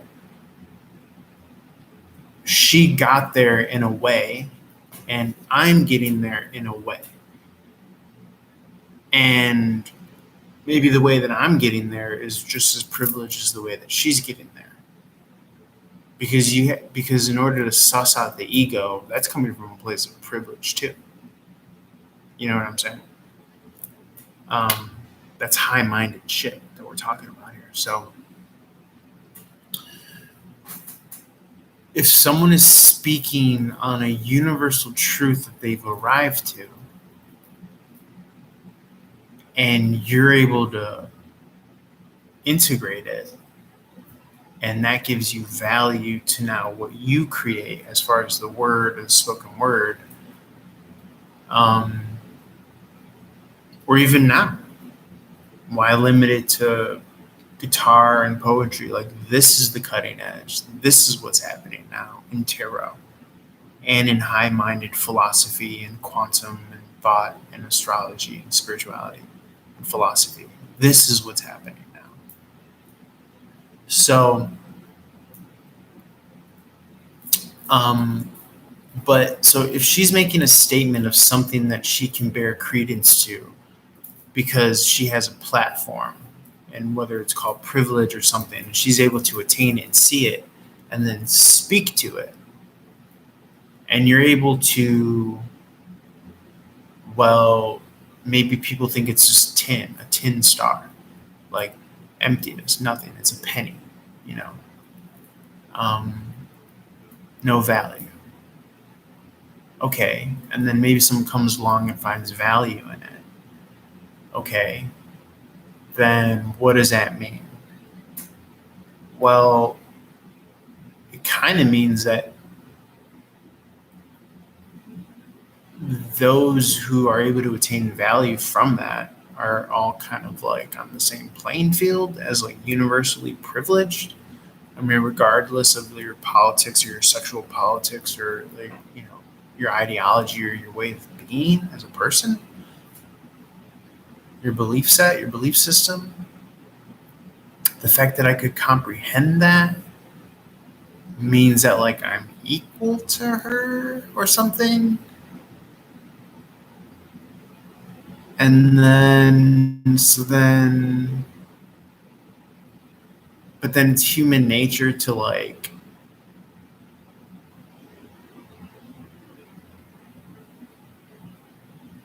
I don't know, do we unconsciously put ourselves down? I mean, I guess we put ourselves down if we don't have money as much as somebody. Or we try to put them down. This is deep stuff. I'll probably make a part 2 if I get interrupted, but I'm just trying to think, like,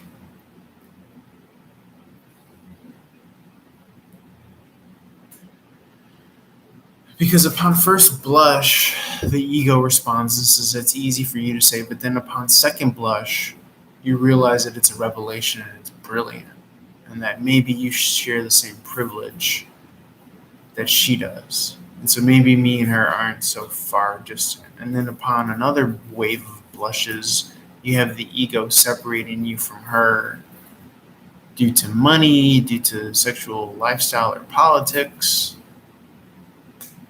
And it's all trying to separate you from each other, which is all ego, which is what we could see.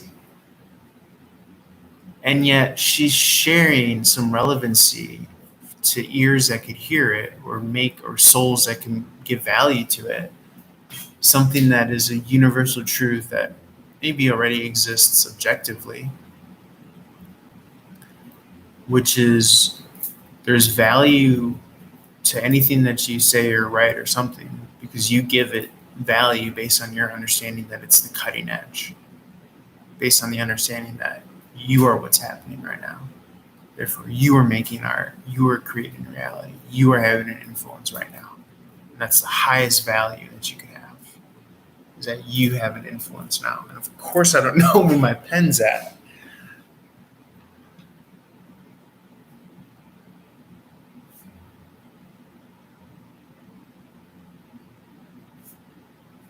So,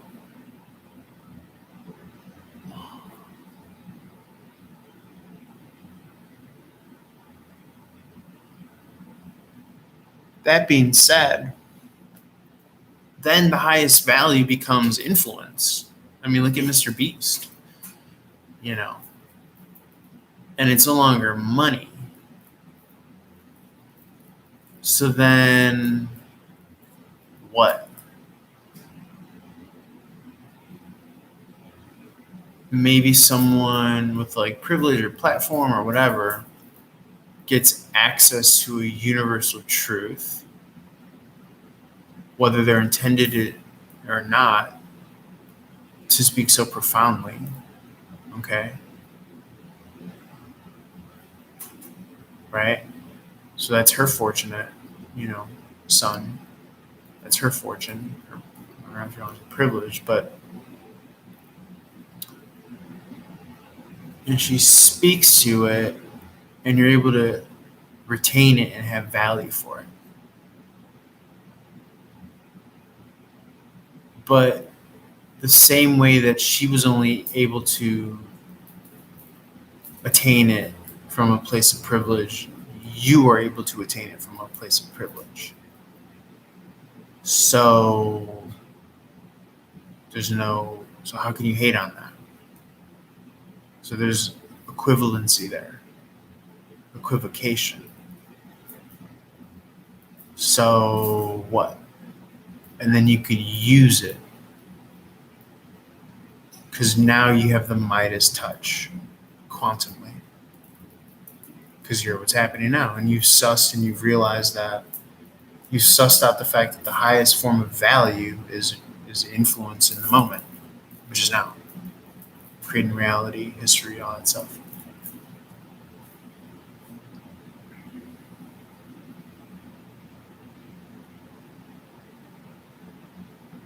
That's the highest value on the market today. It's interesting.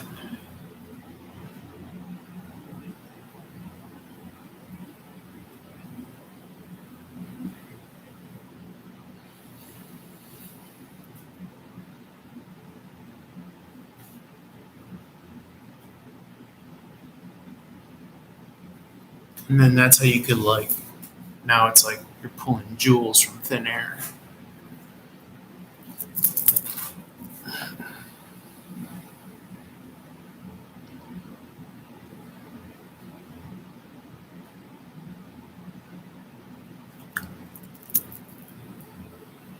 But the ego would wanna not have you know that. That's interesting.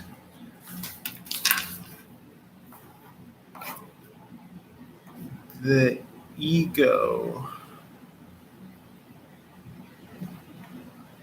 would want to not have you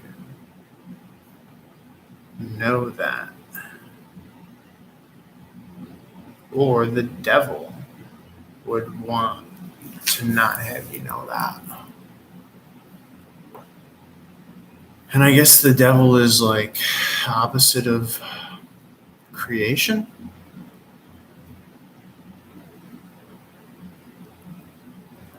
It's destruction. And making music is glorifying God. But then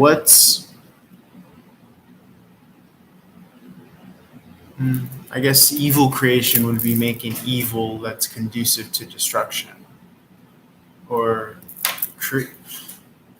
creating like evil music would be in a paradoxical way creating music that's conducive to destruction. So make music that's conducive to creation. And that's good music.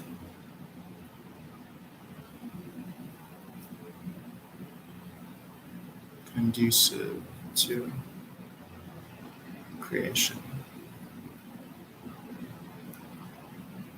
Good music. Or procreation.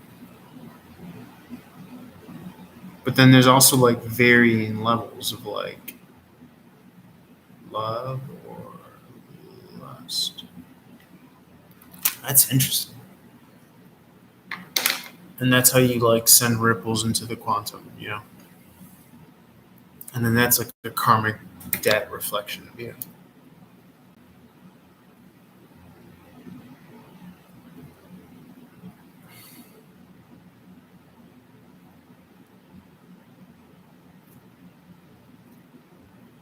That's fascinating.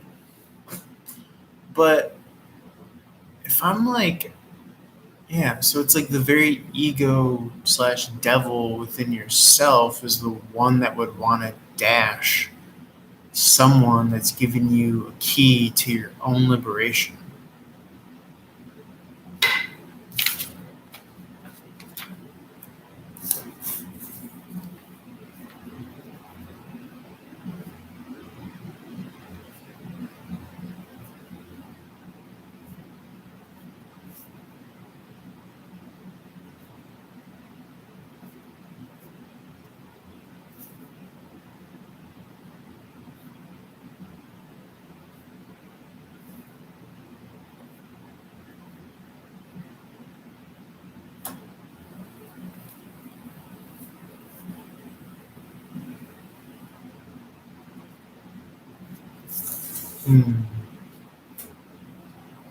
And it does that by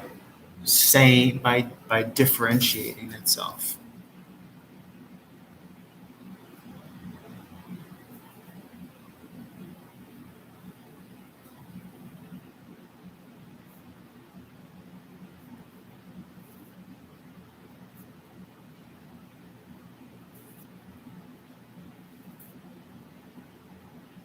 Hypocritically.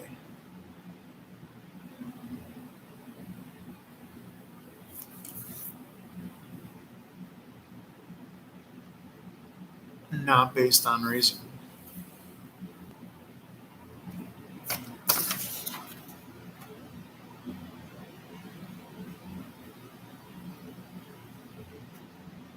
That's fascinating. And so then you're stuck.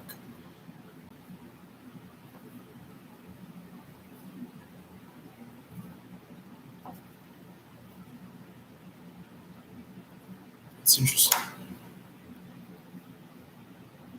And yet you're still as privileged as she is, and that you're able to comprehend and use it. So how do you feel about that then? You know what I'm saying? Like,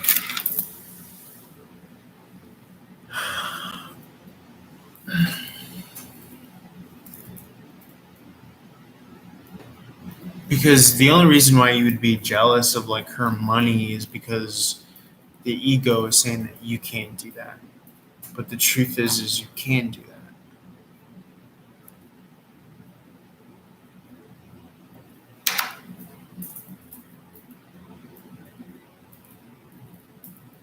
So then it becomes what?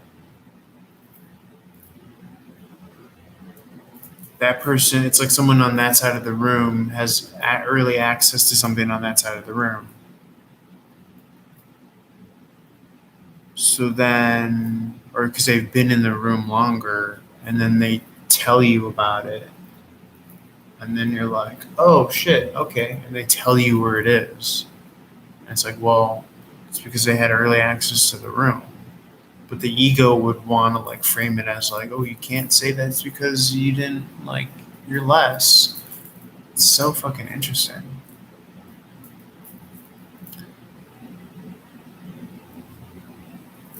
You know, like,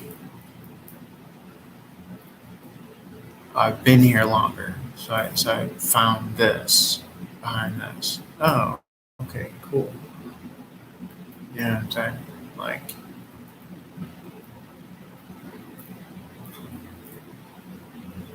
but the fact that you're even in the same vicinity to kind of get that understanding is like, well, we're in the same boat. Very fascinating. I'm in the same boat as Lady Gaga. Or an artist or a musician or anyone who's trying to write gold or speak gold.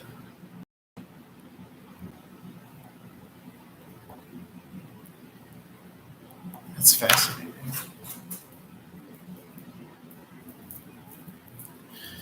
All right, I don't know what the fuck to do with that. I mean,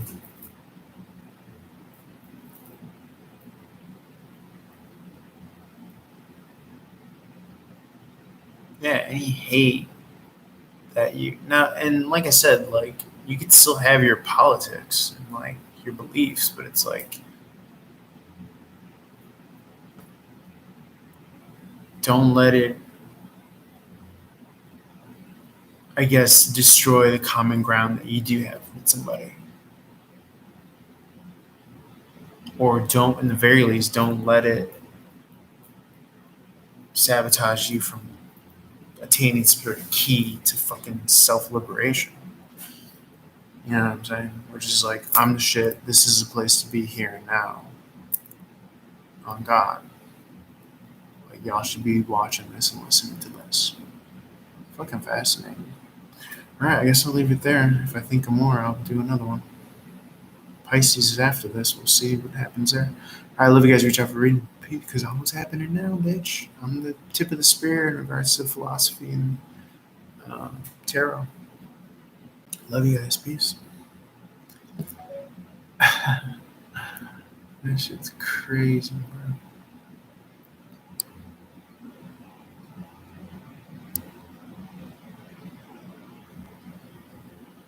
The fuck is all this shit?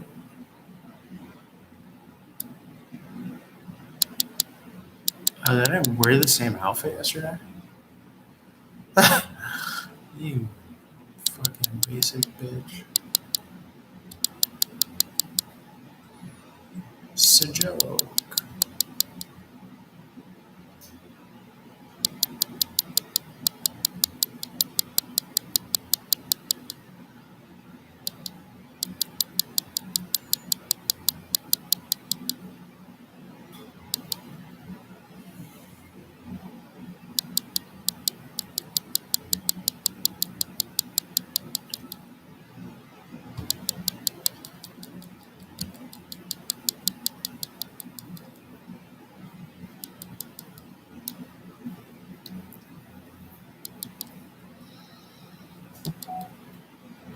Okay, let's do Pisces and see if we could come up with some crazy shit like we did for the fucking Aquarius reading. That was nuts. Basically what we've unveiled is that I'm what's happening now. I'm the tip of the spear when it comes to tarot and philosophy and poetic thought and thinking and LA, and it's my time and on what's happening. And this is the place to be. And because of that revelation, that realization, dust floods in and all that stuff. Clients and caller, because it's like a quantum access. It's like I don't know what you would call it. Like it's a thinking man's thing. Okay.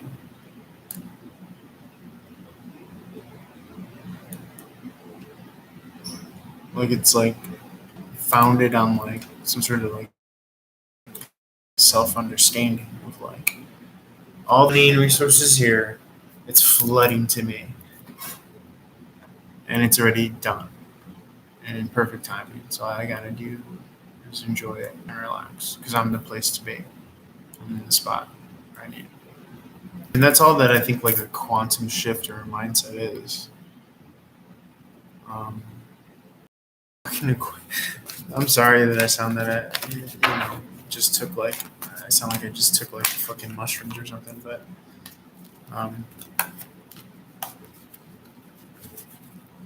you just went deep, homeboy. That Knight of Pentacles came out. The Knight of Pentacles. Now it typically represents something that's off track or whatever,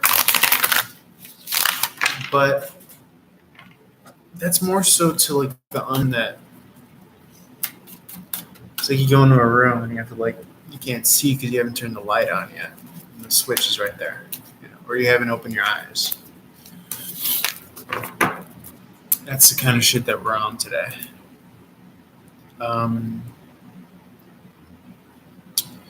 Just checking the simulcast here. So this is how the Knight of Pentacles looks here. But I'm not even like resonating with what it typically means right now. I got to imagine that it's going to come into play later. Yeah, this is about like having these breakthrough aha moments. Like I just had a breakthrough aha moment in the Aquarius read, which is like based on, I just did like a 40-minute read about like thinking out loud about something that I heard Lady Gaga say, and how she's like coming from a place of like privilege, but she is essentially, if you move your ego to the side, giving you the keys to your own liberation, I guess artistically, which is basically in a nutshell that I'm what's happening now, and therefore that's what makes my content the most valuable. That's what makes my poetry, the music, the words I write, the words I speak, fucking laced with gold, essentially, spinning gold. And that's like a dawning realization, because the highest value that you could have in today's society is influence. You know what I'm saying? Like, I think we think money, but it's influence over money. You know what I'm saying? Like, and that's how you build momentum. And then you offset your fear of public speaking and performing in public with love, which is another mind fuck. Or you just go on the back of I'm what's happening now, and everything that comes out of my mouth is fucking laced with gold on it, whichever way you got it. Let's see. Yeah, it's like using this time to really fucking like change how you're looking at things, really rewiring your perception, because perception is reality, right? This is about no communication, no contact. And all this time is lending itself to you growing something and conceding to the notion that, holy fuck, what I'm doing is actually valuable. But it points to the principle of that we've may have forgotten on this channel, which is no energy is gained or lost. So even though you're doing something in the night and in the dark of whenever you're doing it, it's still money in the bank. I mean, even if all these videos are me talking to myself, it's still value. So it's like, I think in the Western or in this basic default brain day and age, we think like it's just valueless, but it's really not.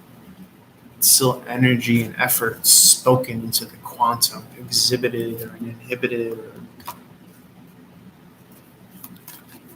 put out there. Or not put out there.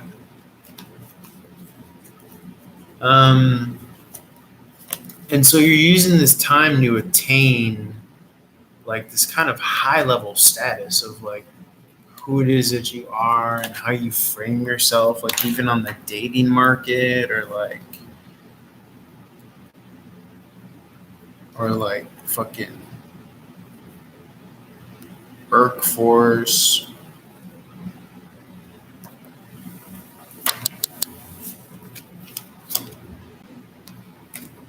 It's crazy.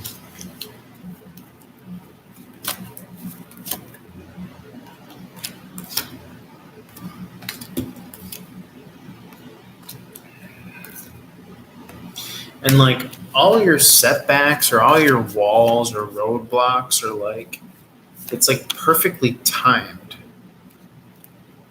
You know, they say when one door opens, another door. So I'm just getting that this is all happening in like divine sequence.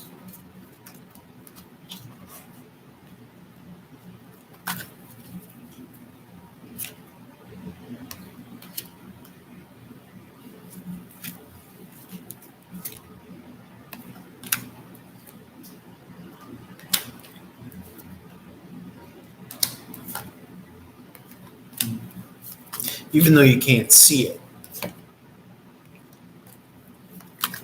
Okay. And I guess the more that you go through these divine sequences, I mean, the more that you see these obstacles lift and you could clear sail through them, then it's like you're waiting at a gate and you're just waiting for it to open. And like the reward is like getting through the gate. And it's like, maybe you don't know where you're going or you don't know what the next turn is going to bring, but there's no sense in like, you know, it's like when if you're like in the water and like, you might as well float and not like try to kick and like, you know. See, it almost looks like he's floating here too. Like if you could imagine him on his back, he's just floating in the water. Same thing with these people, they're kind of floating back too.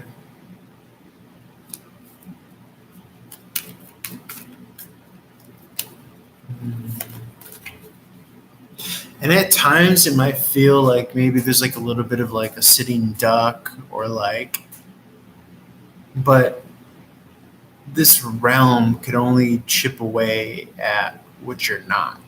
It can't ever chip away at like the essence of your value or whatever.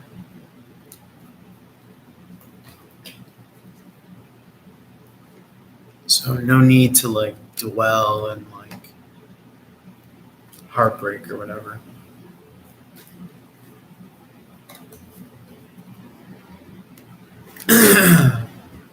Like you're still in a position to where like value can be offered to you. That's what I'm getting based on your efforts and your movements.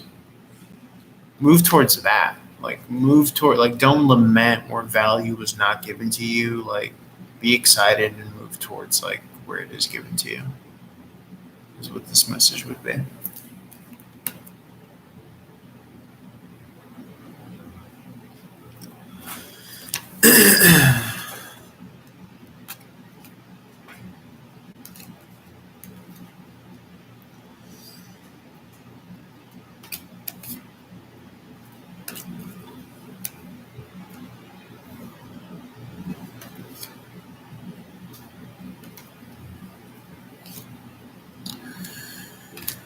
I'm getting that like your moral foundation, your moral base is like one of the seeds of your power, one of the roots, one of the seeds of your power, and seeds.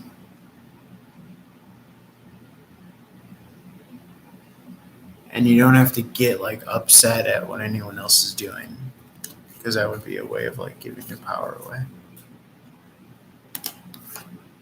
And just notice at like what might trigger you, or and just know like primordially like you don't want to have that, because then that means that that thing has an effect on you, has you by some sort of primordial tether. And I think we're trying to free ourselves from that in this plane, in this lifetime. Another takeaway that I want to share is that like the highest currency is not money, it's like relevance, it's like influence is what I'm getting here. Is what I wrote down. Influence over money. You could like influence the culture. It's more influential. It's worth more than just money. So think about that. All right, I'm gonna keep this short because I need to take a bathroom break and then maybe eat something. All right, love you guys. Reach out for a reading. Peace.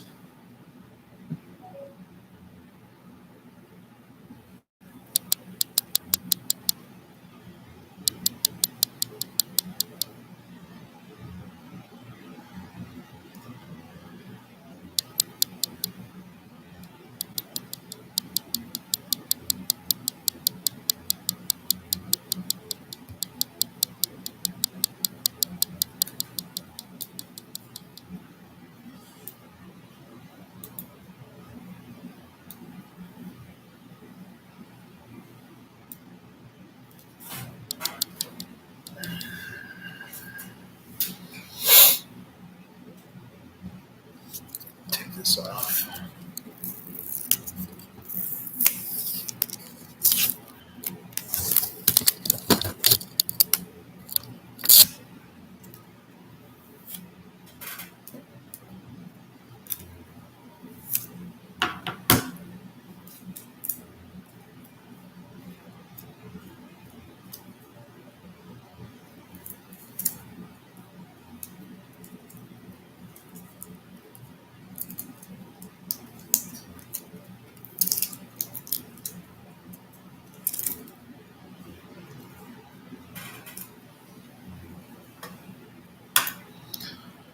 But also like I suppose like I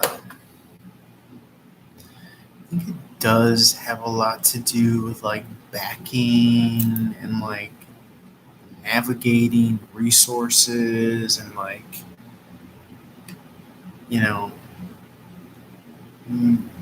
maybe society goes in another direction. So but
I think that's next to the payment one. No. I think you should.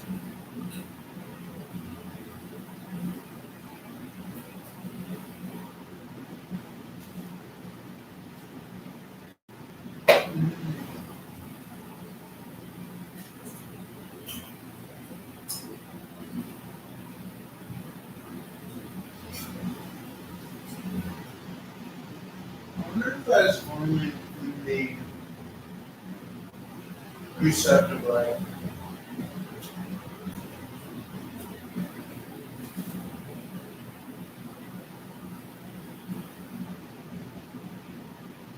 Like, wasn't going like that scenery.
Calvin will be leaving Brendan shop for good. Now it's not official, but it's most likely the scenario here that Ryan Calvin will not be a part of the Fire and the Kid podcast for much longer.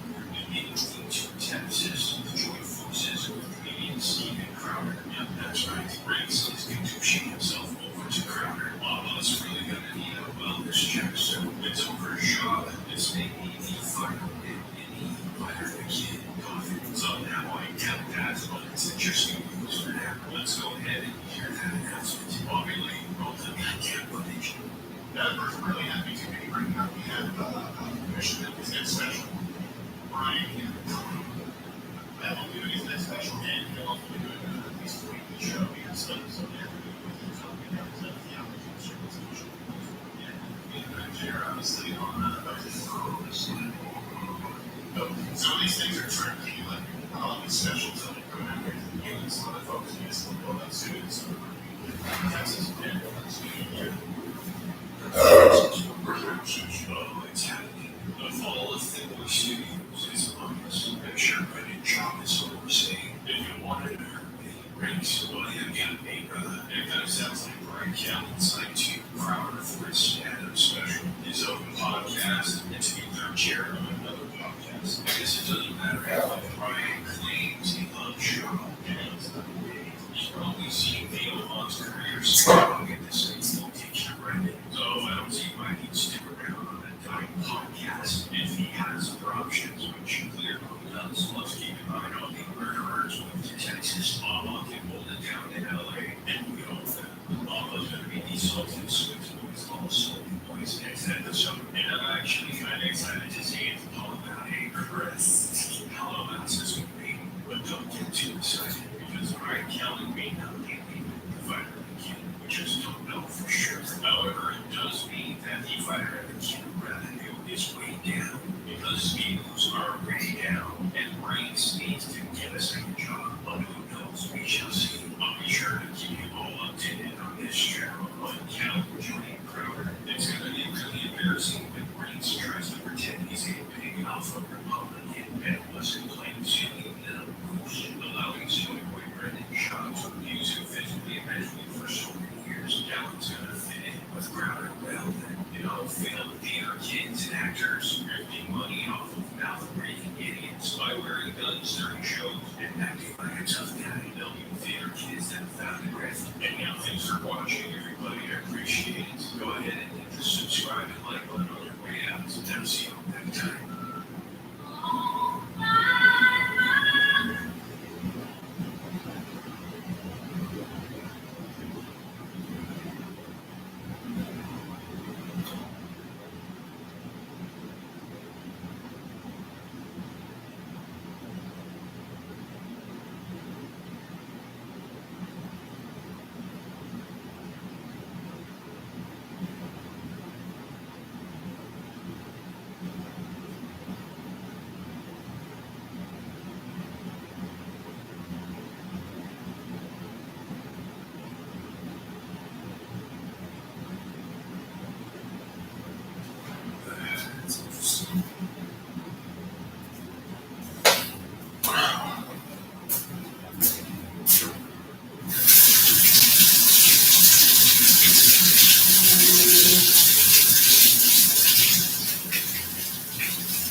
world.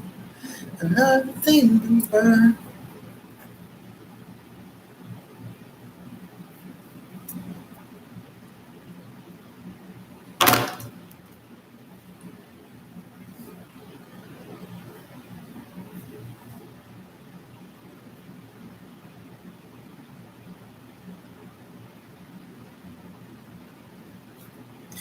Slow down, take it for what it's worth.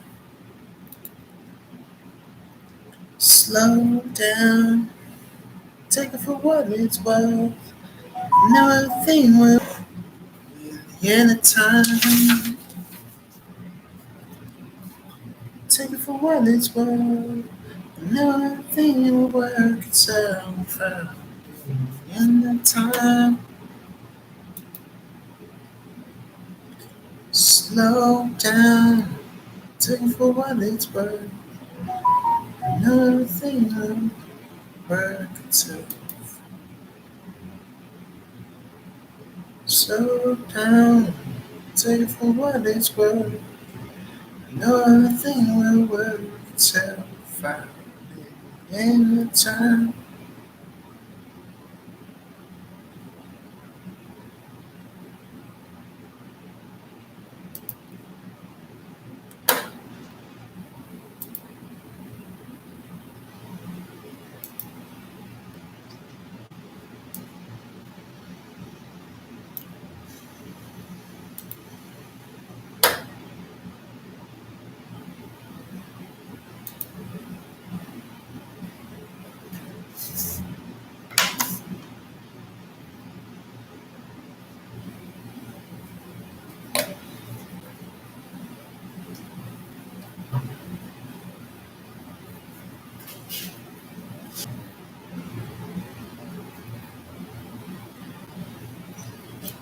Slow down, slow down, take for what it's worth. Nothing will slow down, take for what it's worth. Nothing will work itself out.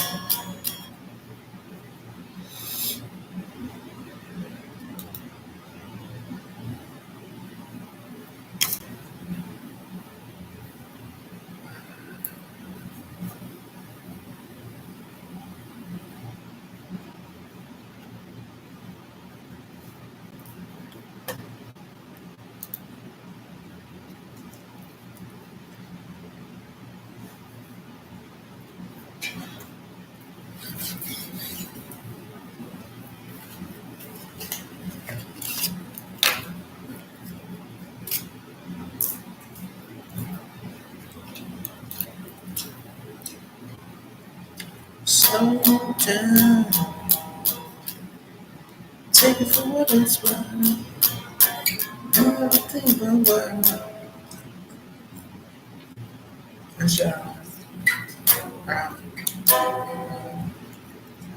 Slow down, take it for what it's worth. Nothing will work itself. Every time.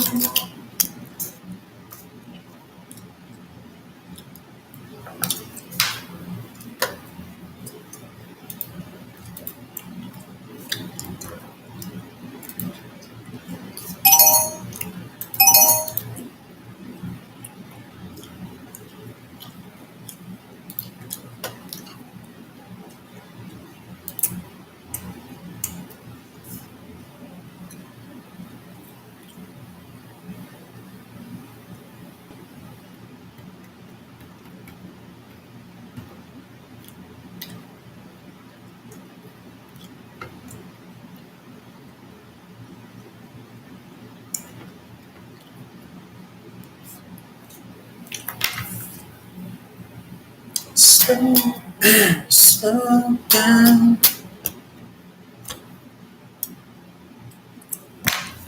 slow down, take what it's worth. Something will work itself in time.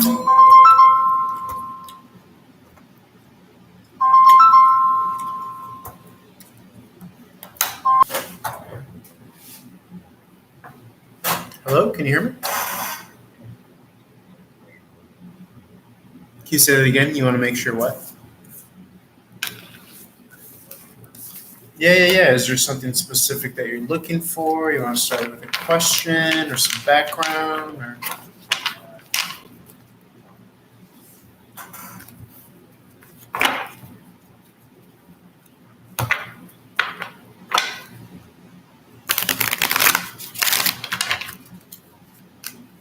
Okay, I'm going to take a look at the cards for you.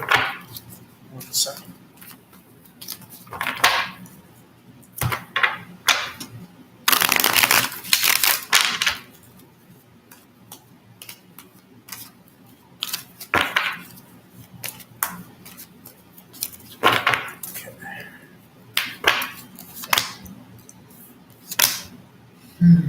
Yeah, I think that you an energy referring to morality as well, with the Six of Wands in the reverse.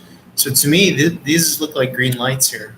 I just see positivity here in regards to like the overall energy feel.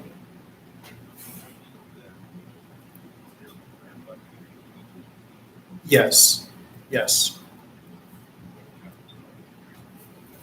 see. Mm, Sorry about that. Hmm.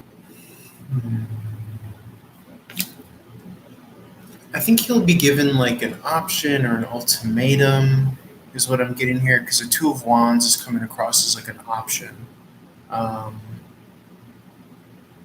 to somehow enact justice, as opposed to almost as if like they might give them, or if there's someone specifically involved, as opposed to if it's like, on as a whole, versus just one person, one individual. But the Two of Wands is coming across as like an option to leave on your own regard for if there is a subject. Mm, I'm not. That one's a tricky one because I'm seeing more so an energy of new beginnings and also coming out of conflict and coming out of maybe a state feeling overwhelmed. So if there is some sort of like payout option or um, only because if this is something that permeates the culture of the establishment that you're working for, um, is that something that you would even want to go back to? And again, that being said, I'm not really getting an energy of like a rebirth or a restart or like a reinstallment of the job. Um, Maybe you'll get like paid out, which will just allow for more options, more financial freedom. Because I'm kind of seeing that here with this particular card. A very freed up position, favorable position.